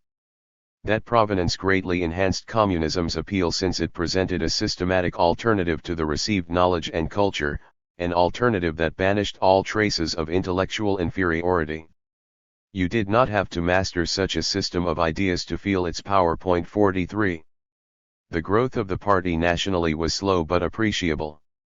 In early 1936 there were 3,000 members on the books, a slight advance on the position at the time of the 11th Congress. By the middle of the year the number had fallen to 2,700. Then came a significant lift, to 4,124 at the beginning of 1937, and that level was maintained over the next 2 years. The proportion of unemployed members declined, those in unions increased. There were more women members, perhaps 15% of the total by the end of 1937, and the number of middle-class recruits was apparent in the increase of street units at the expense of factory units. A new spurt of growth meant that the Central Committee issued 4,421 cards in mid-1939. 44. The pattern of growth is clarified by communist fortunes at the state level. In 1937 the party accepted the state boundaries as the basis of its own districts, reunited Broken Hill and the Riverina with numbers 1 and 2 districts in New South Wales, and joined numbers 3 and 9 districts in Queensland. New South Wales remained the party's home base, closely supervised by the Sydney-based Politburo, free from the deviations and factional tendencies that beset other states. It held its numerical supremacy with 1,850 members in 1939. Victoria, on the other hand, was a recurrent object of criticism. It had grown during the mid-1930s, to 683 members in 1935 and 950 in 1937, but never managed to throw off a reputation for unreliability. In 1935 Richard Dixon observed that the Melbourne comrades draw up beautiful plans of work but never realized them and instead abused the Central Committee for their own failures. Part of the difficulty was the collision of powerful personalities. Two Moscow-trained comrades, Len Donald and Jack Blake, had been sent down from New South Wales to provide direction. Donald, the loyal larrikin, was a first-class organizer and a terrible public speaker. Jack Blake was a powerful dialectician but utterly bereft of small talk. Together, they made a good team. However, they clashed repeatedly with the turbulent Ernie Thornton, who enjoyed considerable latitude as a leading Union official and was permitted to carry the Victorian banner in repeated outbursts at Central Committee meetings in Sydney. In 1937 Blake left for the Soviet Union to represent the Australian Party. In his absence, Thornton used the failure of the recent parliamentary campaigns to mount a coup. Abandoned by Miles, Donald confessed to bureaucracy, passivity, personal degeneracy, and resistance to criticism, and was transferred to Sydney. He continued to serve the party faithfully, but Blake thought he was never the same. He drank more, lost his perkiness, he didn't have the hard point 45. Thornton had little time for the niceties of the Popular Front. An instinctive militant who had left school at 13, he resented intellectuals. When Brian Fitzpatrick once told him he split his infinitives, he retorted he did not know what an infinitive was and indicated he thought that the blame lay with the grammar. Relations with Ralph Gibson, who replaced Donald as Victorian District Secretary, remained strained, and it was perhaps as well that Thornton shifted to Sydney in 1939 to base himself at the FIA National Office. Gibson might be taken as an extreme example of the Melbourne radical tradition: earnest, improving, closely engaged in civic life, intellectually serious and sometimes censorious of the hedonism up north that party leaders in Sydney found quite alien. Once and for all, Miles castigated him before the Central Committee as he reported on local ructions: "We want to get rid of the situation that keeps on developing in Victoria." Party membership there had slipped by this time to 860.46. Meanwhile, as noted earlier, Queensland rehabilitated itself from laggard to pace-setter. Where there had been 616 members in 1935, 361 north of the Tropic and 255 south of it, by 1939 there were 1,220. With the turn to the fronts, the improvement of the party's fortunes was dramatic. A rump of unemployed activists in Brisbane at loggerheads with the labour movement became a large, influential body of activists in unions that chafed against an unresponsive state labour government. In early 1936 the district secretary confessed that 12 months ago if we had gone near Trades Hall we would have been assaulted. By 1939 his successor could advise the Politburo that the party controlled the Brisbane Trades and Labour Council. 47. It was further north that communism came closest to constituting a genuine mass movement. With their own regional newspaper and extensive involvement in local life, these communists provided impetus and direction for regional aspirations. They were both class warriors who fought absentee owners, union officers down south and Brisbane bureaucrats, and civic leaders of isolated occupational communities which had to create their own amenities. Thus they combined oppositional and affirmative roles. In the coal mining town of Collinsville, for example, the union officials, the cooperative society, the volunteer ambulance and even the local Caledonian Society turned out to welcome J.B. Miles during his 1936 national tour. Collinsville sustained 4 Communist Party branches and just one ALP branch. 48% of its voters supported Patterson for state parliament in 1938, while in neighboring Scottsville the figure was 75%. 48 The sugar and meat workers, the railwaymen and wharfies in the larger coastal towns, all sustained a combative militancy. The Spanish Civil War and other anti-fascist campaigns had special appeal for Italian and Spanish immigrant families in the cane fields. The party also assisted local Aboriginal initiatives and in 1936 even supported a 4-month strike of Torres Strait Islanders working in the pearling industry. When Ralph Gibson went on a national tour on his return from the International Peace Congress in 1937, he remarked how the movement suddenly leaps into life when you get north of Townsville. 49. The Red North sent a succession of able organizers down south, first Jack Henry in 1937, then Leigh Sullivan, Jim Slater, and Albert Robinson, and no wonder, since they brought a distinctive élan that was captured in Jack Henry's boast to a Brisbane cotter. They're the real mass leaders. He had what struck her as the queer idea that if you were from south of the Tropic of Capricorn you weren't a mass leader. These men, and they were emphatic in their masculinity, carried with them a reputation for anarchism, a common party term of disapproval mixed with grudging admiration, which in this case signified a devil-may-care impatience for the constraints of officialdom.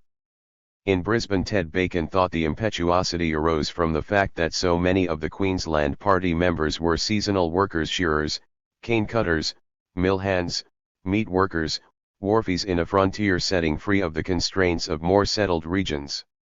They certainly enjoyed a reputation for irreverence.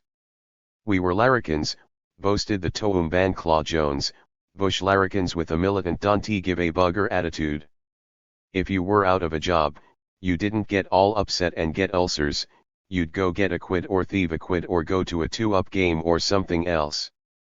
He liked to relate the occasion when J.B. Miles told him, "The trouble with you, Jones, you're too much of a larrikin," and he replied, "A few more fucking larrikins and less theoreticians, and we might get somewhere." 50. Western Australia also made ground. The 130 members in 1935 increased to 350 by 1939. Many of the recruits had spent their formative years in the Depression, sometimes on the dole and sometimes eking a living from casual work.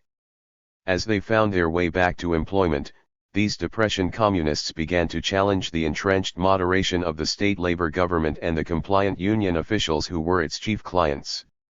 Other party recruits were university students or young urban professionals, impatient with the provincial complacency and drawn to the International Peace Campaign, the Workers' Art Club, the Left Book Club and the Modern Women's Club established by Catherine Susanna Pritchard. The substantial southern European communities living on the goldfields or working market gardens around Perth contributed further recruits. The long distance from the eastern states also gave party members a relative autonomy. Only Wilfred Mountjoy, the district secretary, had substantial experience of national affairs, based on his apprenticeship at the national headquarters in Sydney in the early 1930s. Catherine Susanna Pritchard, a revered but somewhat remote figure, as the customary non-contraction of her name suggests, alone possessed the prestige to challenge his authority, and she did so in missives to the Central Committee that warned of his drinking and unreliability.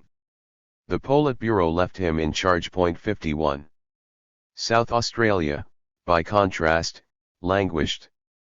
Party membership had declined from 53 in 1935, of whom perhaps 40 were financial, to 31 active members in 1936 and to a mere 20 in 1937. Some improvement began with the arrival from Melbourne of Alan and Joan Finger in 1936. Both university graduates, they had greatest success in building up the peace movement and Left Book Club with a number of middle-class recruits, including Elliot Johnston, a lawyer, and 2 sons of E.S. Keek, the principal of the Congregational Theological College. By 1939 there were 105 members of the party. The few union members were prominent in a local labor movement remarkably free of the divisions that characterized the eastern states. Tom Garland, who represented the Amalgamated Engineering Union, served a term as president on the Trades and Labor Council before becoming state secretary of the Gas Employees Union in 1937, and Joe Flanagan, a tramway worker, was also president of the TLC in 1938. But they were too few to establish more than a personal following. 52. Tasmania and the Northern Territory remained backwaters, despite spasmodic attempts to revive them. In 1935, when there were 21 members on the books in Tasmania, the party secretariat attempted to explain that the third period was over and the islanders should stop abusing the workers. In particular, Sydney implored, "Avoid using unnecessary adjectives in your leaflets." Number 8 district duly considered the advice and reported that the reason for its minute size was the crooks and sabotagers who disrupted its work. Esmond Higgins provided Sydney with a first-hand report when he went to Tasmania in 1936 as a wee tutor. He found just 10 active members, who seemed incapable of any collective activity beyond denigration. The 36 members recorded in 1939 were far less significant than sympathetic union officials such as Bill Morrow, the state secretary of the RU. 53. Party finances grew with membership, but remained precarious. Dues were set at 6p per week for employed members and 3p for unemployed members. These membership fees were low, less than the cost of admission to the cinema, football, or cricket, but most could afford no more. Some of the income from dues was retained for local or district use, some remitted to national headquarters. In 1939 the party's national budget provided for expenditure of £2,725, of this £750 was for sustenance payments to party workers, £600 for propaganda, £350 to subsidize the workers weekly, £250 for repayment of loans, and lesser sums for rent, office expenses, and fares. Income from dues was expected to amount to £1,680, and the balance would be made up of special levies and donations. But all of the states were behind with their dues payments, an endemic condition. At the local level we get a glimpse of the exigencies from a financial statement of the Sydney Eastern Suburbs section in 1936. There were 290 members who paid £8/3/ per week in dues. The income was split in 4 unequal parts, among the unit, section, district, and central committee, which left the section £2 for its own needs. It expended £10 per week on rent, office expenses, and the support of 4 party workers. The deficit was made up by collections, socials, raffles and donations. 54. The burden of such special fundraising was extraordinary. In 1936 the party raised £5,000 in addition to ordinary dues. The North Queenslanders independently put together £1,500 to establish their newspaper in that year, while the Victorians issued £2,150 in party bonds to purchase a new press for theirs. Some of the party's schemes were distinctly dodgy. One section organizer in Sydney ran a book on horse and dog races, and his own rake-off only came to light when he bought a house. Party cotters could hardly expect to become homeowners. Lance Sharkey's level of sustenance payment as party president, raised to £4/10/ a week in 1939 and still below the basic wage, made him the highest paid functionary of all. Communists in trade union posts usually enjoyed a better salary but paid a proportion of it directly to the party. The party had to borrow to acquire its Sydney headquarters, and borrow again to finance the purchase of new printing equipment. Guido Baracca was the principal shareholder of the holding company for the party press, though when the Workers' Weekly moved in 1939 from its George Street premises to take up the offices at Rawson Place newly vacated by the Miners' Federation, it benefited from the union's generous terms. 55. It is difficult to establish the level of foreign subsidy. The records of the Communist International and the files of Australian intelligence disclose various payments to Australia from the time of its formation, but neither source is sufficiently systematic to allow the calculation of reliable aggregate figures.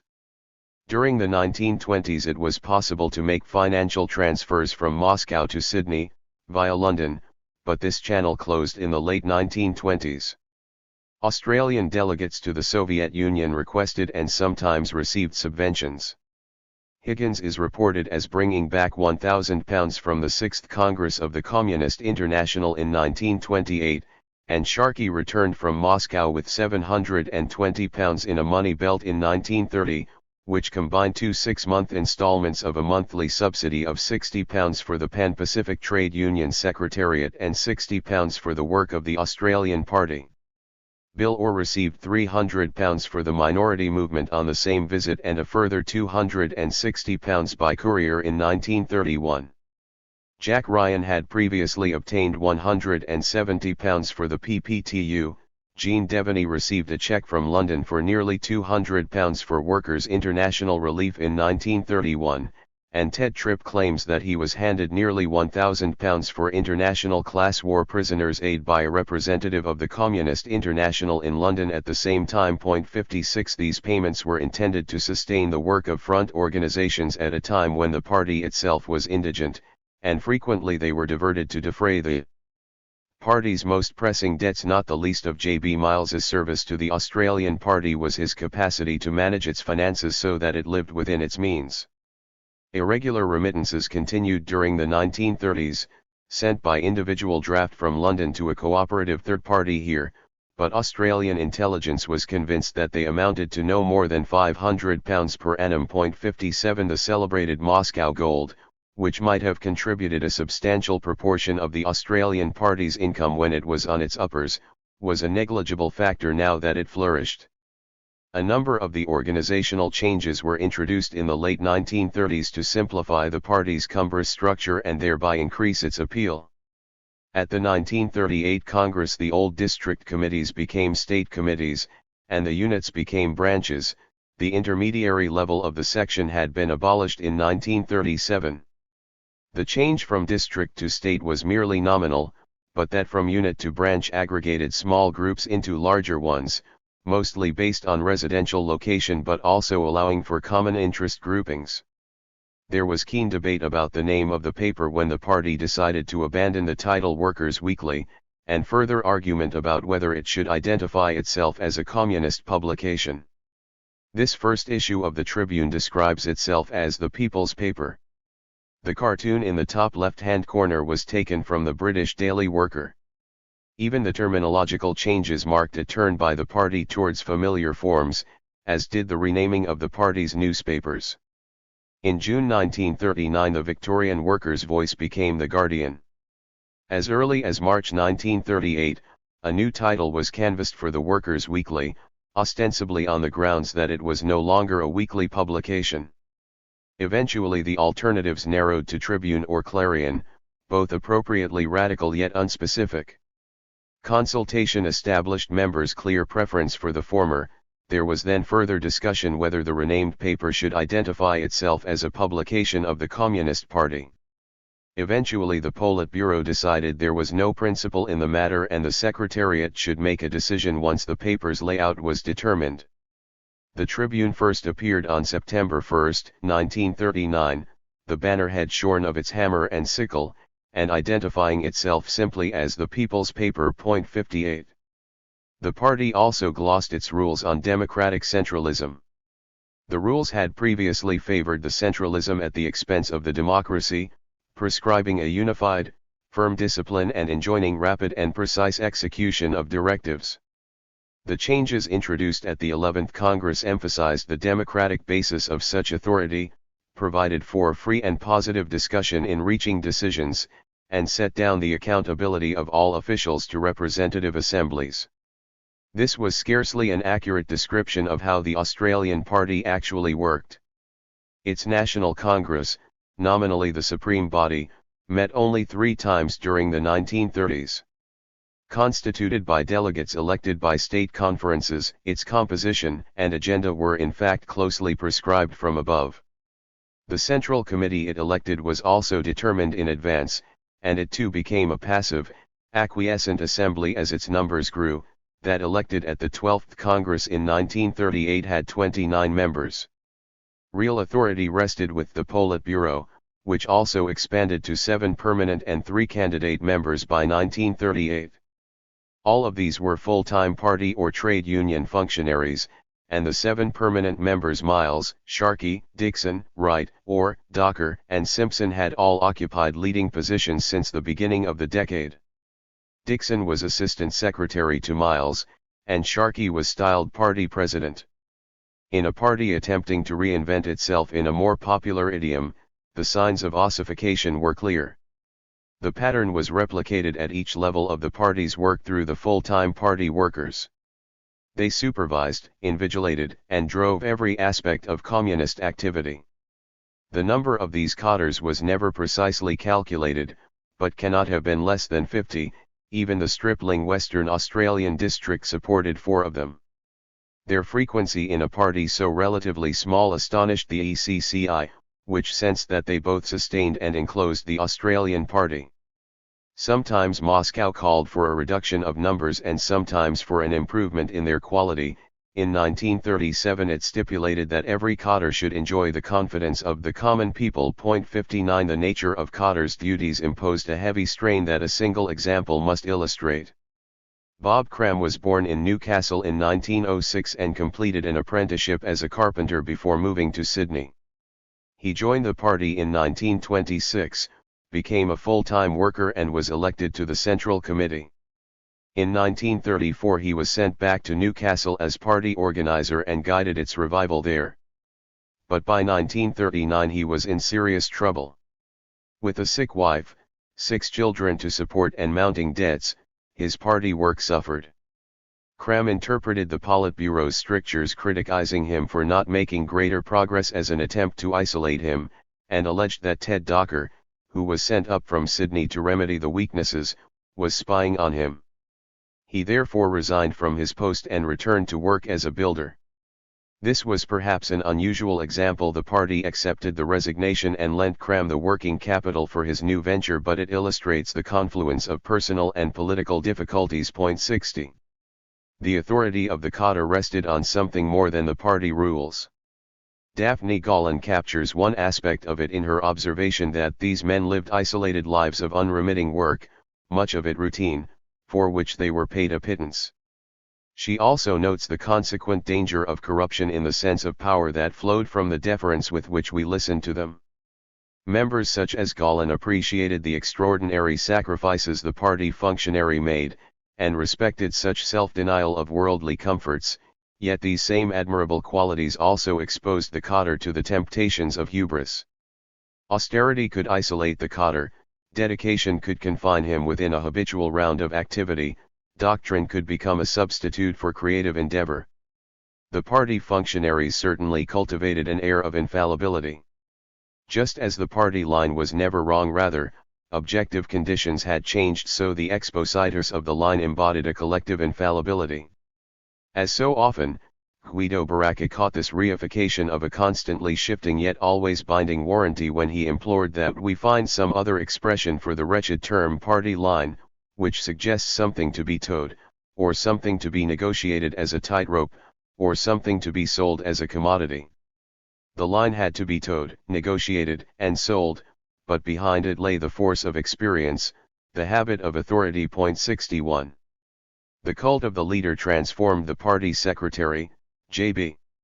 Miles, from a quiet dogmatist into an inspiring proletarian patriarch. Jean Devaney hailed a political genius with a deep tenderness underlying his hard exterior.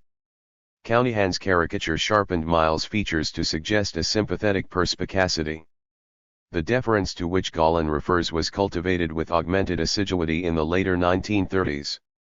From the time of J.B. Miles's national tour it became customary to greet him with special salutations. A banner inscribed with his name was flying at the Sydney Domain when he returned there in August 1936. Profiles of Miles and Sharkey presented them as both ordinary and extraordinary. Miles was portrayed as a slight man with a Scottish burr, a hard-clamped aggressive mouth softened by the twinkle deep back in the eyes.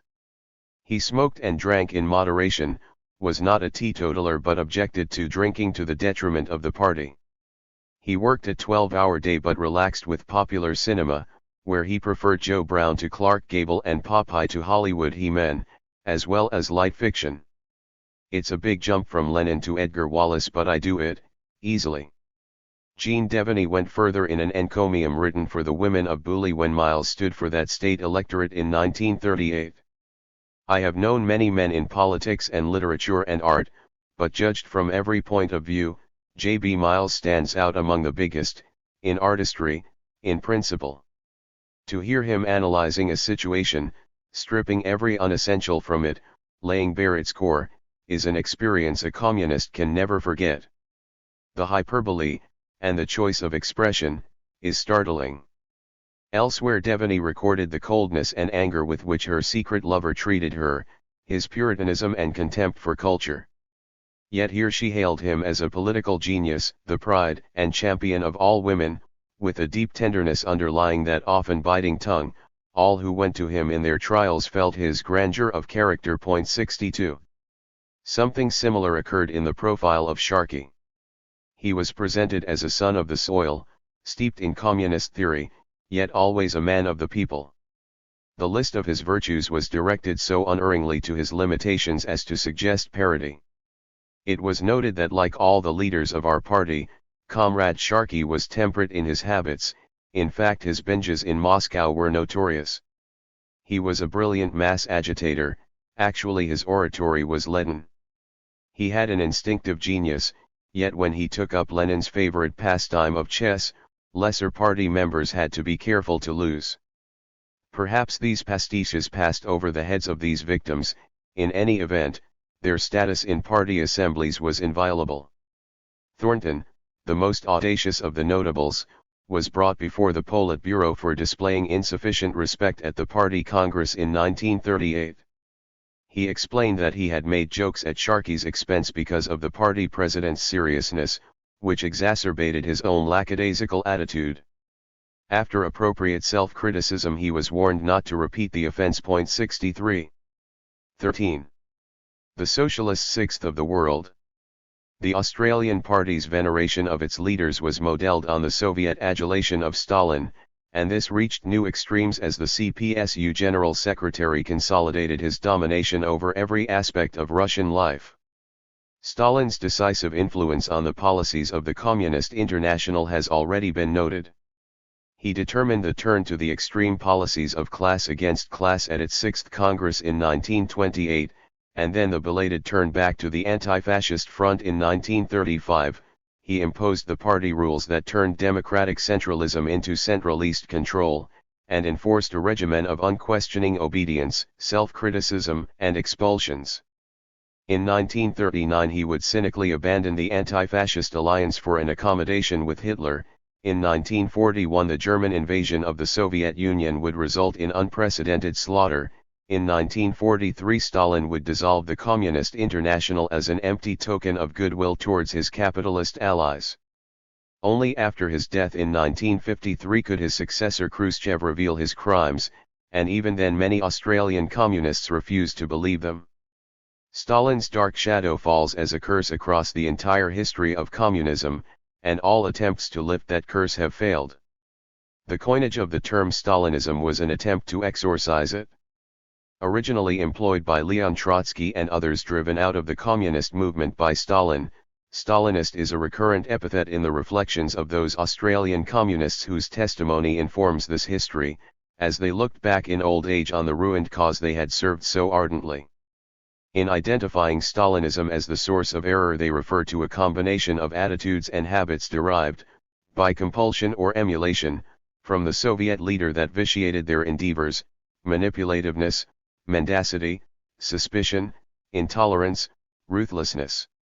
Trotskyist and other left critics would go further and apply the attribution to the whole of the communist movement Stalin directed, one that put party before class, expediency before principle, the deformation of socialism as practiced in the Soviet Union over revolutionary ideals.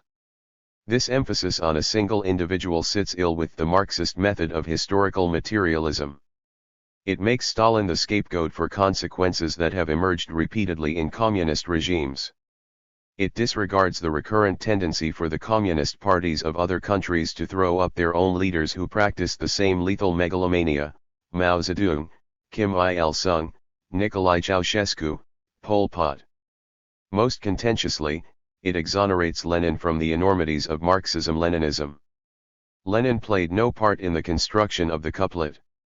That was a project supervised by Stalin, just as the preservation of Lenin's embalmed body in a mausoleum in Red Square served as a relic for the posthumous cult that Stalin fostered as Lenin's heir. Nor would Lenin have recognized Stalin's codification of the foundations of Leninism, with its reduction of fluid, contingent arguments into a closed system in which every component had a single, fixed meaning. Like the other leading Bolsheviks, Lenin underestimated the crafty Stalin until it was too late to dislodge him from the post of party secretary. A cosmopolitan intellectual immersed in world affairs, Lenin regarded the provincial zealot as a useful functionary. His own party name, Lenin, was taken from the river Lena.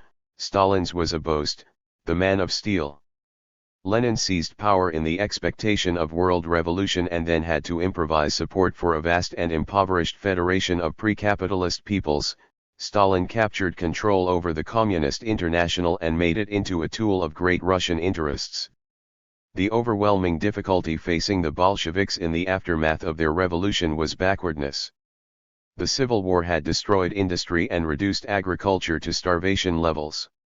The temporary solution they adopted in the early 1920s was to encourage private production of food by peasants on small holdings, but this began to break down because of the inability of factories to produce sufficient manufactured goods to entice rural producers to sell their agricultural goods in the cities. Stalin's solution when he came to power at the end of the decade was to embark on breakneck industrialization and collectivize agriculture. Under the 5-year plan introduced in 1929, he conscripted labor into vast construction projects. Coal mines, steel furnaces and mills, power plants and engineering works were created almost from scratch, while in the countryside 25 million peasant holdings were gathered into just 200,000 collective farms. Every unit in this centralist economy had to meet its production quota, and all that was left over from subsistence levels of consumption was directed back into further growth. Such a system was primitive, inefficient, and always prey to corruption. Established at the expense of immense disruption and acute famine, it achieved its rapid growth by constant driving and speed UPS, which in turn were obtained by a combination of exhortation and terror. The third period of class against class augmented the Soviet fear of enemies without and within. Extension of the class war into the countryside unleashed mass killing of the kulaks. Yet this breakneck economic transformation was accompanied by a cultural revolution that exalted the heroic capacity of the people, and there is unmistakable evidence of a genuine popular support for Stalin's leadership. He demanded long toil for low pay, but he offered a job, food, clothing, subsidized housing, education, and hope for a better future. He oppressed workers and he exalted them, ignored their privations and yet ruled in their name. By the mid-1930s the worst rigors of collectivization and enforced industrialization were easing, and with them passed the last vestiges of revolutionary egalitarianism. Stalin now waged war on the dreamers with show trials of old Bolsheviks and mass purges that reached far down into the party. The new Soviet constitution he introduced in 1936, with its sham democratic provisions and guarantees of freedom of speech and assembly, only in accordance with the interest of the workers and for purposes of strengthening the socialist system, abandoned any lingering expectation that the communist state would wither away to a stateless society. Stalinism meant a powerful, unlimited state, with centralist bureaucratic planning and enforced unanimity. It abolished civil society, allowed no genuinely representative institutions, no intermediary between the rulers and the ruled. Like its creator and namesake, it was both triumphal in its patriotism and intensely suspicious in its constant vigilance. An officer of the dreaded security police boasted during the height of the terror that if Marx fell into our hands, within a week we would have him admit to being an agent of Bismarck. 1. The Soviet Union had served as both model and guide to the Australian Party during the 1920s, but for most members it still remained a distant presence. During the 1930s the gap closed. Organizations such as Friends of the Soviet Union propagated more systematically the achievements of the Socialist Sixth of the World, which stood in stark contrast to the capitalist heartlands. These were faltering, beset by crisis, racked by conflict. It was advancing, unified, and triumphant. This Soviet utopia was eminently practical, dominated by the realization of great plans, the construction of gargantuan buildings, factories, dams, monuments in steel and concrete to a new kind of civilization. New media, such as Soviet cinema and shortwave radio broadcasts from Moscow, brought heroic images and celebratory reportage of this prodigious success to sympathetic Australian audiences. More Australians travelled to the Soviet Union and participated in a carefully controlled itinerary of political tourism. As the Communist International exercised a more regular supervision of the Australian Party, so Soviet communism pressed more heavily on the loyalty of its members. Point 2. As befitted an important party auxiliary, the post of national organizer of the FOSU was entrusted to leading comrades. Jack Morrison, later manager of the International Bookshop in Melbourne, was the first, followed by Ted Tripp after he returned from the Soviet Union late in 1930, then by Sam Aarons, and then Bill Thomas, the veteran party journalist. To its monthly publication, Soviets Today, were added the News Weekly Moscow News and the glossy USSR in Construction, a color pictorial of colossal engineering triumphs and sturdy pulchritude. Local branches of the FOSU organized lectures and socials, marked key anniversaries and events in the Soviet Union's revolutionary history and generally promoted its benefits. Membership of the FOSU fluctuated according to the efforts of organizers. It was never a mass organization, but formal membership mattered less than friendship. Sympathy and support for the Soviet Union might lead to recruitment to the Communist Party of Australia, but that too was a secondary objective. Rather, the FOSU sought to break down the popular antagonism, the strategic alliances and economic blockades that threatened and isolated the Soviet Union, as well as the torrent of adverse publicity that discredited it. Especially after Stalin achieved supremacy, it responded to the fear of attack with an insistently affirmative message. Insofar as it offered a critique of capitalism, it did so by presenting the Soviet Union as an exemplar of progress that others might follow. In the circumstances of the Depression, this meant stressing the benefits of a planned economy over the anarchy of capitalist markets, as in the 1932 pamphlet Contrasts published by the FOSU in Adelaide, which set out the advantages of production for public benefit rather than private profit, work for all instead of mass unemployment, good working conditions instead of wage cuts and sweating, systematic public welfare rather than the dole. Written by a recent party recruit in response to a local anti-communist jeremiad, it projected a complete solution to local ills onto a distant workers' paradise. Point 3. The FOSU also organized tours of the Soviet Union. Earlier visits by Australian union leaders had occurred under the auspices of the Red International of Labour Unions and the Pan-Pacific Trade Union, but from the early 1930s a regular routine became established. Point 4. A contingent consisting principally of union representatives would arrive in the northern spring and depart several months later seized with enthusiasm for what they were shown. The first such delegation set off from Australia in March 1932. To prepare its members for what they would find, its August accompanied them on the voyage and taught them Russian history as well as a few words of the language. To coach them in their intended roles of proselyters of communist achievement, the Soviet hosts asked them before they returned to prepare a report of their impressions.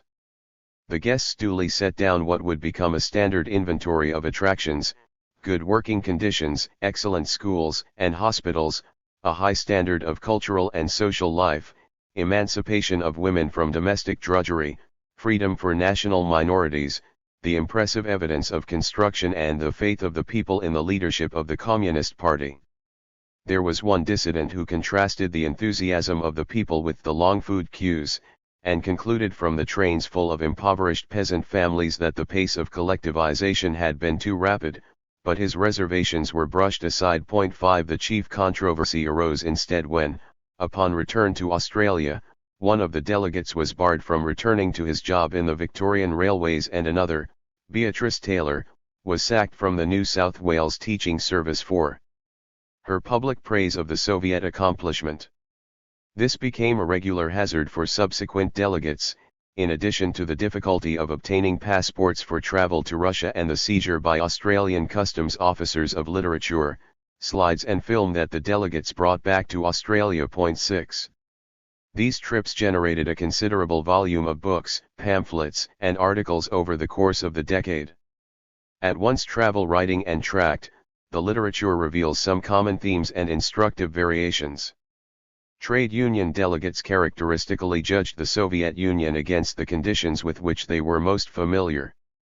Thus Red Cargo, the report of a 1934 visit by Jim Healy and another wharfie, gave a detailed account of port operations in Odessa and Leningrad, praised the provision of clothing, canteens, and clinics, the participation of women in the industry, and the management consultation with the Union. The Australians did not ignore Soviet weaknesses. Both the ports they inspected required greater mechanization but laid particular emphasis on permanency of employment in the Soviet Union, in contrast to the chronic insecurity of the Australian workforce, and on the gains in productivity that went with the better working conditions. From this detailed consideration of their own area of interest, the authors worked outwards to the general amenities of Soviet life, the provision of housing, education, healthcare, sporting and cultural facilities. It only remains with the workers of Australia, they concluded, to do all that lies in their power to prevent any attack on this great country, the first workers' country. Healy joined the party upon his return to Australia. In similar vein, the Melbourne tram worker, who was one of 8 miners and transport workers to visit in 1935, emphasized the rapid strides in urban public transport in his glowing account of the new Russia. Another, a North Queensland worker, found the fact that there was no crawling for tips as remarkable as the new Moscow Underground. He also lent authenticity to his testimony with some parochial touches. There is something they call black bread. I call it poison. A Wonthaggi delegate perhaps strained credulity with his claim that the drink problem was being tackled in the right spirit with the provision of mineral water. 7. Jim Healy and Ben Scott reported their impressions of the Soviet Union in the pamphlet Red Cargo, published by the Friends of the Soviet Union in 1935. The two were representatives of the Mackay and Sydney branches of the Waterside Workers' Federation, and their report concentrated on the maritime industry. The design and typography contribute to the tone of triumphant modernity. For the party faithful, the pilgrimage to the Soviet Union possessed an augmented significance. Here was the word made real, the vindication of their own embattled status and the augury of their future success. Their reports paid greater attention to the legendary sites of revolutionary history in Leningrad and Moscow, the Winter Palace, Lenin's Mausoleum, Red Square. A highlight of the tour was the May Day Parade, a mass choreography of Soviet power as an endless procession of workers, peasants, troops, artillery, and tanks passed before the party leaders. At 6 o'clock in the evening, wrote Pritchard, they were still moving in dense dark streams with their scarlet banners flying, along the river banks, white with snow. The spectacle moved one Australian who in 1934 witnessed this kaleidoscope of the achievements of 17 years of Soviet power to wonder how long it will be before we will be witnessing a similar spectacle from the GPO steps in Martin Place. Tony McGillick, who became FOSU organizer in 1938, wrote similarly of his visit in that year. The Soviet people, clear-eyed, strong in body and mind, proudly march on from victory to victory. Sam Aarons's mother Jane returned in 1934 from her second tour of the Soviet Union to a poem that contrasted Russian achievement with the tawdry trappings of victorious sesquicentennial celebrations. You've returned to us from Russia, where life is sane and whole, and not one worker's unemployed, and no one's on the dole. You've returned to us from Russia, and your coming's a rebuke, for all we have to show you is a warboat and a duke, and lolly sticks and pylons, and Union Jacks as well. You've left an earthly paradise to come back to a hell. 8.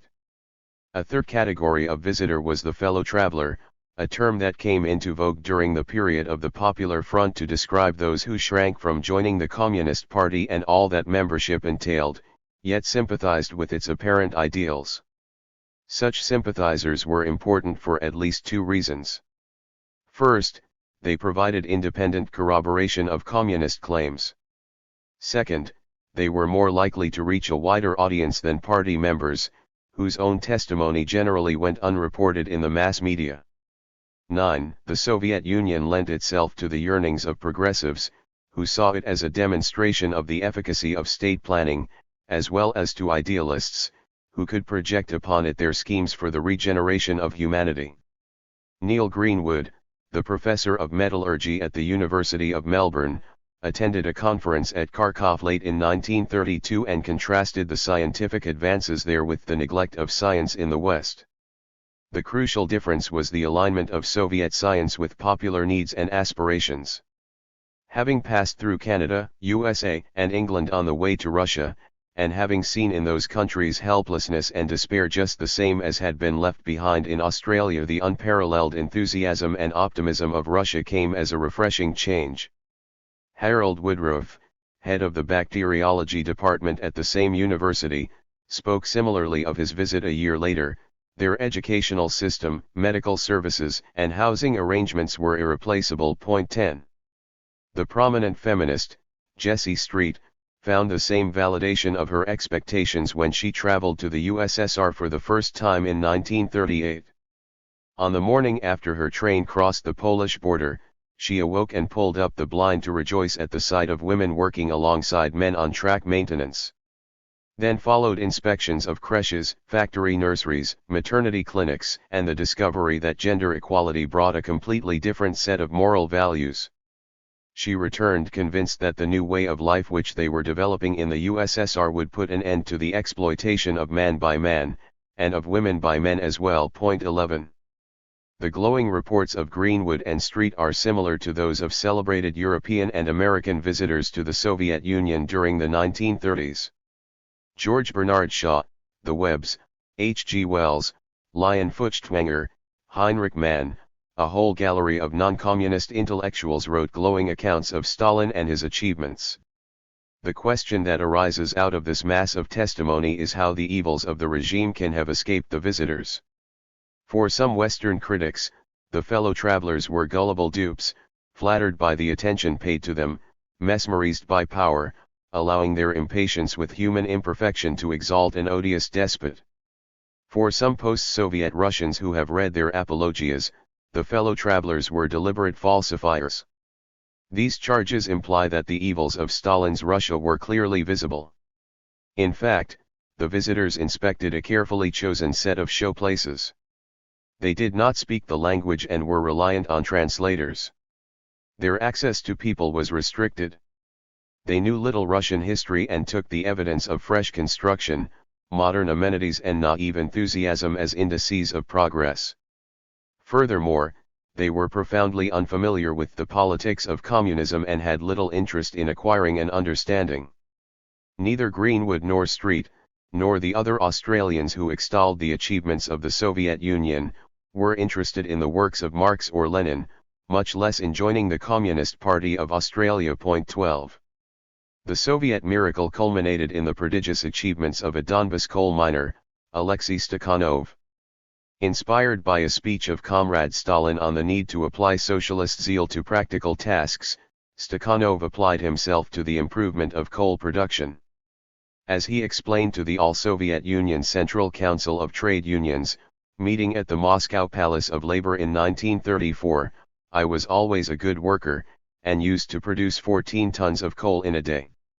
However, on the day on which I descended the shaft to operate the new methods, I produced 102 tons of coal. Stakhanov's achievement was extolled by Stalin.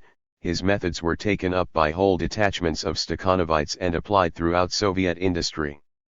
These methods, which applied indomitable enthusiasm to the performance of simplified, repetitive tasks, were well suited to the management of a command economy as it built up heavy industry and drilled an inexperienced workforce in the techniques of mass production.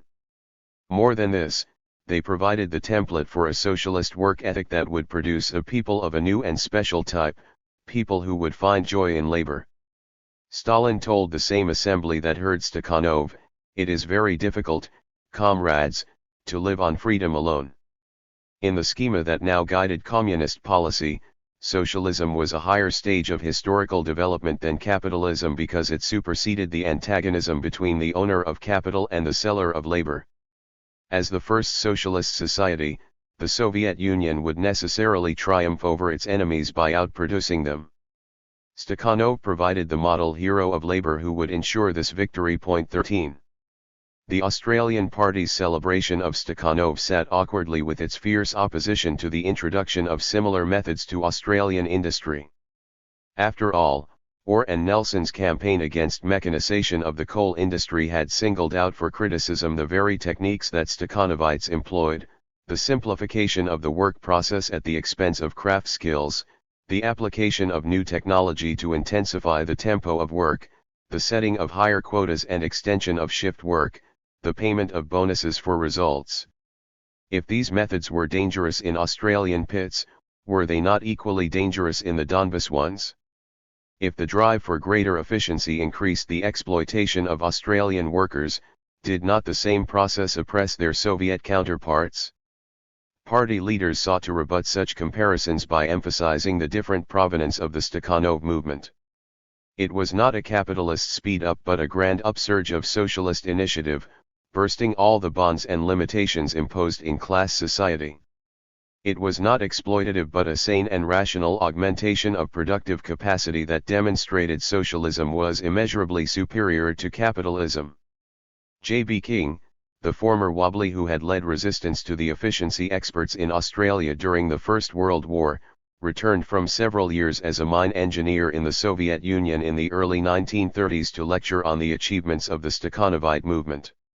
The Australian Party adopted the same methods of shock work, and socialist competition in its own work, as one branch challenged another to recruitment contests or newspaper sales drives. Point 14. A persistent theme in Australian reportage of the Soviet regime was the enthusiasm of its people. For party members and fellow travelers alike, it was this manifestation of popular support that validated the communist experiment. Professor Greenwood contrasted the unparalleled enthusiasm and optimism of people from all walks of life in the USSR with the helplessness and despair of those in capitalist countries. Catherine Susanna Pritchard was struck most of all with the energy of those she met during her trip in 1934. How people work and study and amuse themselves so indefatigably was a mystery to me. Point 15. These claims and almost every visitor of the 1930s offered variations upon them challenged the image of Soviet life that is now dominant, one of long-suffering victims of a brutal dictatorship which squeezed out all initiative and spontaneity, and left only cynicism and passive conformity. However, such imagery is reinforced by the final collapse of the Soviet Union, when a generation who had known nothing else but economic inefficiency, obsolescent technology, corruption, and indifference finally turned their backs on the sterile state ideology that no one, not even the nomenklatura, could any longer believe. That outcome, in turn, shapes a historical literature that has always been subject to partisan considerations. Those opponents who allowed the Stalinist dictatorship no redeeming virtues, for so long confounded by the persistence of the Soviet regime, now triumphantly deride the revisionists who insisted that it had enjoyed a measure of popular support. Point 16. Then as now, critic and supporter alike place undue weight on this aspect of the Soviet regime. Each treats democracy as the inseparable companion of liberty. The opponent of communism sees its denial of even the most basic freedoms manifested in the absence of popular support, while the defender takes popular enthusiasm as indicative of a liberatory dimension. Yet the history of the 20th century has surely weakened the common nexus the disputants assume. In the Nazi stronghold of Nuremberg in the 1930s, the countryside of China during the Cultural Revolution of the late 1960s, the Iranian capital of Tehran a decade later, we surely see variant forms of popular tyranny. As the product of an intensely ideological movement that allowed no alternative to its claim to interpret the will of the people, The Russian Revolution is prototypical of such mass mobilizations. Above all, it came first. Leaving aside the French Revolution of 1789, to which argument by analogy repeatedly returned, there were no modern precedents to guide discussion of the paradoxical trail it blazed. Libertarian in its goals, authoritarian in its methods, it plunged a backward society into civil war and then forced it into rapid modernization. International in its scope, increasingly national in its calculations, it resolved its contradictions by inflaming passions and inculcating terror. The purges of the party's ranks, the Great Terror that carried off real and imagined opponents, and the show trials that paraded former leaders to confess their treachery, these were something more than measures of repression whereby the Soviet leadership consolidated its supremacy. Rather, they involved the population at large as active participants. Australians who spent long enough in the Soviet Union to experience this regimen were troubled by its contradictions. As foreign residents they enjoyed certain privileges, but they entered more fully into Soviet life than could the members of the delegations who were escorted around selected showplaces. Stan Moran and Ernie Campbell enjoyed far better food than the ordinary Muscovite while students at the Lenin School in 1934, but they still found the diet extremely hard. Almost by definition, such longer-term residents were politically trustworthy. Even a non-party member such as Betty Rowland, who accompanied Guido Baracca to the Soviet Union in 1933, felt she was participating in a great historical event. They lived in Moscow and Leningrad for more than a year, he as a translator, she as a journalist then a typist, and Rowland's diary recorded the contrast between the optimism here and the pessimism of the outside world. The diary also expressed the contrast between privilege and hardship, the cynicism of party notables and the kindly, warm-hearted, patient Russian people. She witnessed a local form of political purging, the Kistka, and observed that the all-powerful party has its terrifying aspects and even Guido seems a little shocked by this ruthless treatment of a loyal member. She befriended an English communist, Frida Utley, whose Russian Communist Party husband fell under suspicion and would perish in a labor camp, and she observed that Catherine Susanna Pritchard, who visited them in 1933, was beset by misgivings. Pritchard's subsequent account of that trip, written after she returned to Australia to find her husband had taken his life, gave no hint of any such doubt. For that matter, Rowland joined the Communist Party after she returned to Australia. 17. Another Australian resident was Audrey Blake, who lived in Moscow with her husband Jack from 1937 to 1938, when he was the Australian Party representative and she worked for the youth section of the Communist International. This was at the height of the terror, when, besides the millions who were summarily arrested, convicted, and executed or simply disappeared, the remaining old Bolsheviks were made to confess their crimes in show trials. In August 1936 Zinoviev and Kamenev had been tried, along with 14 others, and executed for their self-confessed crimes against the revolution. Radek and 16 others were similarly found guilty in January 1937, and in March 1938 Bukharin followed with 20 more. Audrey Blake's retrospective vignette evokes the strange atmosphere in which she lived and worked. At the Hotel Lux on Gorky Street, where the foreign communists resided, one after another of the rooms was sealed after its occupant disappeared. The very official who warned her not to mix with the Russians was himself arrested as an enemy agent a week later. She claims to have felt no sense of personal danger. Indeed, she and her husband felt safer than we did at home, where we were unceasingly proclaimed the enemy, and suggests that all the big tragedies of the Stalinist era were enacted silently, outside our purview, yet the papers of the time were dominated by the trials of the old Bolsheviks. With her faith in the revolution and the party unshaken by her own brushes with authority, she insists that we didn't feel in danger since we knew we weren't spies or agents. 18. Jack Blake's memories have a similar quality. He would eventually become one of the most thoroughgoing critics of Stalinism, a phenomenon he came to appreciate was lodged deep in the communist project. Furthermore, he was one of the few Australians to learn Russian and undoubtedly appreciated the nightmare quality of the purges. As his and Audrey's neighbors in the Hotel Lux disappeared, he recalled that he believed they must have been agents and spies and that I didn't worry because I knew I wasn't. Yet at the back of his mind was the knowledge that if I'd been snatched away, only Audrey would have known of his innocence. In Australia, if word had got back that Blake was arrested because he was a spy or whatever, people would have accepted that he must have been. Upon his return to Australia, he cited the courtroom confessions of the old Bolsheviks as conclusive evidence of their guilt. There was no terror in the Soviet Union but rather a spirit of freedom, joy, and happiness, not sympathy for the Trotskyite agents of fascism but relief they had been unmasked, no personality cult but rather love and admiration for the genius of Stalin. 19 Another party member celebrated him in verse. They fear him, the silent one, the unscrupulous one. For he is no vain scribbler, no vain talker, no senseless screecher. He is more powerful than they.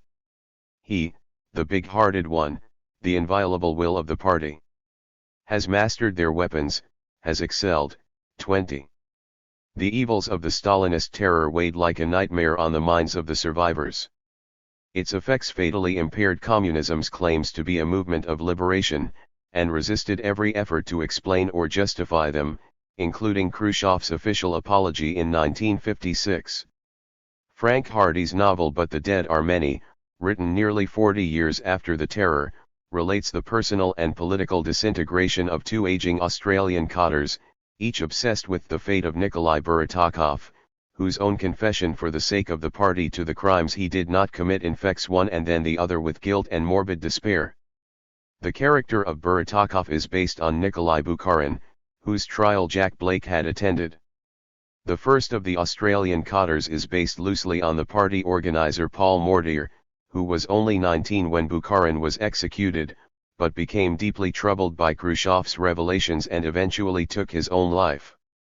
The second allows Hardy himself to offer a retrospective penance. Hardy came late to such an acknowledgement of Stalin's murderous legacy, but every Australian communist had to make her or his own accommodation with it. 21.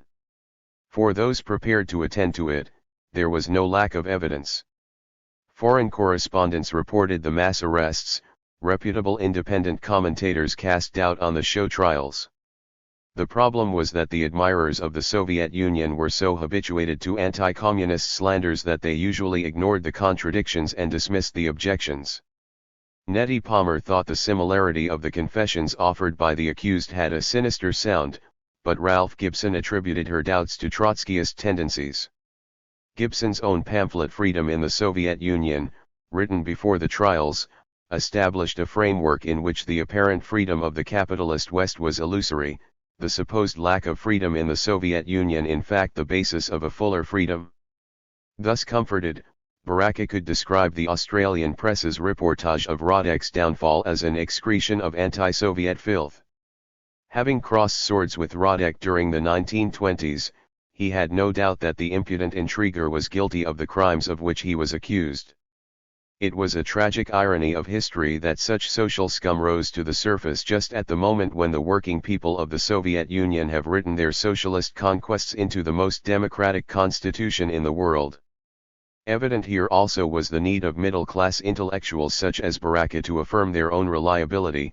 He could readily understand the process whereby such figures could end on the wrong side of the class struggle, since I have experienced its initial stages in my own person. Is there perhaps also a wrestling with doubts sown during his recent experiences in the Soviet Union? On his own subsequent admission, he was deeply disturbed by a letter Frida Utley sent him after her husband was taken by the NKVD, and he had taken that letter straight to Richard Dixon and told him that it troubled me. Such frankness can hardly have eased Utley's plight. 22. In the earlier period of class against class there was an acknowledgement of resistance to communism in the Soviet Union.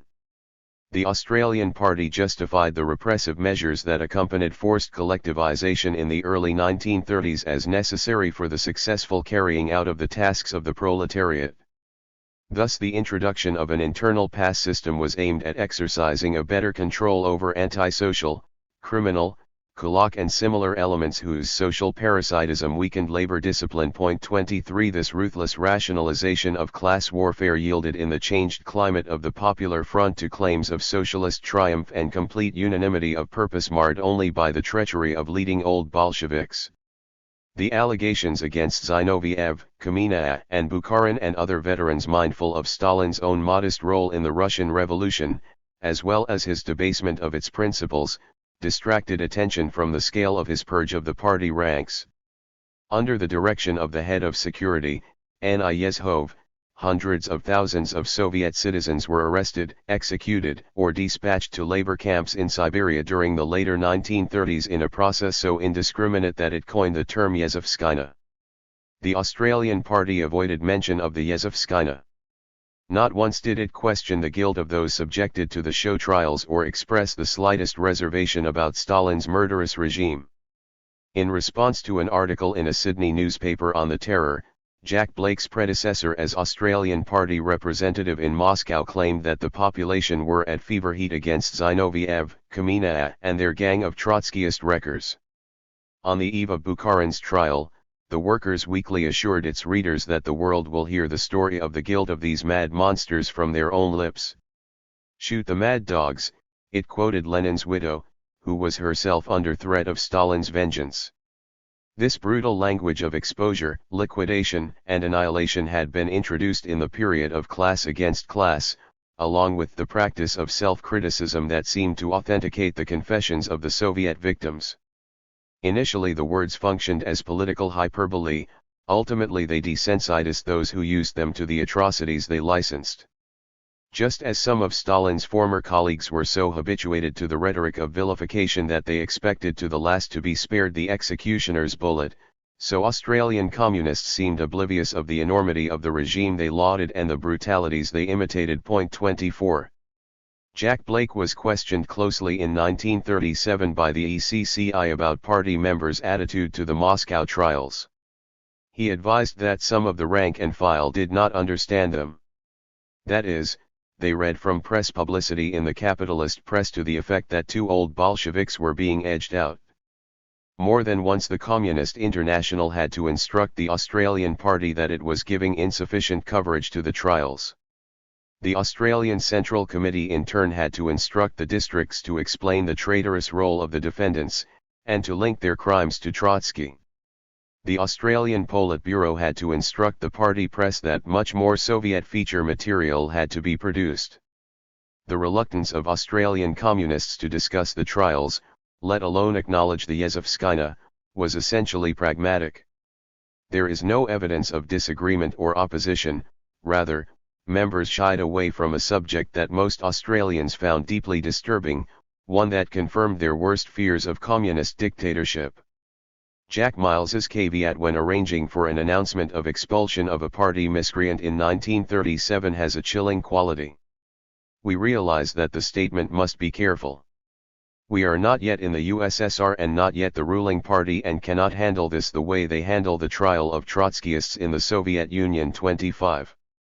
A principal means of instilling proper appreciation of these events was through the history of the Communist Party of the Soviet Union.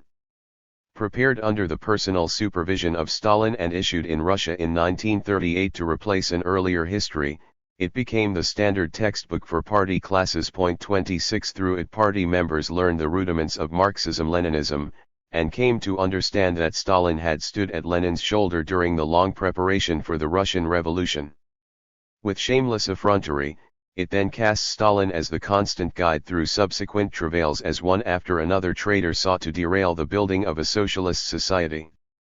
The subtitles of the last chapter, covering the years from 1935 to 1937, marked out the seeming completion of this goal, second five-year plan fulfilled ahead of time. Reconstruction of agriculture and completion of collectivization. Stakhanov movement. Rising standard of welfare. Rising cultural standard. 8th Congress. Adoption of the new constitution. Liquidation of the remnants of the Bukharin, Trotsky gang of spies, wreckers, and traitors to the country. Broad inter-party democracy. But there was one discordant element. Under the subtitle Beginning of the Second Imperialist War, the history noted that the fascist ruling circles of Germany, Italy, and Japan had already opened their brutal war of unmitigated conquest at the expense of the poorly defended peoples of Abyssinia, Spain and China. This was but a preparation for their drive against the capitalist democracies, which was likely to bring them into armed conflict with the ruling circles of Britain, France, and the United States. Clearly, the USSR could not shut its eyes to such a turn in the international situation. The prediction was scarcely made than it was fulfilled, ending the period of the Popular Front and plunging the Australian Party once more into crisis. 27. 14. War. Throughout its campaign against fascism and war, the Communist International remained mistrustful of the intentions of the non-fascist powers. On each occasion that Germany, Italy, or Japan committed a new act of aggression, the governments of Britain, France, and the United States failed to resist. The reasons for British and French appeasement of the dictators, and American isolationism, escaped the intensely suspicious Stalin. He was convinced that the capitalist statesmen wanted to maneuver Germany into war with the Soviet Union. The Munich Agreement of September 1938 intensified his mistrust. In response to a German threat of war, the British and French heads of governments met there with Hitler and Mussolini, and ceded part of Czechoslovakia to Germany, this in spite of Soviet support for the Czechs. Hitler's assurance that he would respect what was left of Czechoslovakia was speedily broken in the new year, yet Britain and France continued to resist proposals from the Soviet Union for a mutual defense agreement. For similar reasons, Australian communists suspected the government of their country. The UAP, Country Party coalition led by Joseph Lyons, was at least as reluctant to confront the fascist powers as Britain was, and its failure to respond to the growing international crisis contributed to its collapse at the beginning of 1939. Robert Menzies, who assumed leadership of the UAP following the death of Lyons and became Prime Minister in April, was hardly a resolute anti-fascist. During his visit to Europe in 1938 he had aligned himself clearly with the appeasers of Hitler and Mussolini, expressed sympathy for Germany's territorial aspirations and said there were credit entries in the Nazi ledger. He had no truck with fascism in English or Australian trappings, for he thought its florid ideology and illiberal excesses not suited to the British genius, but he was a selective cultural relativist, willing to allow the legitimacy of such right-wing movements and quite unprepared to extend a similar understanding to communism. There is a good deal of really spiritual quality in the willingness of young Germans to devote themselves to the service and well-being of the state, he pronounced upon his return from Berlin. To the end, he hoped to avert war with Germany. 1. Many Australians were suspicious of Menzies, and the Communist Party warned that he would use the war threat to suppress the labour movement. The great danger of a military build-up by a conservative government was that it could be used against the people and for purposes of imperial aggression against the Soviet Union. The party still argued that Australia should form part of a collective security agreement against the fascist Axis, but this would require a new, popular, and progressive government, with voluntary and democratic defence forces, elected officers, and representative committees of service personnel. In the meantime, the Central Committees instructed party units to send members into the military and civilian defense organizations. 2. One of Menzies's first measures was a national register of all males between the ages of 18 and 65, which communists believed he would use for both military and industrial conscription. They were by no means alone in this view. The Labour Party opposed the legislation, and the ACTU declared a boycott of the register. With substantial opposition to the National Register from the Australian Council for Civil Liberties and other liberals, the campaign to refuse to complete the registration form seemed fertile ground for the Popular Front, and the party tilled it enthusiastically.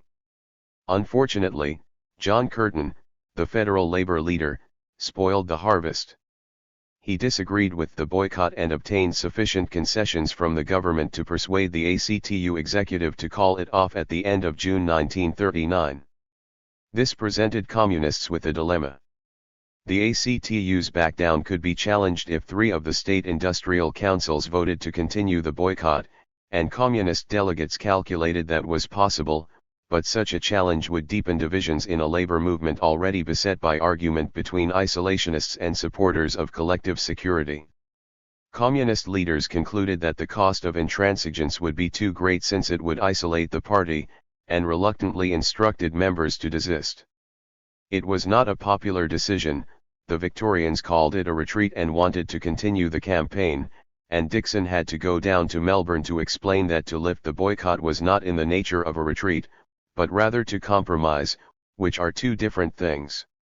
As for those diehards who wanted to burn their registers, Sharkey warned that burning the forms was an expression of contempt and it would be used as a flagrant disregard of the law. So it would have been, but was not that the very reason for a revolutionary movement? 3. A poster produced during the campaign to boycott the National Register in 1939. The coal miners are the victims, and Menzies the villain. This first switch of communist policy in 1939 was rapidly followed by another, this time determined in Moscow. Following his seizure of Czechoslovakia in March 1939, Hitler turned to Poland.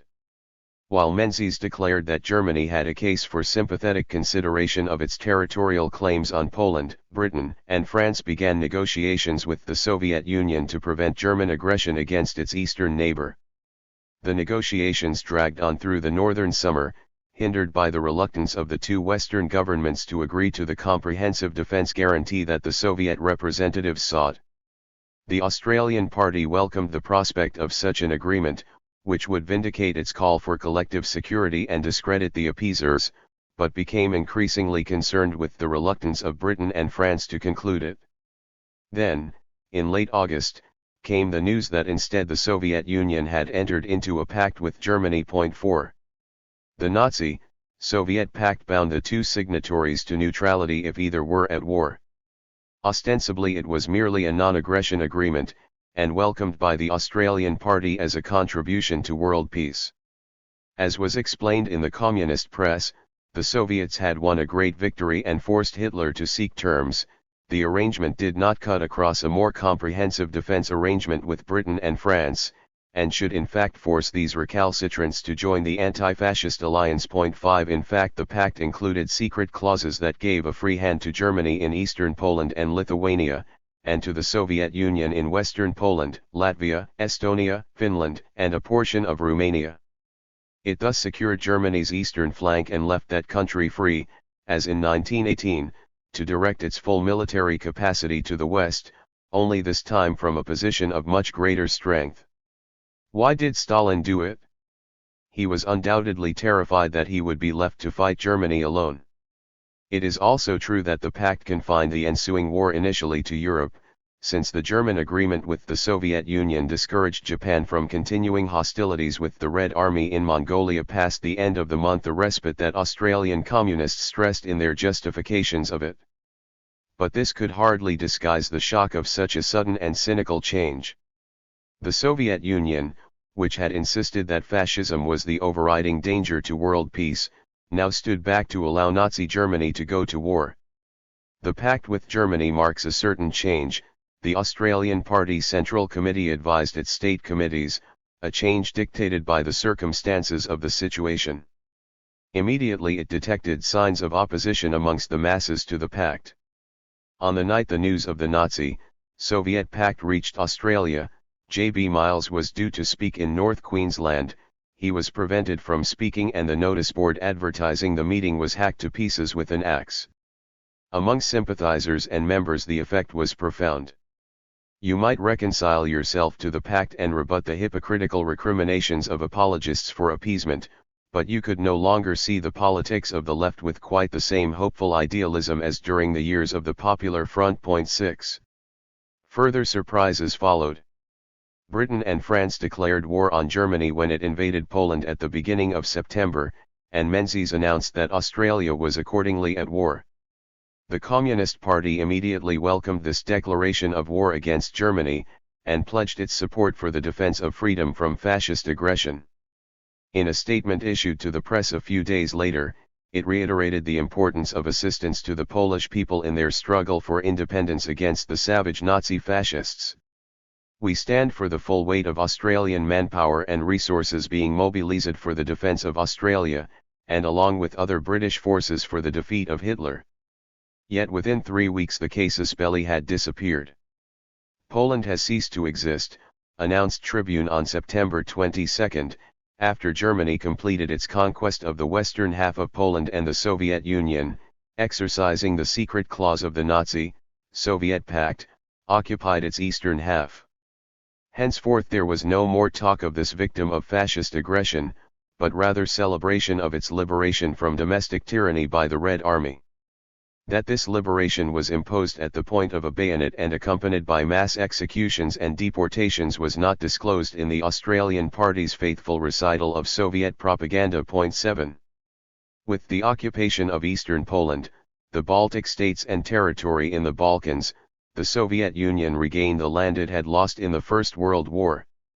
Furthermore, in a German-Soviet Treaty of Friendship, Cooperation and Demarcation, signed at the end of the month, the two powers cemented their bloody cooperation. Lithuania was transferred to the Soviet sphere of influence in return for Polish territory. Stalin's initial justification for his accommodation with Hitler shifted quickly from a necessary tactical maneuver to an act of principle. The war became an imperialist war and then a war in which the Allies were the aggressors. His abandonment of the last vestiges of anti-fascism presented Western communist parties with severe difficulties. Both the French and the British parties were beset by internal divisions and mass resignations before they came reluctantly into line. 8 The Australian Party, by contrast, dutifully accepted each new instruction from Moscow without question. On October 4 the ECCI chastised the Australians for regarding the war as an anti-fascist campaign. On October 6 the Central Committee informed members of a change in our tactics that called for peace.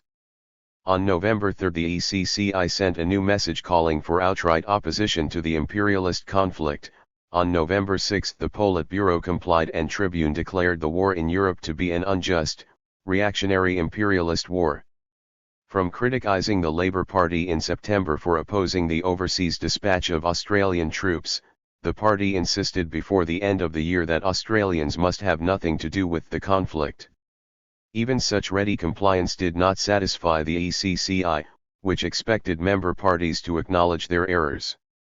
Miles complied with this instruction, also with the explanation that the Australian Party had been led astray by its anti-fascist fervour. Instead of approaching the problem in a dialectical fashion, we did so from a one-sided anti-fascist fashion. Blunt Sam Aarons objected that such self-recrimination would only play into the hands of the enemies who have been endeavouring to create the idea of confusion. Miles and Sharkey sought to convince him of its necessity, but this discussion resulted only in agreement not to press disagreements to open discussion. 9. The bewildered loyalty of the Australian Party is illustrated in the recollections of Leigh Barnes, a leading Victorian member. On the day that news came of the Nazi-Soviet Pact, he and Natty Seligson were due to address a public meeting in the Melbourne suburb of Hawthorn. They were dumbfounded and found difficulty in answering the numerous interjectors. A few days later at the party hall in the city, the party speakers reassured the audience that the pact would secure peace, and yet at the end of the week Germany attacked Poland.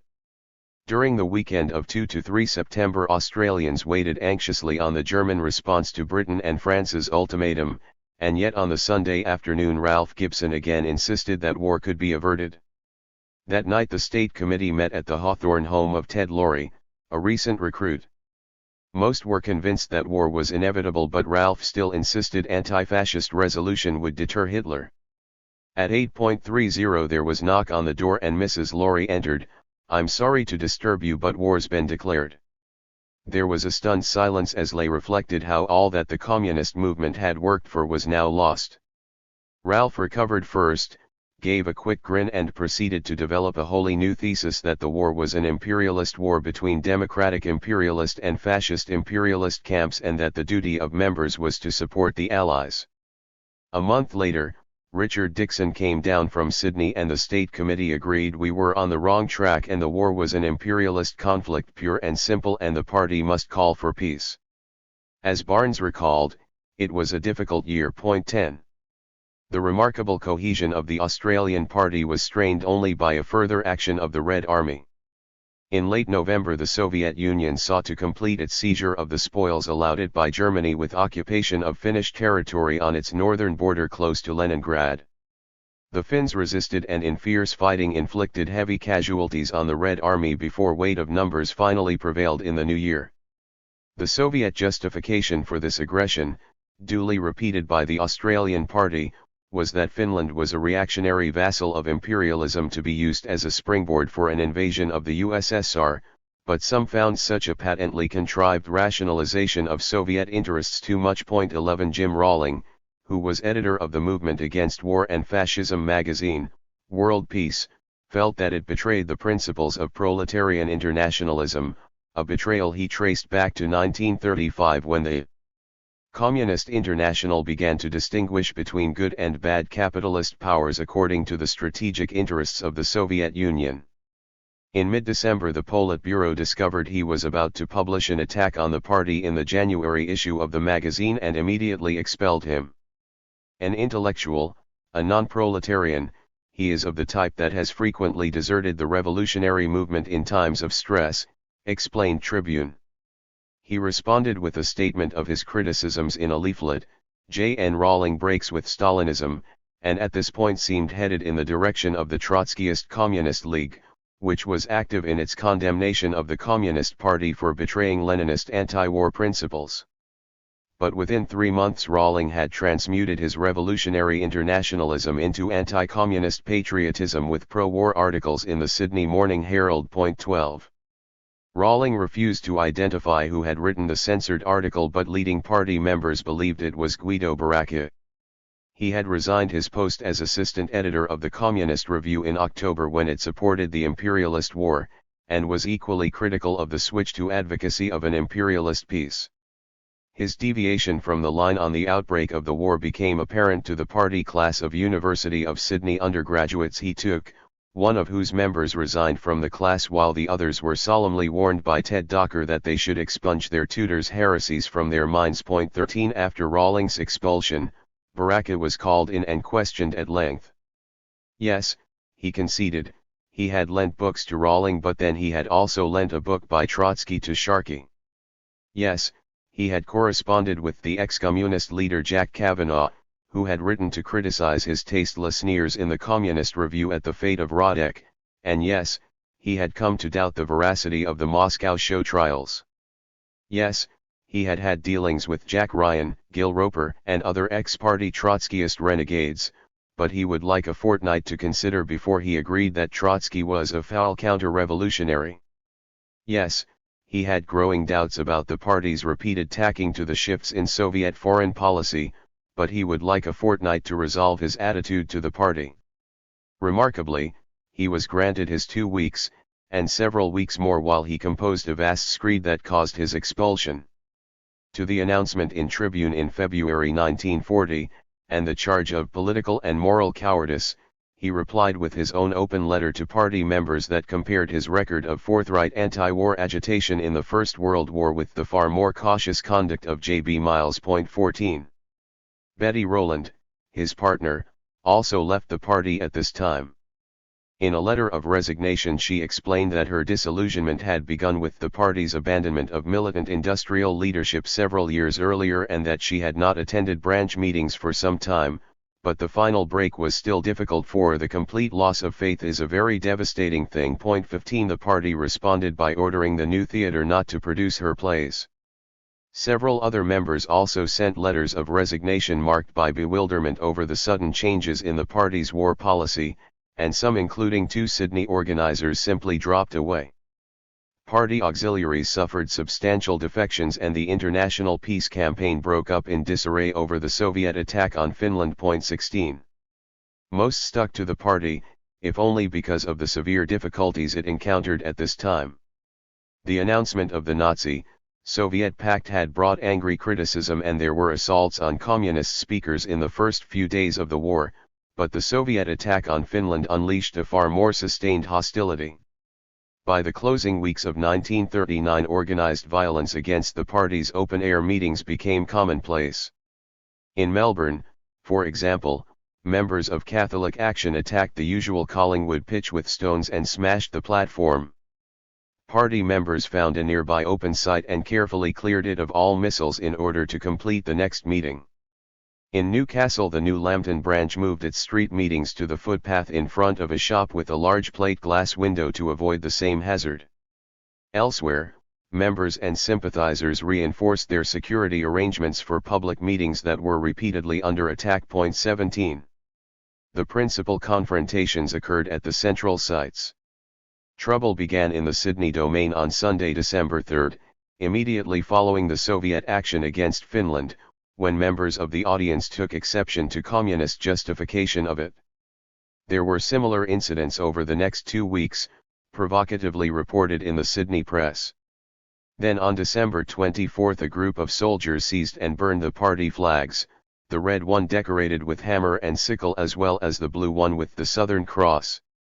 The cause of their action appears to have been criticism of military recruitment, as Lance Sharkey made a public statement repudiating such epithets as 5 bob-a-day murderers and insisting that the party wanted better conditions for the second wave.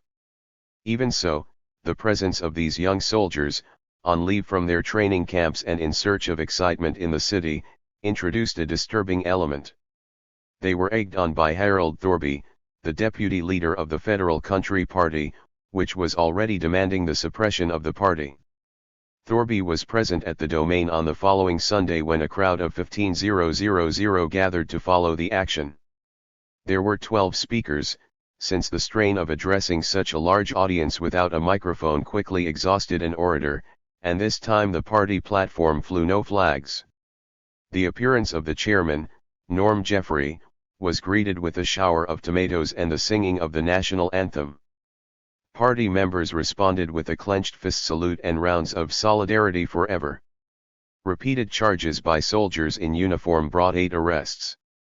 There was further trouble on the first Sunday in 1940 when one of the speakers said that half the second wave were economic conscripts, but thereafter the attendance and the turmoil temporarily ebbed. 18. In Melbourne a similar pattern of escalating violence reached its peak sometime afterwards, and the close similarity of incidents there and in other state capitals suggests that reportage from Sydney served as a model. On Sunday, February 11, a group of servicemen alleged they too had been described as 6 bob-a-day murderers and broke up a communist meeting at the Yarra Bank. Ralph Gibson wrote to the Daily Press to state that the party had the highest respect for recruits, who, we believe, joined the AIF in sincere desire to defend Australia from fascism. Notwithstanding his statement, men in uniform hooted, counted out and threw stones at communist speakers on the following Sunday until an all-out brawl ensued. In Brisbane it was again the war against Finland that provoked increasing opposition at the party's Saturday night open-air meeting in the city, culminating in running street fights on 10 and February 17. By this time attacks on communist speakers in suburban and rural locations had become ubiquitous. 19 Later, in April, as Hitler launched his Western Blitzkrieg, there was a further escalation. On the evening of Wednesday, April 3, some 50 soldiers attacked the Communist Hall in George Street, and on the following Sunday a larger group besieged the building. That was followed by renewed attacks on the Communist platform at the Domain until, on Sunday, May 26, more than 200 soldiers declared they would wreck the party premises unless mates arrested earlier at the Domain for assault were released. On several occasions soldiers down from Puckapunyal training camp invaded the city premises of the League of Young Democrats in Melbourne. 20. The extent of antagonism towards communists is not easy to gauge. Party members recognized some familiar adversaries sullying the soldiers, who in any case were frequently in trouble during their Sunday leave in the city, and found the party a conveniently legitimate target for hooliganism. Members of Catholic Action, which itself was by no means in favor of Australian participation in a European war until it became clear that the Soviet Union would not be an ally, also took advantage of the party's anti-war policy to escalate attacks upon it. Clearly, these anti-communists were able to work on a substantial body of opinion that regarded the party's opposition to the war as unpatriotic, its constant justification of the Soviet Union's ruthless conduct as disloyal. Yet communists were far from alone in criticizing Australian war policy. After their speedy invasion of western Poland, the German armies paused. While Britain and France rejected Hitler's offers of peace in October, their armies made no effort to engage the enemy and remained behind their western defences. At the beginning of April 1940, the British Prime Minister declared that Hitler had missed the bus. While the Australian government enlisted 20,000 men in the AIF and prepared to dispatch them overseas, its efforts to prepare the country for a sustained effort were weak and dilatory. Shortly after he declared Australia to be at war with Germany, Menzies advised that at home it would be business as usual. He also ruminated in a confidential letter to the Australian High Commissioner in London that he could see little to be gained and much to be lost by a war fought over a dismembered Central European country for which nobody really gives a damn. 21 The Labour Party accepted its own leader's support for the war with limited enthusiasm, and still opposed sending forces overseas. During this phony war there was substantial industrial conflict. In March 1940 the miners went on strike against an arbitration ruling that denied surface workers the 40-hour week won by the union's earlier campaign of 1938. The communist leaders of the Miners' Federation initiated the strike and the party put considerable effort into support for the miners as their stoppage continued into April and May. The ACTU also backed their demands. Employers felt no obligation to suspend their own hostilities. BHP, for example, took advantage of the coal shortage to retrench workers from its Newcastle steelworks, and thus get rid of a list of communist employees provided by the Commonwealth Investigation Branch. Menzies repeated his appearance the previous year at Wollongong, when he had insisted that the wharfies load pig iron to Japan, with a trip to the Hunter Valley to explain personally that it was now the miners' patriotic duty to accept the ruling of the court and produce coal. Not until May 16 was a settlement negotiated. 22. Dissatisfaction with the war came to a head in the Labour Party at the New South Wales State Conference in Easter 1940. The conference restated the ALP's opposition to imperialism, declared that the present war was being pursued in the interests of big finance and monopolies, and called for an immediate end to hostilities. In itself, this resolution merely affirmed the isolationist current that still ran strongly in the labor movement. A similar declaration failed by only 2 votes at the ACTU Congress a fortnight later when Ernie Thornton proposed it, but it was accompanied at the ALP State Conference by a further resolution drafted by the 3 leading communist members of the New South Wales Labour Party, Lloyd Ross, Jack Hughes, and Bill Gollan. By 195 votes to 88, the conference resolved its additional opposition to any effort of the anti-labor government to change the direction of the present war by an aggressive act against any other country with which we are not at war, including the Soviet Union. This hands-off Russia resolution, as it became known, brought a storm of criticism. Lang immediately reformed his own anti-communist Labour Party, which once again divided the federal parliamentary ranks. The federal executive of the ALP ordered the resolution be struck from the records and in August suspended the New South Wales executive. The ousted executive in turn established its own state Labour Party, known as the Hughes-Evans Party after its 2 best-known members. While it retained a substantial following, the state Labour Party lacked any parliamentary representation and even communist unions such as the ARU, the FIA and the miners, failed to affiliate to it. Meanwhile the party reverted to the language of the third period in its denunciation of the social fascist Labour Party. The conclusion is inescapable that Australian communists' subservience to Stalin's wartime foreign policy undid all the gains they had made in the Labour Party with the anti-fascist United Front. 23. Between the passage of the Hands-Off Russia Declaration and the reconstruction of the ALP in New South Wales, and between the beginning of the miners' strike and its abandonment, the course of the war changed completely. In April Hitler invaded Denmark and Norway, in May he advanced into the Low Countries, in June France capitulated.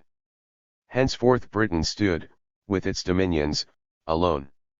In the east Stalin again took advantage of the Nazi activity to occupy the Baltic states and the Romanian provinces of Bukovina and Bessarabia. The phony war had ended, a fight for survival took its place, and all talk of peace ended. Australian communists had made some headway in the early months of 1940 with their denunciation of the war, their industrial campaigns and criticism of war profiteering. From the middle of the year the environment was far more hostile. At the outbreak of the war, when the government armed itself with sweeping powers under a National Security Act, Menzies gave assurances that political freedom would be sacrosanct. A number of local councils quickly introduced prohibitions on communist meetings, arrests and prosecutions under state laws increased, plainclothes agents became more common at party meetings, but in general Australian communists were permitted to continue their usual activities. Apart from imposing a ban on flags in the Domain, the non-Labour government of New South Wales resisted calls to prohibit communist gatherings there, and for the most part the police quelled the disturbances even-handedly. The Queensland Labour government was perhaps the most intolerant with its threat to ban public meetings unless the party undertook to cease all anti-British statements. By comparison with France, which had speedily arrested communist deputies and banned protests, the measure of civil liberty preserved here was considerable. In January 1940 Menzies called a conference of all state police commissioners, the heads of the intelligence sections of the three armed forces, and H.E. Jones of the investigation branch. The military intelligence services wanted the suppression of the Communist Party. Apart from the communist anti-war propaganda and discouragement of enlistment, they alleged there was a concerted attempt to infiltrate the armed forces, weaken morale, and undertake sabotage and espionage. 24. There is no doubt that the Communist Party directed members to enlist. This tactic had begun well before the outbreak of war and was linked to the party's campaign to democratize the armed forces so that they could not be used against the left. In this endeavor it had little success. A group of communists was formed in the Navy and struck for better conditions shortly before the war, but the leader turned out to be a security agent.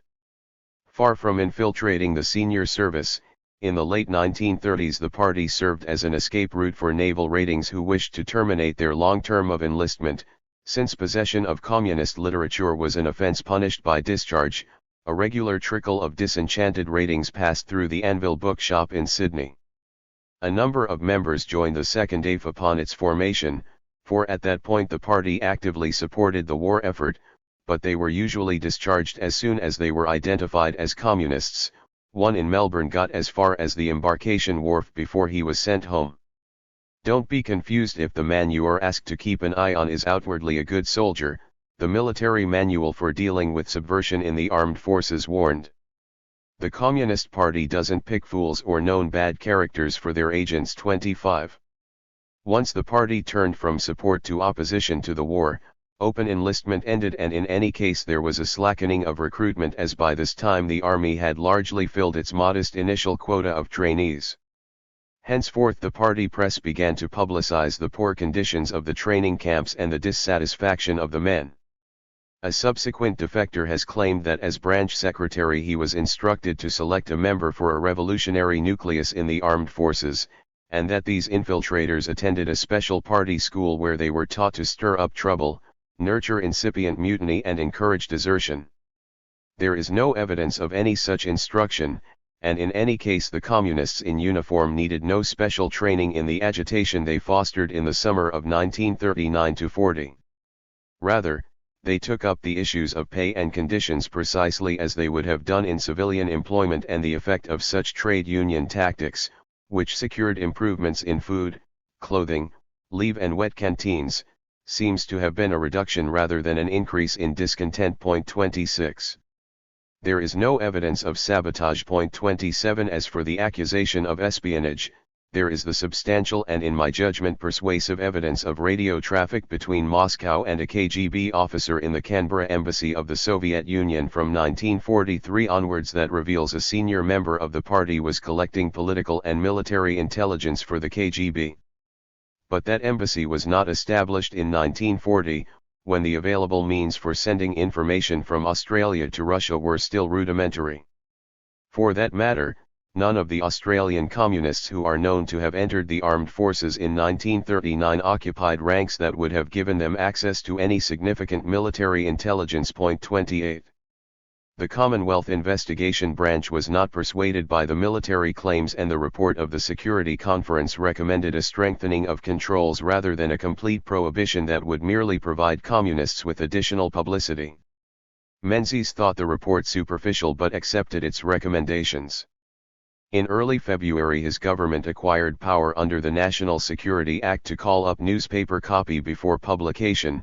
2 days later it ordered the editor of the Victorian communist paper, The Guardian, to submit copy for inspection. 29 The Prime Minister was pressed to do more when he reformed his government in March 1940 to take in the Country Party.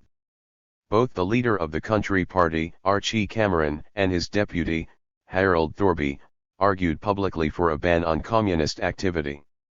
In early April the government prevented the broadcast by radio station 2KY of No Conscription, a play by Rupert Lockwood. The first meeting of the new coalition cabinet resolved to close the communist press. Under regulations issued on April 23, 1940 the government strengthened its powers of censorship. Communist publications were already prevented from reporting on the war, and henceforth they were not to comment on industrial disputes. So sweeping was the censor's blue pencil that the May issue of the Communist Review appeared with the Sermon on the Mount as the principal article. Blessed are the peacemakers was its only reference to the war, while publication of Henry Lawson's Faces in the Street was deemed too inflammatory. Shortly afterwards, the government ordered 8 communist newspapers and journals to cease publication and instructed 5 union papers to remove communists from all editorial positions or suffer the same fate. On the same day the government acquired the power to prevent known communists from holding union office. On May 27 Cabinet resolved to declare all communist organizations illegal. 30.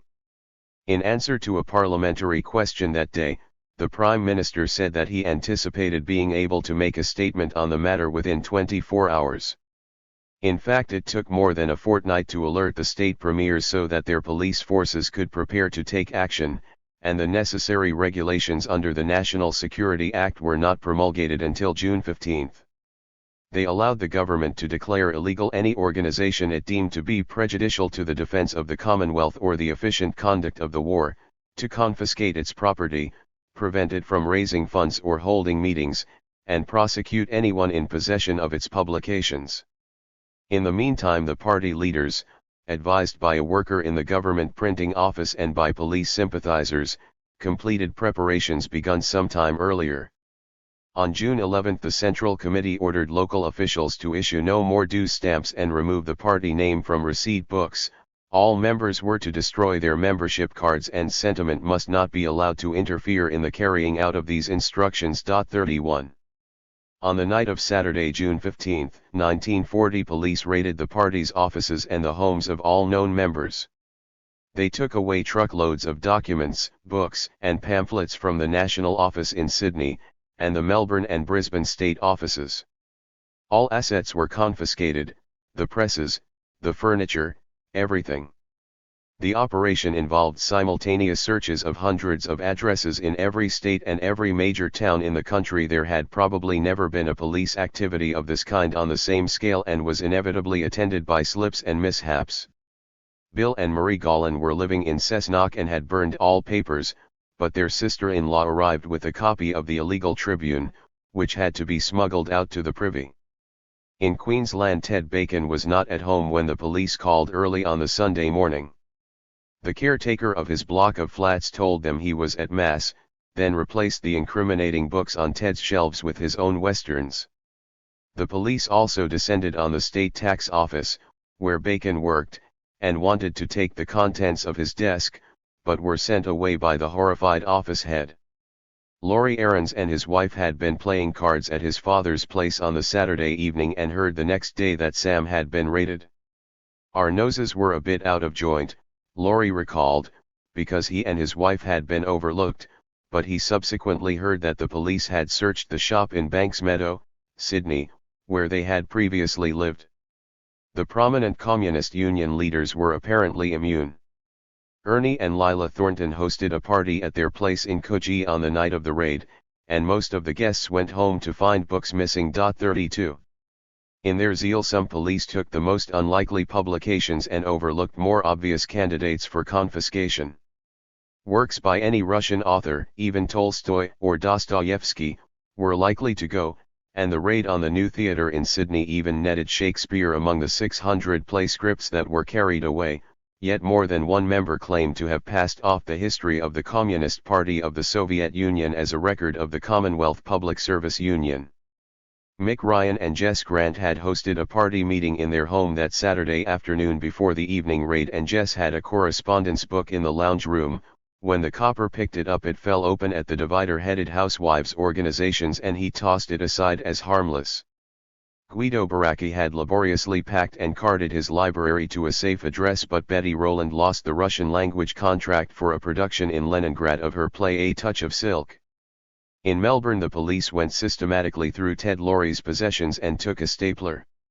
They knocked on the front door of Clary and Barbara Boyd's house, politely lifted their hats, then took away every book with a red cover. 33. Sometimes the police action was amicable, sometimes it was not. The tiny miners' cottage of Annie and Sam Graham in Kurri Kurri, New South Wales, was raided at 2 in the morning. She had already stored the party material and left only a pile of Soviets today for the police. The local copper had great difficulty in gathering up the heavy, shiny magazines since, as Annie appreciated, they're buggers of things to pile on your arm and carry, so he asked if he could take them in a port. She angrily refused. Look, there's hundreds of men in this town haven't had a job for years, but if they were offered your job tonight, they wouldn't bloody do it. It would be beneath them to do such a rotten, dirty, bloody job as you're doing. Eleanor Dark's novel The Little Company has a defiant Sydney intellectual spreading a veil of comedy over the whole ugly business. He invites the police into his library, watches them confiscate the wealth of nations and pass over a textbook on dialectics, but his companion is less sanguine, conscious all the time of this democracy as a fraying rope, snapping strand by strand, and aware that such raids were not always so innocuous. 34 In Queensland, where the Labour government took the opportunity to crack down on its left critics, the raids were less discriminate and more violent. In some country centres the police were vindictive. In Ballarat, Victoria, they destroyed the hats of Ted Rowe's wife on the grounds that they might conceal seditious material. 35.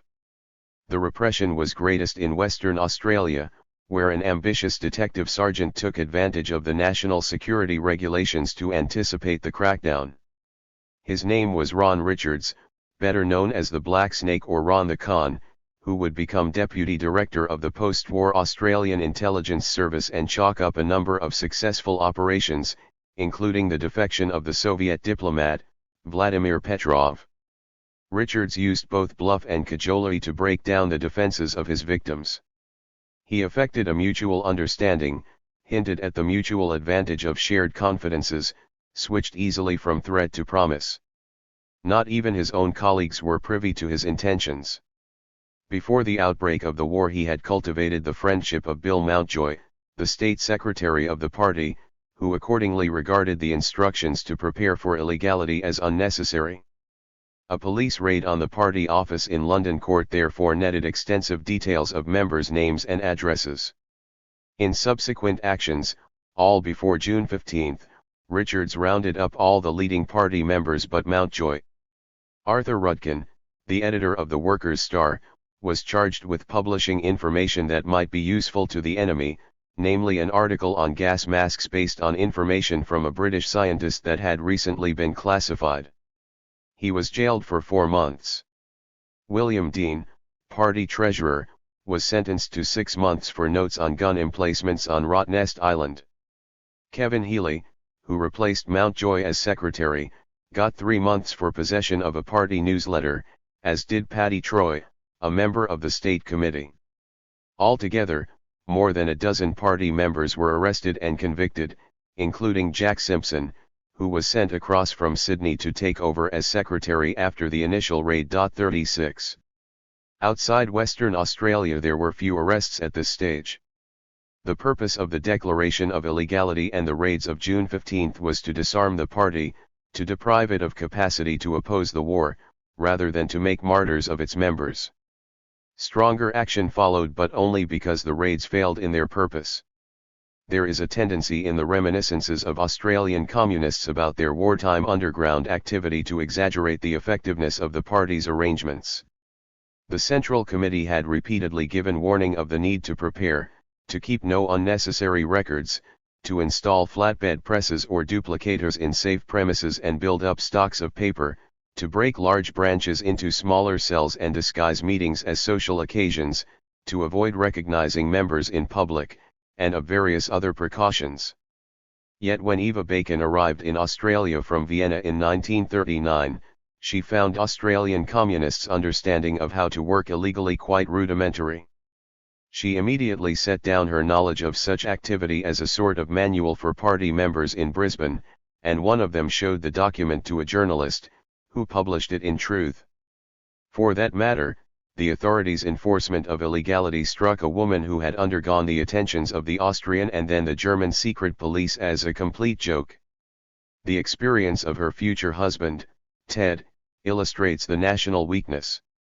He had advance warning of the declaration of illegality from contacts including, he claimed, Major Wake, the head of the Brisbane office of the investigation branch. Yet on the night of the raids he had left an extensive library of Marxist literature at his home.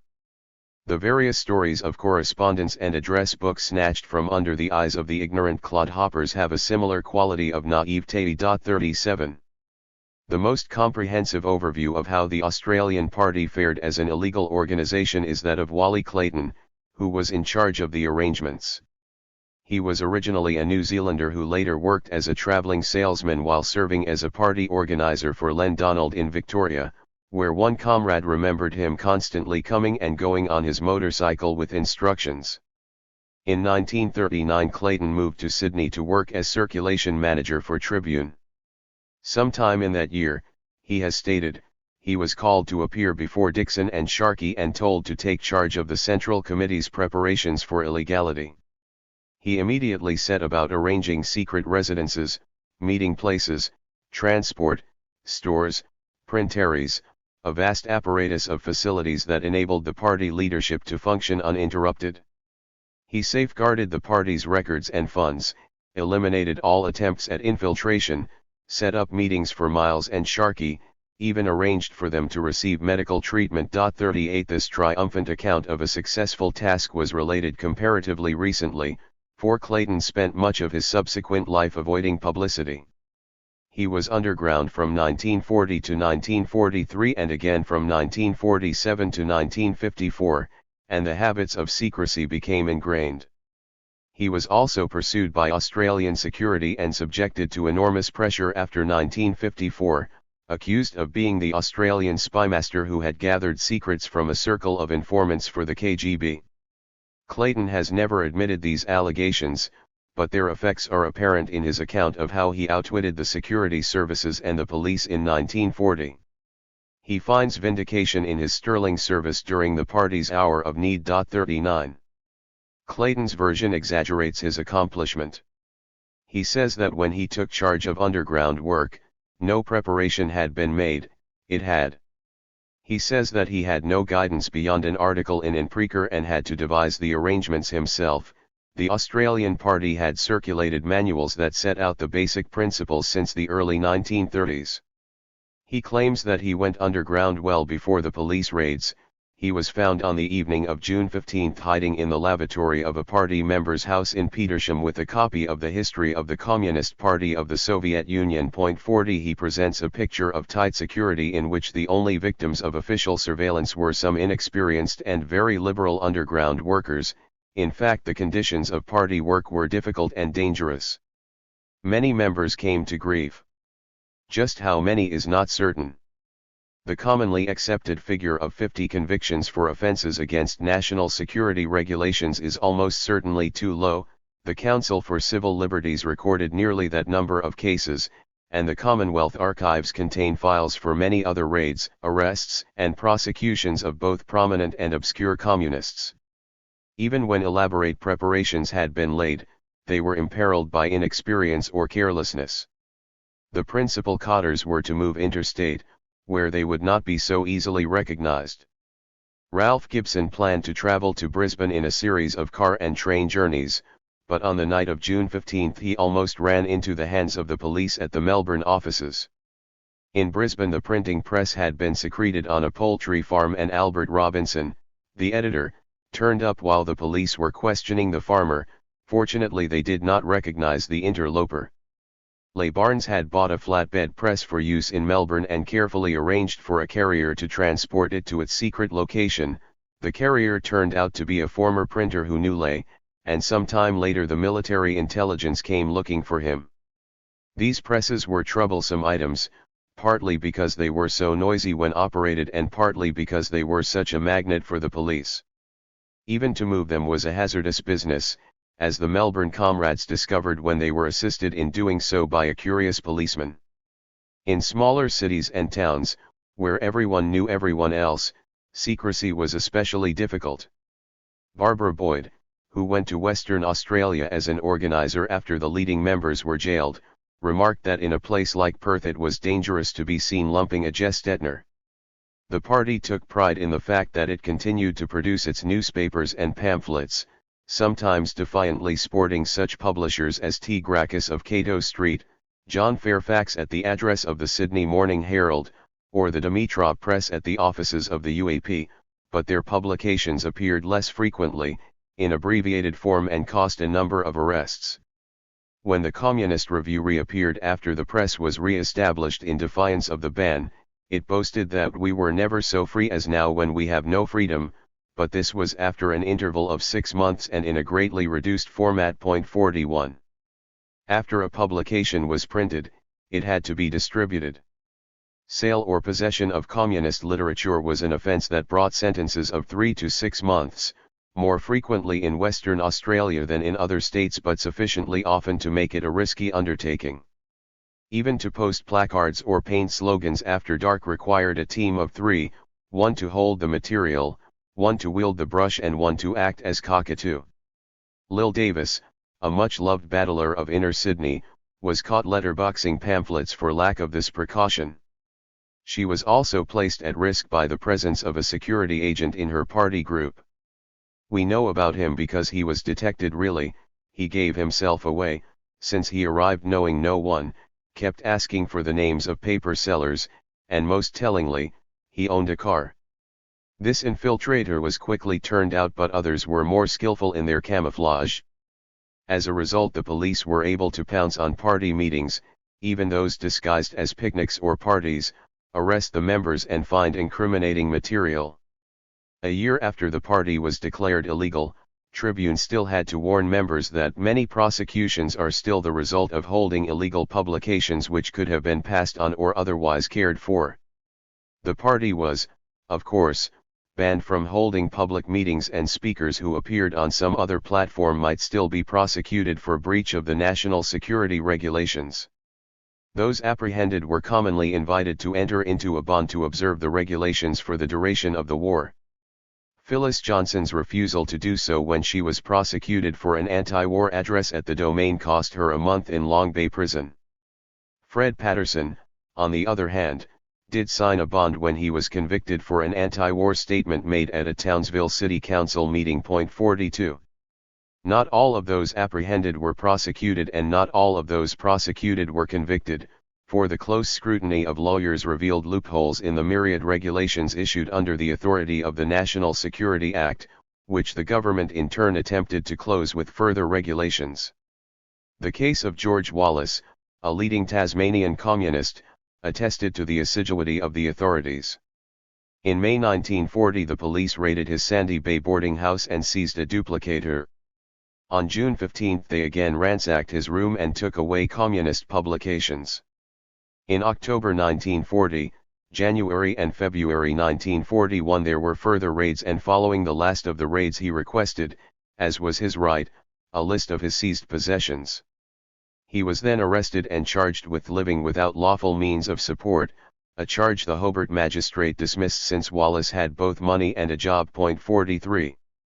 One other offence put a large number of party members away: the offence of alien status. Communists were by no means the only offenders. indeed they were outnumbered by German and Italian settlers who actively identified with the Nazi and fascist regimes. The individual determinations whereby the Australian government interned several thousand settlers of enemy origin in the first year of the war were based partly on evidence of such loyalties and partly on a range of other kinds of political activism. Left-wing sympathies or even a record of involvement in a trade union frequently caused internment, despite the fact that such individuals were clearly opposed to the governments of their country of origin. That Italy entered the war just a few days before the Communist Party was declared illegal seems to have resulted in Italian communists being treated as doubly disloyal, for they were singled out for special attention. Many of these anti-fascist Italians suffered violence within the internment camps, and at least one was killed. 44. Two more communists were interned in 1941 in controversial circumstances. Horace Ratliff was a Gallipoli veteran and jack of all trades. Max Thomas was an unemployed relief worker who had gone into the printing industry. They went underground in June 1940 and lived in a secluded cottage at Bonnet Bay, which lay on a tributary of the Georges River on the southern outskirts of Sydney, and used it both to produce literature and hold meetings. In November 1940 the police raided the cottage and charged the two men with possession of papers, a typewriter, and a Gestetner. Both refused to give a bond to obey the national security regulations and were sentenced to 6 months hard labor, which Ratliff served at Bathurst and Thomas at Goulburn. Upon his release in May 1941, Thomas returned to his wife and children at Kogarah and found work on the Daily Mirror. On June 14 he and Ratliff were interned in Holdsworthy military camp, at the order of the Minister of the Army, on the grounds that they were active members of an illegal organization and had refused to give an undertaking to obey the national security regulations. On July 2 Ratliff and Thomas began a hunger strike to draw attention to their case. On July 19 they broke the strike to give evidence in an appeal against the minister's decision, held in a hospital where they had both been taken in a seriously weakened condition and tempted with chicken broth. The appeal was rejected and they resumed the fast. Their case was first publicized in the newspaper of the State Labour Party, and propelled by protest meetings outside the internment camp where POWs responded by singing the Red Flag and the Internationale in their own languages. The Council for Civil Liberties organized a petition for their release. A newly formed Civil Rights Defense League, chaired by Frank Dalby Davison and with Marjorie Barnard and Miles Franklin among its patrons, dwelt on the injustice. Unions staged a round of protest strikes.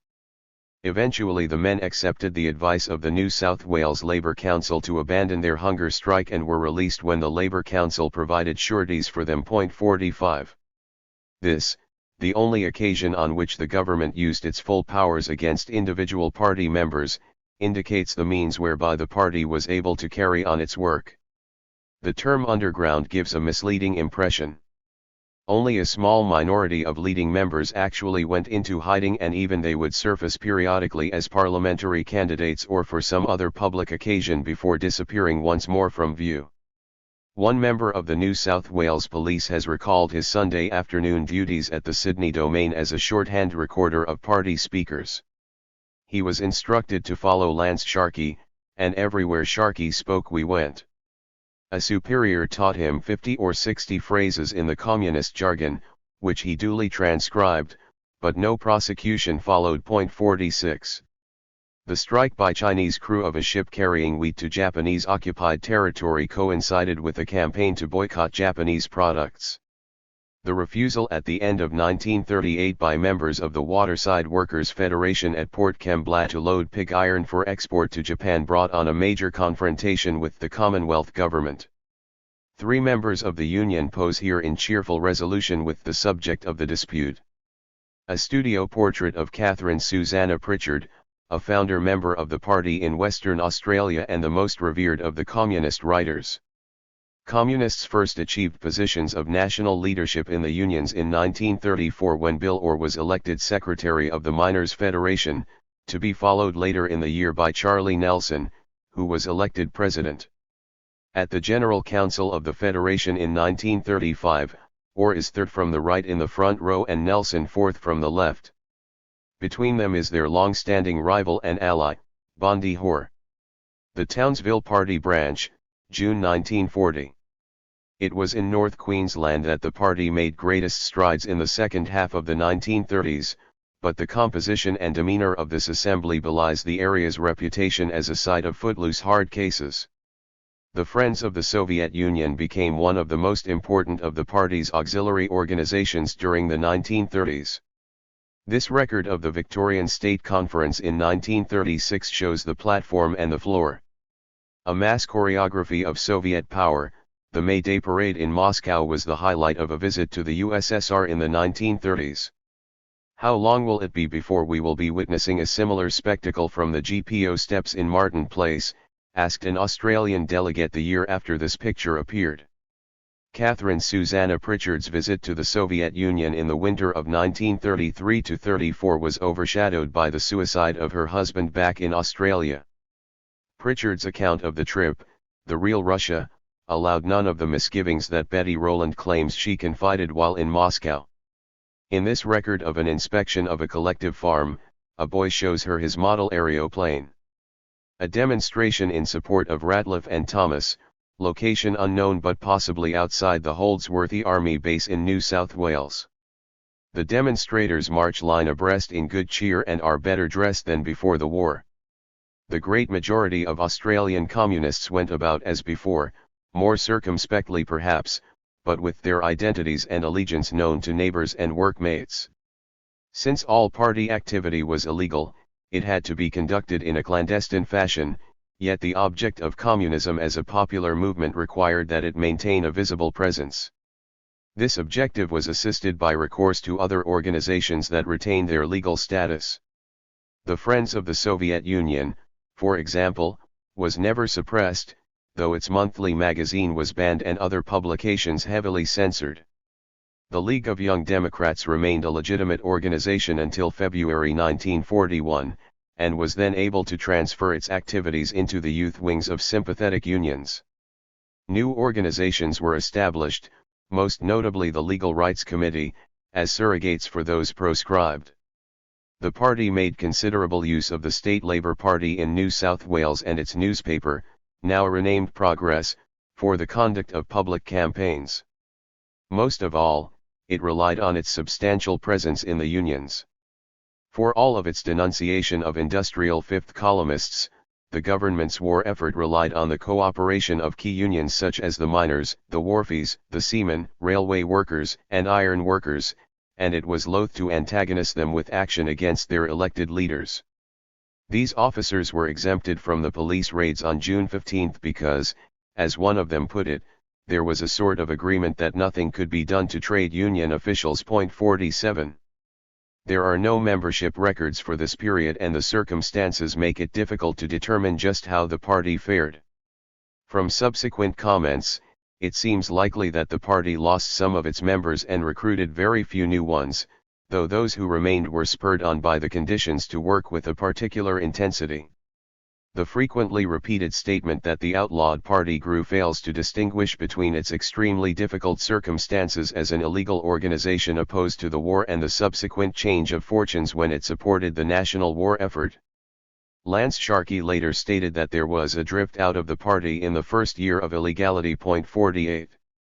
Nevertheless, the heavy-handed repression seems to have allayed the doubts that many had felt about the bewildering earlier switches in party policy, and to have overridden anxiety about the military success of Hitler. Ralph Gibson has claimed that after the ban, public opinion became friendlier to the party, and there is some evidence for this. In federal elections held in September 1940, communists standing as independent candidates polled surprisingly high tallies. Fred Patterson received 11,104 votes in Herbert, and Gibson himself 5,175 in Yarra. Others standing for the State Labour Party in New South Wales also did well, Bill Gollan 12,956 in Hunter, Rupert Lockwood 8,555 in Martin, Jack Hughes 6,211 in Reid. This election revealed growing dissatisfaction with a government that was beset by internal dissension, tainted by a record of appeasement and infirmity of purpose. This was the period, also, when the New Theatre presented its satirical review, I'd Rather Be Red, to packed audiences for 4 months. There'll always be a Menzies, while there's a BHP. For they have drawn their dividends since 1883. Along with the confession of a censor. Oh, years ago I gave some dough to the funds of the UAP. But I suffered defeat in a certain seed. So Menzies said to me, "You haven't got the noose of a mouse or a louse, or the brains of a chimpanzee. You weren't even meant for Parliament. So a censor you can be 49. The Queensland election 6 months later suggested a comparable antagonism towards the Labour government in that state, as many who had chafed at the compromises associated with the United Front readily accepted the reversion to forthright denunciation of the Labour Party.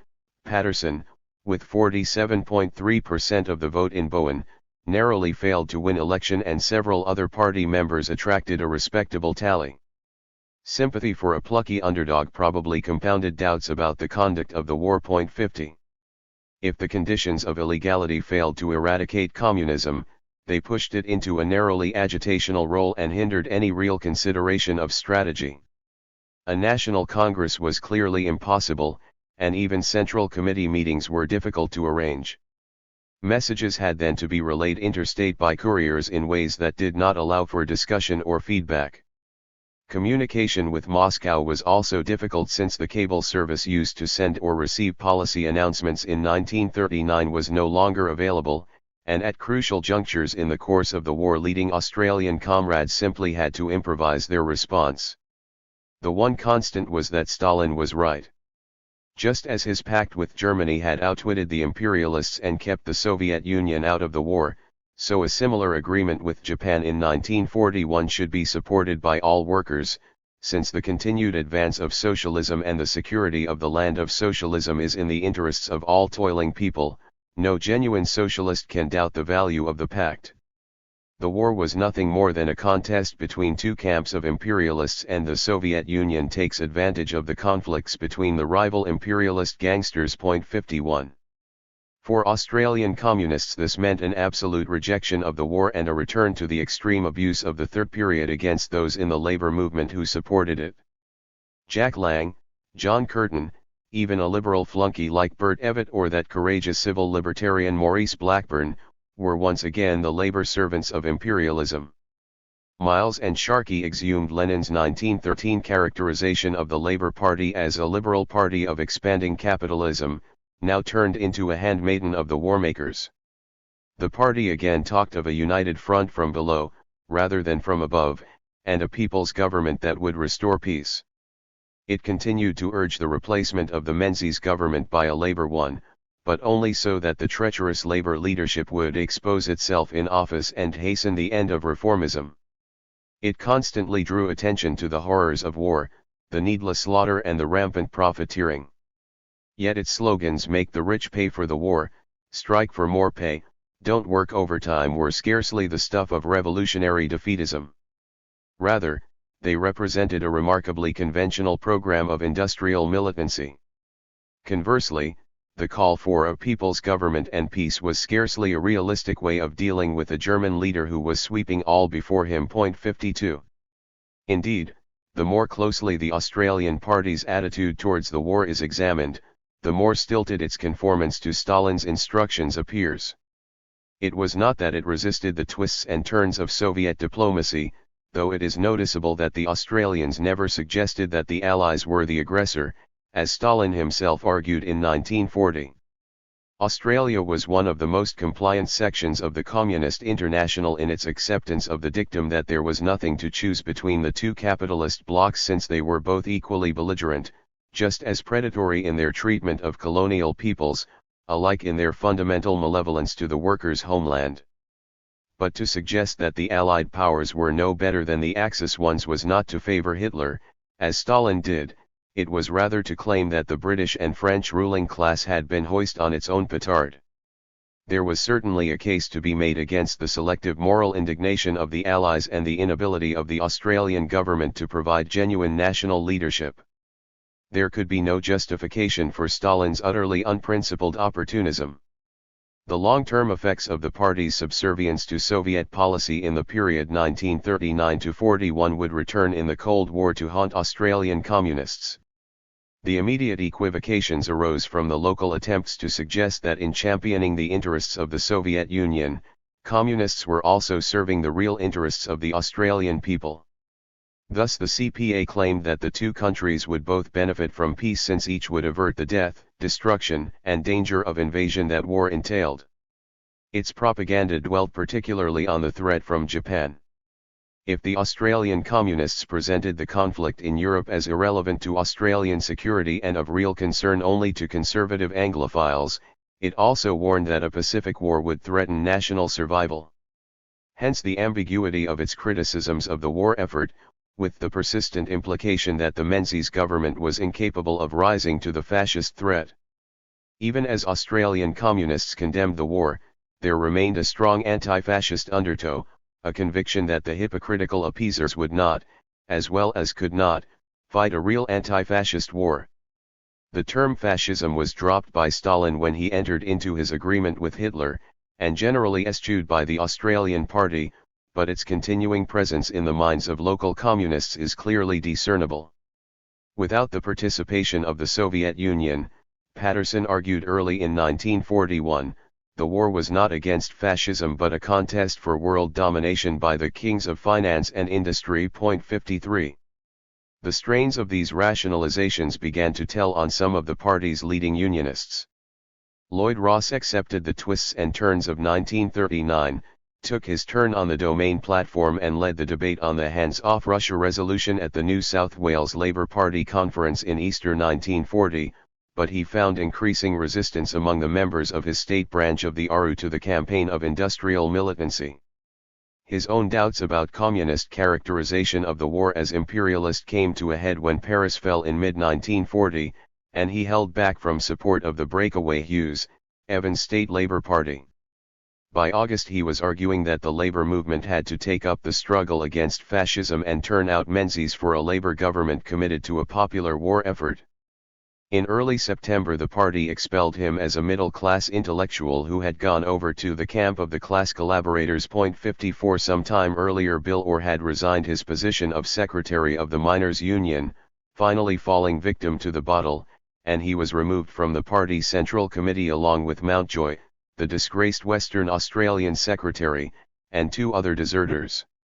The president of the Miners' Federation also fell by the wayside in the following year. As Federal Attorney General, the seemingly ageless Billy Hughes had established a slush fund to counteract the efforts of the Communists and promote industrial cooperation. Charlie Nelson and the president of the Northern District of the Miners' Union, who both accepted payments, gave an undertaking in early 1941 that the miners would refrain from stoppages in order to assist Australia in the war emergency. Nelson also had a problem with alcohol. The party observed that no doubt Charlie got down to fundamentals in the bar of Parliament House, and washed its hands of him. 55. These defections did not alter the party's anti-war resolve, and there is little evidence of defections among the Communist Union membership. Lloyd Ross was placed under considerable pressure from the left in his union. The executive of the Miners' Federation repudiated the statements of Nelson and his colleague, and communist candidates replaced both of them in subsequent union elections. The wharfies and seamen continued to conduct industrial campaigns, while the iron workers embarked on a dozen significant strikes between October 1940 and May 1941, with general success and significant increase in membership. In 1941 publicans in North Queensland even alleged that communists had organised a union boycott that forced them to lower the price of beer. 56 The ACTU continued to suspect the intentions of the government, and Menzies was still unable to reach agreement with the unions for wartime organisation of industry. The picture that emerges is of ingrained antagonisms between an industrial labour movement with accumulated grievances and a government unwilling to acknowledge them and thus unable to secure their wholehearted support. If few accepted the communist argument that this was a war that did not concern Australian workers, they were not yet persuaded that it justified the sacrifices demanded of them. The war continued to go against the British and Australian forces. In 1940 the Luftwaffe pounded British cities. In 1941 the Panzer Corps came to the rescue of the Italians in North Africa and drove the Allies back towards Egypt. In the same year the Germans swept down through the Balkans, and Australian communists once again reviled Churchill, the architect of the Gallipoli sacrifice of 1915, for his dispatch of Australian forces to a bungled and costly defence of Greece. Now the master of Western Europe, Hitler was already planning a further strike which could only be in the east. During the early months of 1941 Churchill warned Stalin that he was in danger. The Australian party construed his warnings as an invitation to Hitler to attack the Soviet Union, which was unthinkable. Even as German reconnaissance aircraft flew over Soviet territory, it insisted that the provocateurs would not succeed. The Red Army was invincible. The Soviet Union was not afraid of Germany, nor would it provoke that country. As late as June 22, 1941 communists described the rumors of an impending onslaught as a compound of imperialist hatred of the Soviet Union, British plans to switch the war and wishful thinking. 57. On that very day Hitler launched Operation Barbarossa and the German forces advanced deep into Soviet territory. Before the end of the year, the Japanese attack on Pearl Harbor would open the Pacific theater of the war and Hitler's generals would be within sight of the Kremlin. With the attack on the Soviet Union, the war changed irrevocably and with it the communist war policy. The Soviet cause is the cause of working people everywhere, proclaimed J.B. Miles, and called on the workers to rally to its support. The change was immediate and untroubled by any acknowledgement of past mistakes. The wise, far-seeing Stalin had anticipated all. On this unshakable note Australian communism entered into a new era. 58. Conclusion. With the opening of the Great Patriotic War, the history of Australian communism enters a new phase. Overnight the party became a supporter of the war, which it now proclaimed to be a people's war against fascism and for a new social order. Profiting from the close relationship between the new Labour government and the unions, in which the party had a strong role, it quickly recovered lost ground. By the time its legality was restored, at the end of 1942, it had trebled its membership over that in 1940 and by the close of the war there were more than 20,000 Australian communists. This period of unprecedented prestige and influence was brief, however, and yielded soon after the war to further conflict and controversy. The onset of the Cold War returned Australian communism to a beleaguered state from which it never recovered. There would be a further round of hostilities against the Chifley Labour government, a resounding victory against Menzies' second attempt to outlaw communism, and new accusations of treason. The party would assist colonial independence movements, contest the Western military alliance, justify every twist and turn of Soviet foreign policy.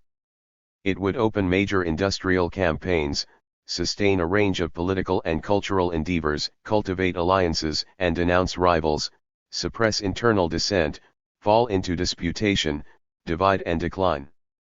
The history of communism up to the Second World War is on an upward trajectory, that afterwards is one of protracted decline.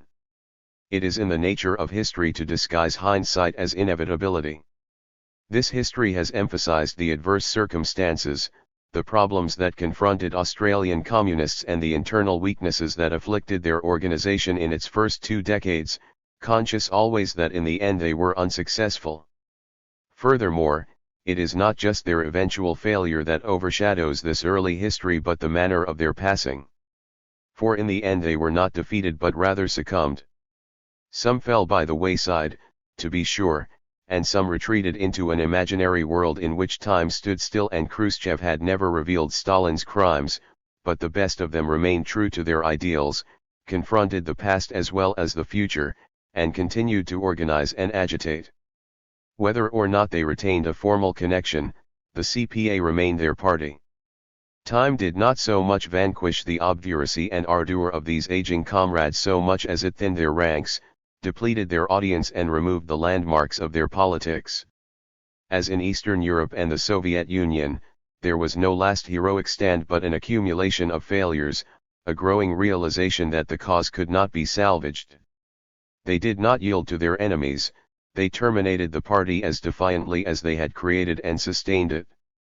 But if the crooked path of history had not swerved in 1941 to revive the prestige of the Soviet Union, if the Red Army had not prevailed over the German Wehrmacht, and if Marshal Stalin had not survived to project his model of Soviet power onto post-war circumstances, then radical energies would surely have taken a different direction.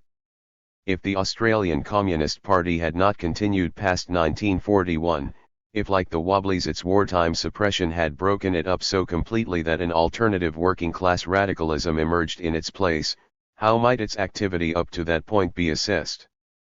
The older way of writing communist history, as a story of virtue rewarded, error punished, and paradise postponed, clearly will not do. It is now apparent to all but those impervious to reason that the communist project itself was deeply flawed, that it nurtured tyranny within its emancipatory scheme. It gathered its adherents from particular segments of Australian society, the ardent, the outcast, the restless and dissatisfied. It gave them companionship, hope, purpose, and demanded much in return. It channeled their energies into a politics that pursued freedom through discipline, sought to mend social division by means of class war, appealed to altruism, and worked with ruthless single-mindedness.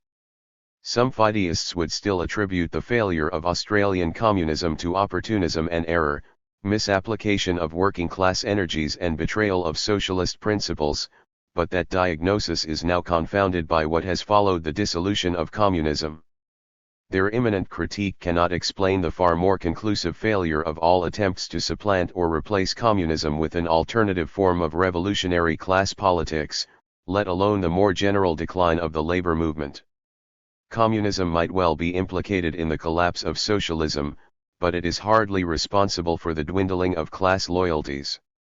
It will not do, either, to place the blame on the leaders. The party's hierarchical structure and subordination to Moscow, its rules of democratic centralism and intolerance of dissent, the authoritarian practices and personality cult that developed around prominent cadres, all undoubtedly disfigured Australian communism. Its lack of success has often been related in these terms. Thus Alastair Davidson presented it as the product of an indigenous radical tradition that succumbed to the deadening effects of Stalinism, which in turn committed Australian communists to modes of politics that were utterly inappropriate to Australian circumstances.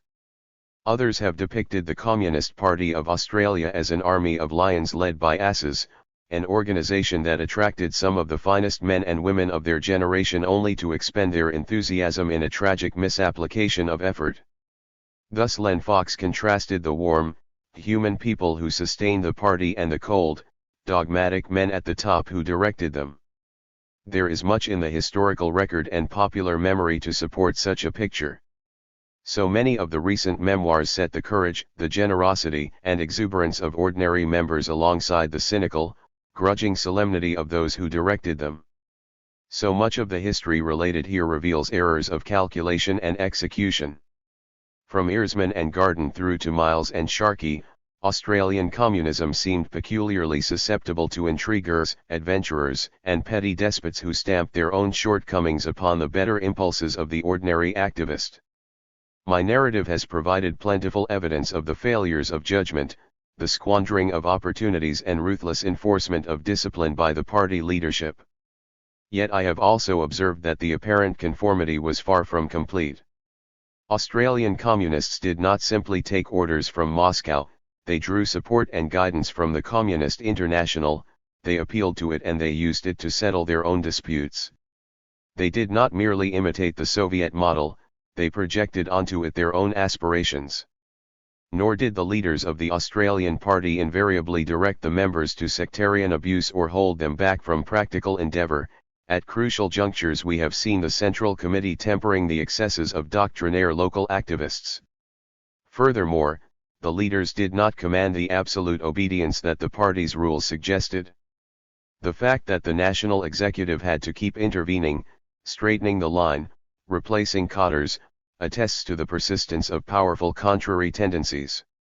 The stress on a monolithic organization characterized by iron discipline is indicative not of a docile obedience but rather of its composition of activists inclined to communism by a spirit of rebellion, determined, headstrong, and refractory men and women who did not easily receive orders. The Communist Party was a party of a new type, a disciplined army of the active members of the working class involved in every aspect of its collective effort and educated to see its true nature and implications. It was not a mere aggregation of groups and individuals but a unified whole, a collective intelligence capable of understanding and guiding the working class in its immediate situation, as it performed the necessary tasks towards its appointed historical mission. This Communist Party as conceived by Lenin was utterly remote from the Australian experience of the trade unions and Labour Party. The story of Australian communism in the 1920s is of a small, localised organization that sought to create such a role for itself and repeatedly failed to do so, kept alive only by its association with an international movement and the periodic influx of new leaders with new strategies. In the 1930s there was an appreciable extension of membership and influence as communists found a role, first among the unemployed and then in the workforce. The party itself achieved an organizational coherence and stability that enabled it to transmute the directives of the Communist International into effective action. But by this time communism was no longer a politics of Leninist revolutionary internationalism, it was rather a Stalinist instrument of Soviet state power and strategic policy. The Australian Party was not a fusion of theory and practice, it was a structure led by full-time communist functionaries and trade union officials. In the course of its growth and consolidation, Australian communism altered. It began in the socialist demi-monde, operating out of a shabby hired hall and reliant on open-air gatherings to spread its message. By the end of the 1930s there were communist headquarters in every city, hundreds of suburban branches conducted their regular cottage meetings, and major political initiatives were launched in town halls. Initially the party produced a 4-page weekly newspaper. After less than 2 decades it outpublished any other Australian political party. In 1920 it had a toehold in the Sydney Trades Hall, by 1939 it was an active presence in every major union, and communist-led unions were far ahead of non-communist ones in their capacity for research, publicity, and in industrial effectiveness. The early meetings of the Communist Party of Australia heard musical performances and songs from the Russian choir. Soon it sustained a whole spectrum of alternative cultural activity. Its domestic and international concerns, at first barely programmatic, touched almost every aspect of public life. With augmentation of capacity came changes in composition, practice, and self-understanding. Communism found its initial support within the familiar social constituency of Australian radicalism, where the ranks of the unskilled, casual, and often itinerant workers met the radicalized craft worker or self-employed tradesman seized with dissident purpose. The early communist activist might be a militant agitator fresh from the Wobblies, or a salaried union official attached to the Trades Hall Reds, or even one of the younger, middle-class and university-educated enthusiasts such as Baraka, Higgins, and Jolly Smith.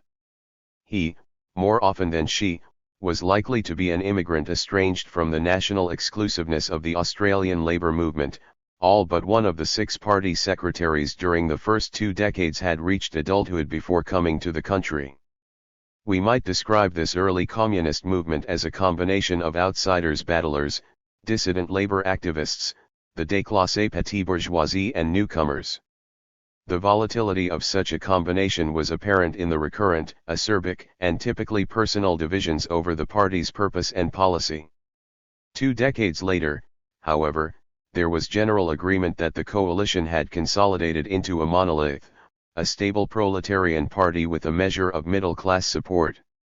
As Australian communism redefined its social base, so its language and imagery changed. Initially it presented itself as the champion of the oppressed, giving guidance and inspiration to the downtrodden wage slave, calling on men to reclaim their manhood, and women to refuse the moral degradation of capitalist exploitation. The emphasis here was on the class war to repair the injuries of class, to restore and make whole. With the onset of the Depression, the temper of Australian communism shifted from vulnerability to defiance. After the defeat of the labor movement in the strikes and lockouts of the late 1920s, mass unemployment brought a tone of irreconcilable difference, a rhetoric of unbending resolution and violent confrontation. Then, with the movement back into work and the growth of communist union activity, the language of defiance shifted once more to a language of power. The party was now an agent of improvement and advance, providing practical leadership for wage earners and speaking for the Australian people in the defence of their freedoms. In their trade union work as well as in campaigns for a popular front against fascism and war, communists cultivated alliances that would increase their own capacity to direct and control. The party that emerged from these changes was larger, broader, and stronger than the tiny, beleaguered organization formed 20 years earlier. Although it lost some adherents in the course of its transformations, it held most and gathered in many more. By the end of the 1930s, the essential features of its membership were clearly established. It was a party of workers in which all other social groups played a strictly subordinate role. While the salaried, the self-employed, the farmers and shopkeepers, lawyers, doctors, teachers, journalists, writers, and artists who attached themselves to it had their own spheres of activity, which in turn served the purposes of the Popular Front, they were expected to accept the leading role of the working class.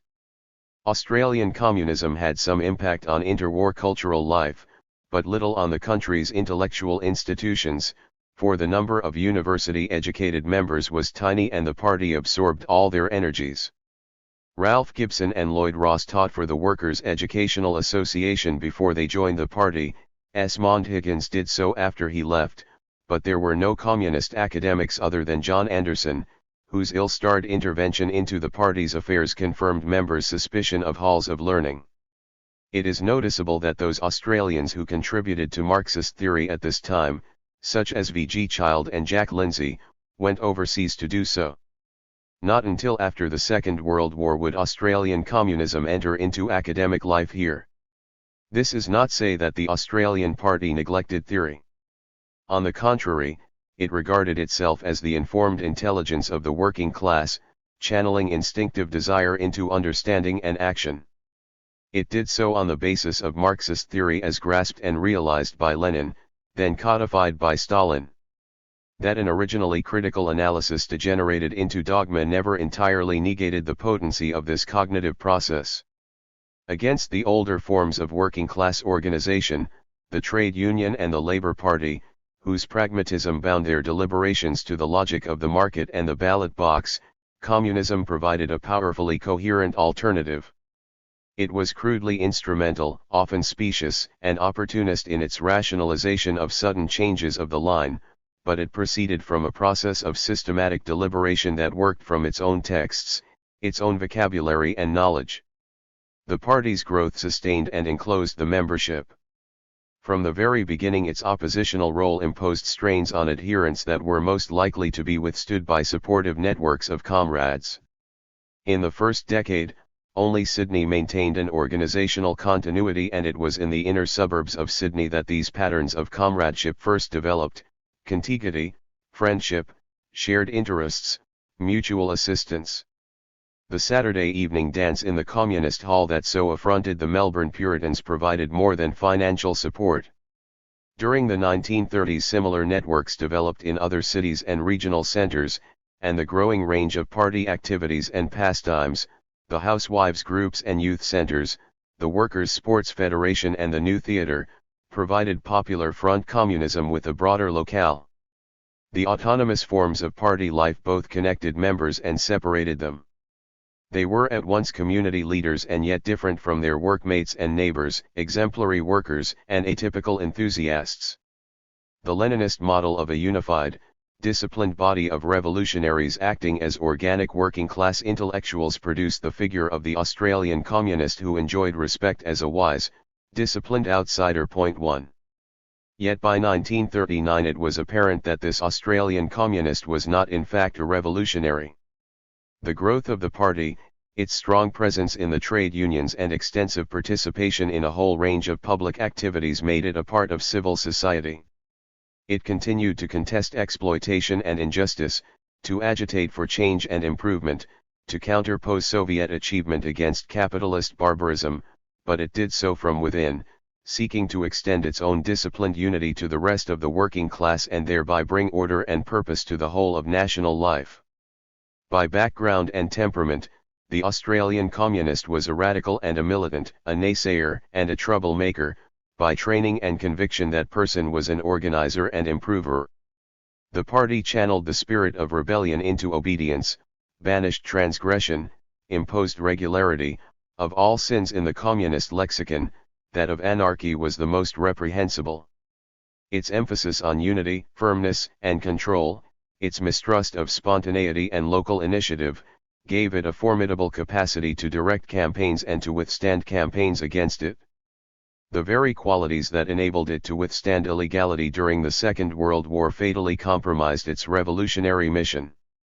Unlike the Wobblies, those unbending rebels who owed allegiance only to their principles, disdained all subterfuge and were ground under the iron heel, the Communist Party of Australia tied its fortunes to a foreign dictatorship, persisted with its own iron discipline and survived. Embattled and defiant, it still expected to keep its appointment with history.